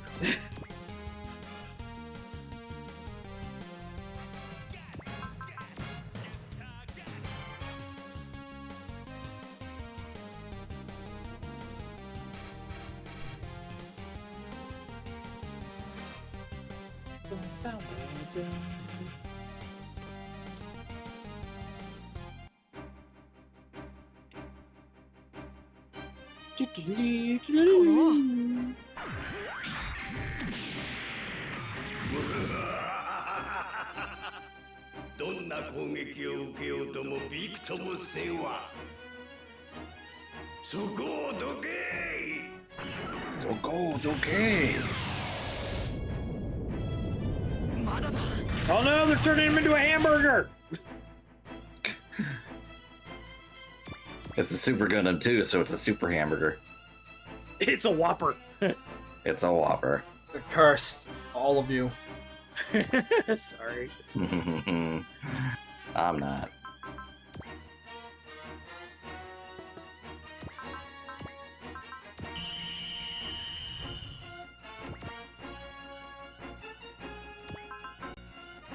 So Mikage hasn't shown up, so I guess this guy's not worth his time. Threat level of Barai, nil. So Mikage's like, nah, you guys have this one. We got this. Barai, more like banal.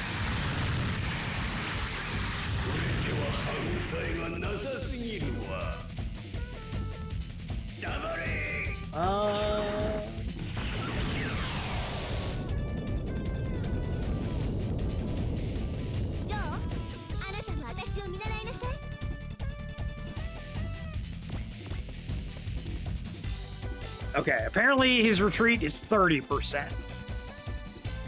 It's like, it's above 10k. We're not gonna know where he's at before we knock him under.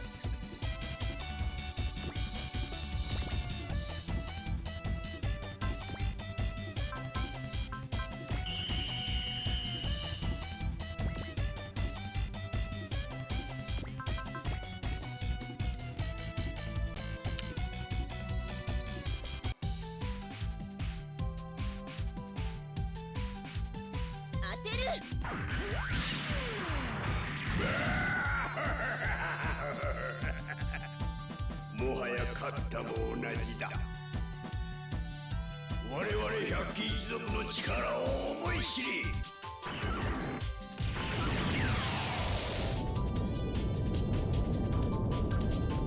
当たるわけには。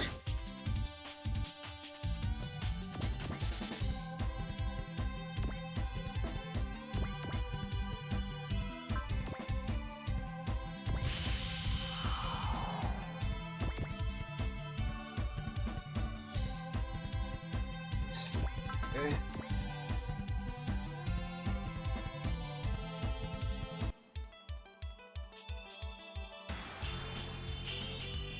査定に入った。行け。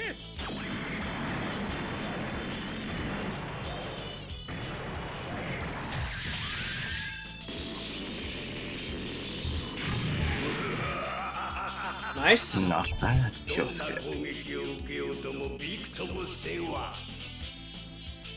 黙れ。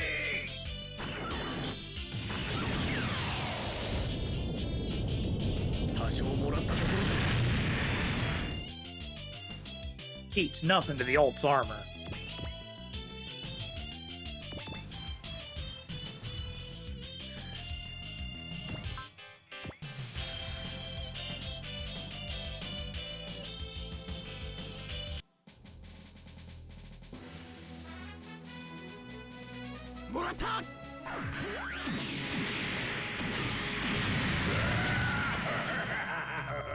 Now, almost down to half. もはや勝ったも同じだ。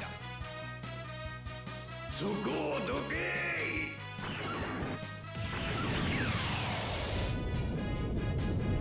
そんな攻撃が必要か。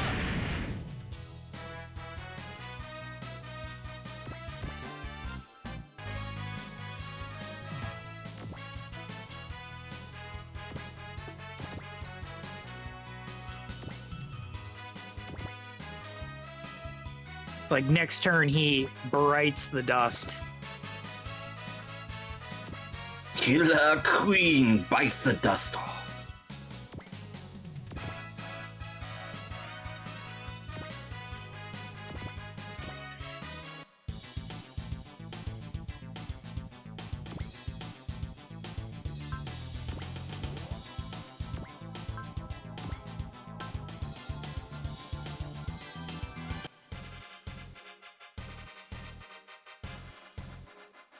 This has been an equal opportunity getter stage.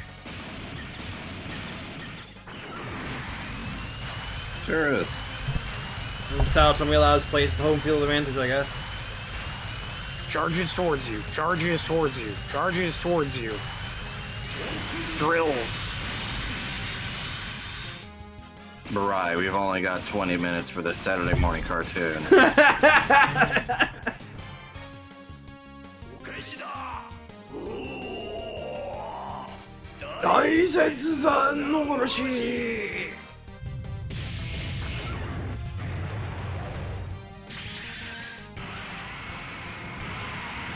This doesn't even cost that much energy either. Good.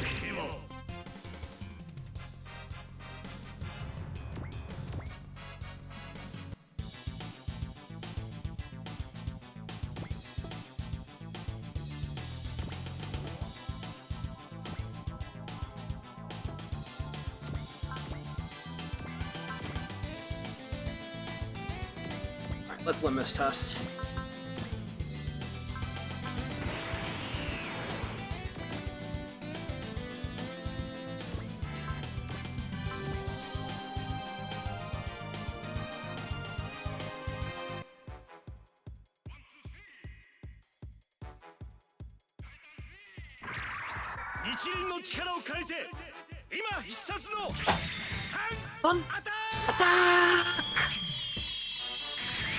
Praise the sun.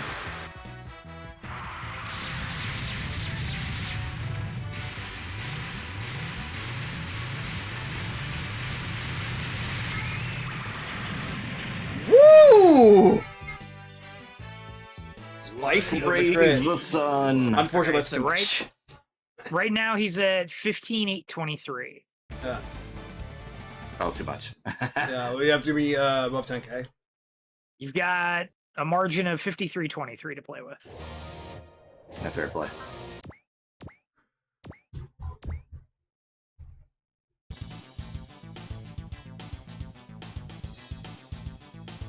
So you probably just regular sun attack him. Yeah, or a normal summon attack will probably do it if that's.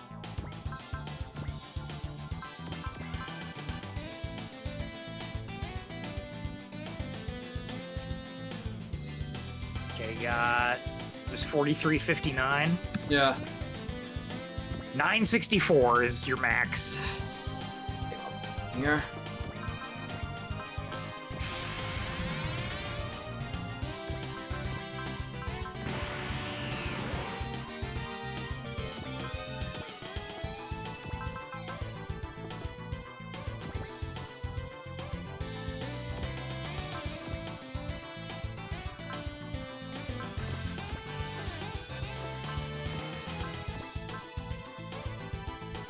Alright, let's use some fireworks.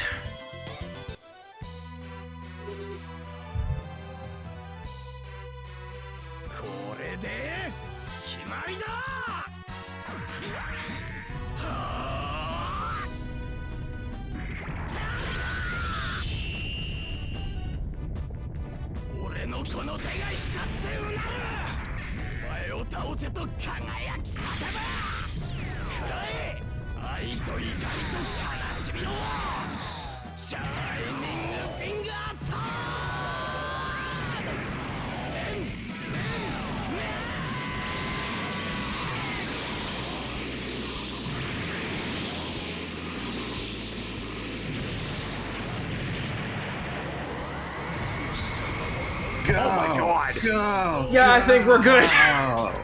Yeah, I think we're good.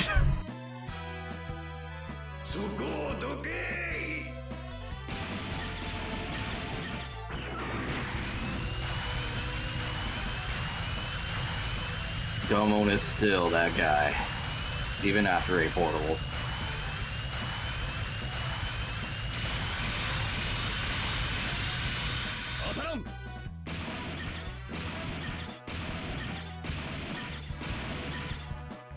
Alto, ここで決めるぞ。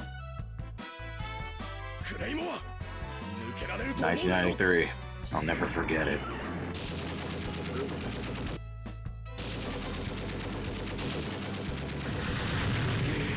The year Raccoon City was.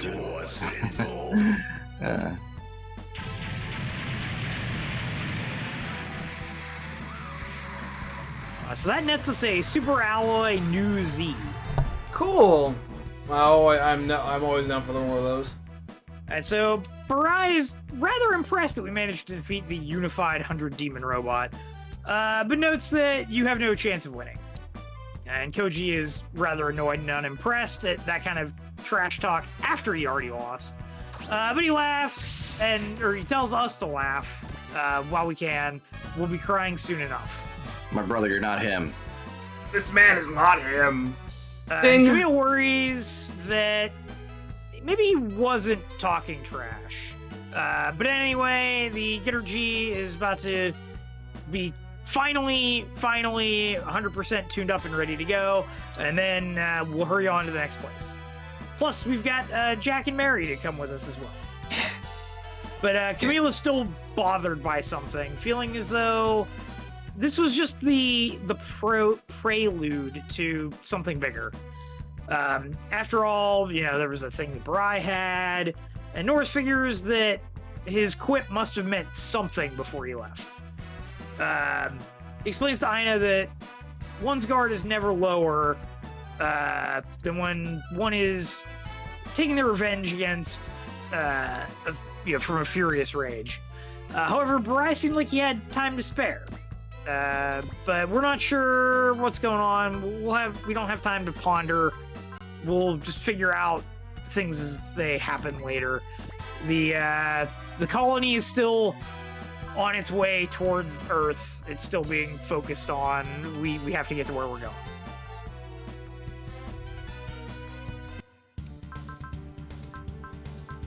Money there. Look at that. Sweet. Very cool.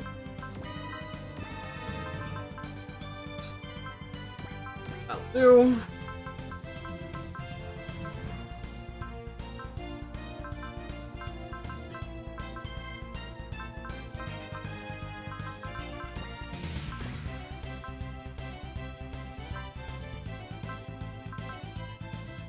in terms of max upgrades for the getter. To be honest, anyway. More money save for me. Just one there. And you're about to hit your limit.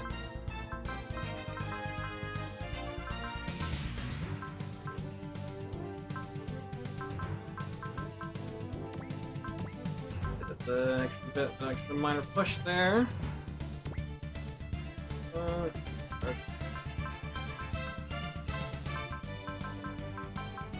Texas Mac, 4 slots.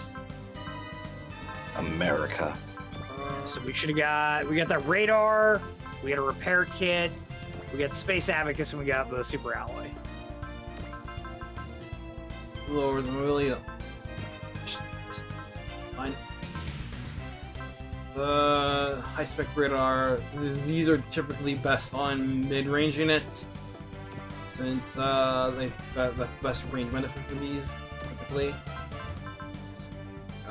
1 to 3, 1 to 4, 3 to 7, 1 to 2, that would be pretty good on the Mac. Makes the finisher 1 to 3, which is pretty nice. That's pretty big get.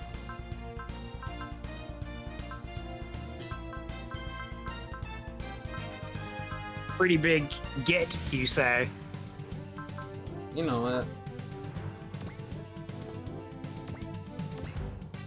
3, 2 to 5, 1 to 2.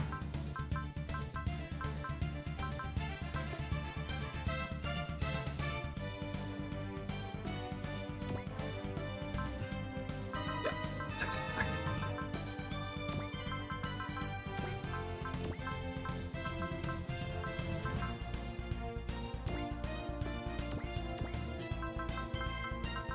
Really 8, love it. And this being 1 to 3 it just Look gives at these. an extra. Look at those.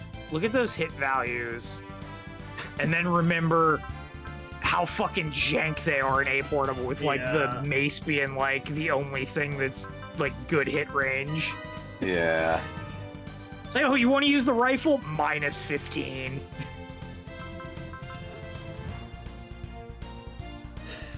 Those days are behind us, guys. Those days are far behind us. Yeah, my man's been in the shooting range. He's on the grind.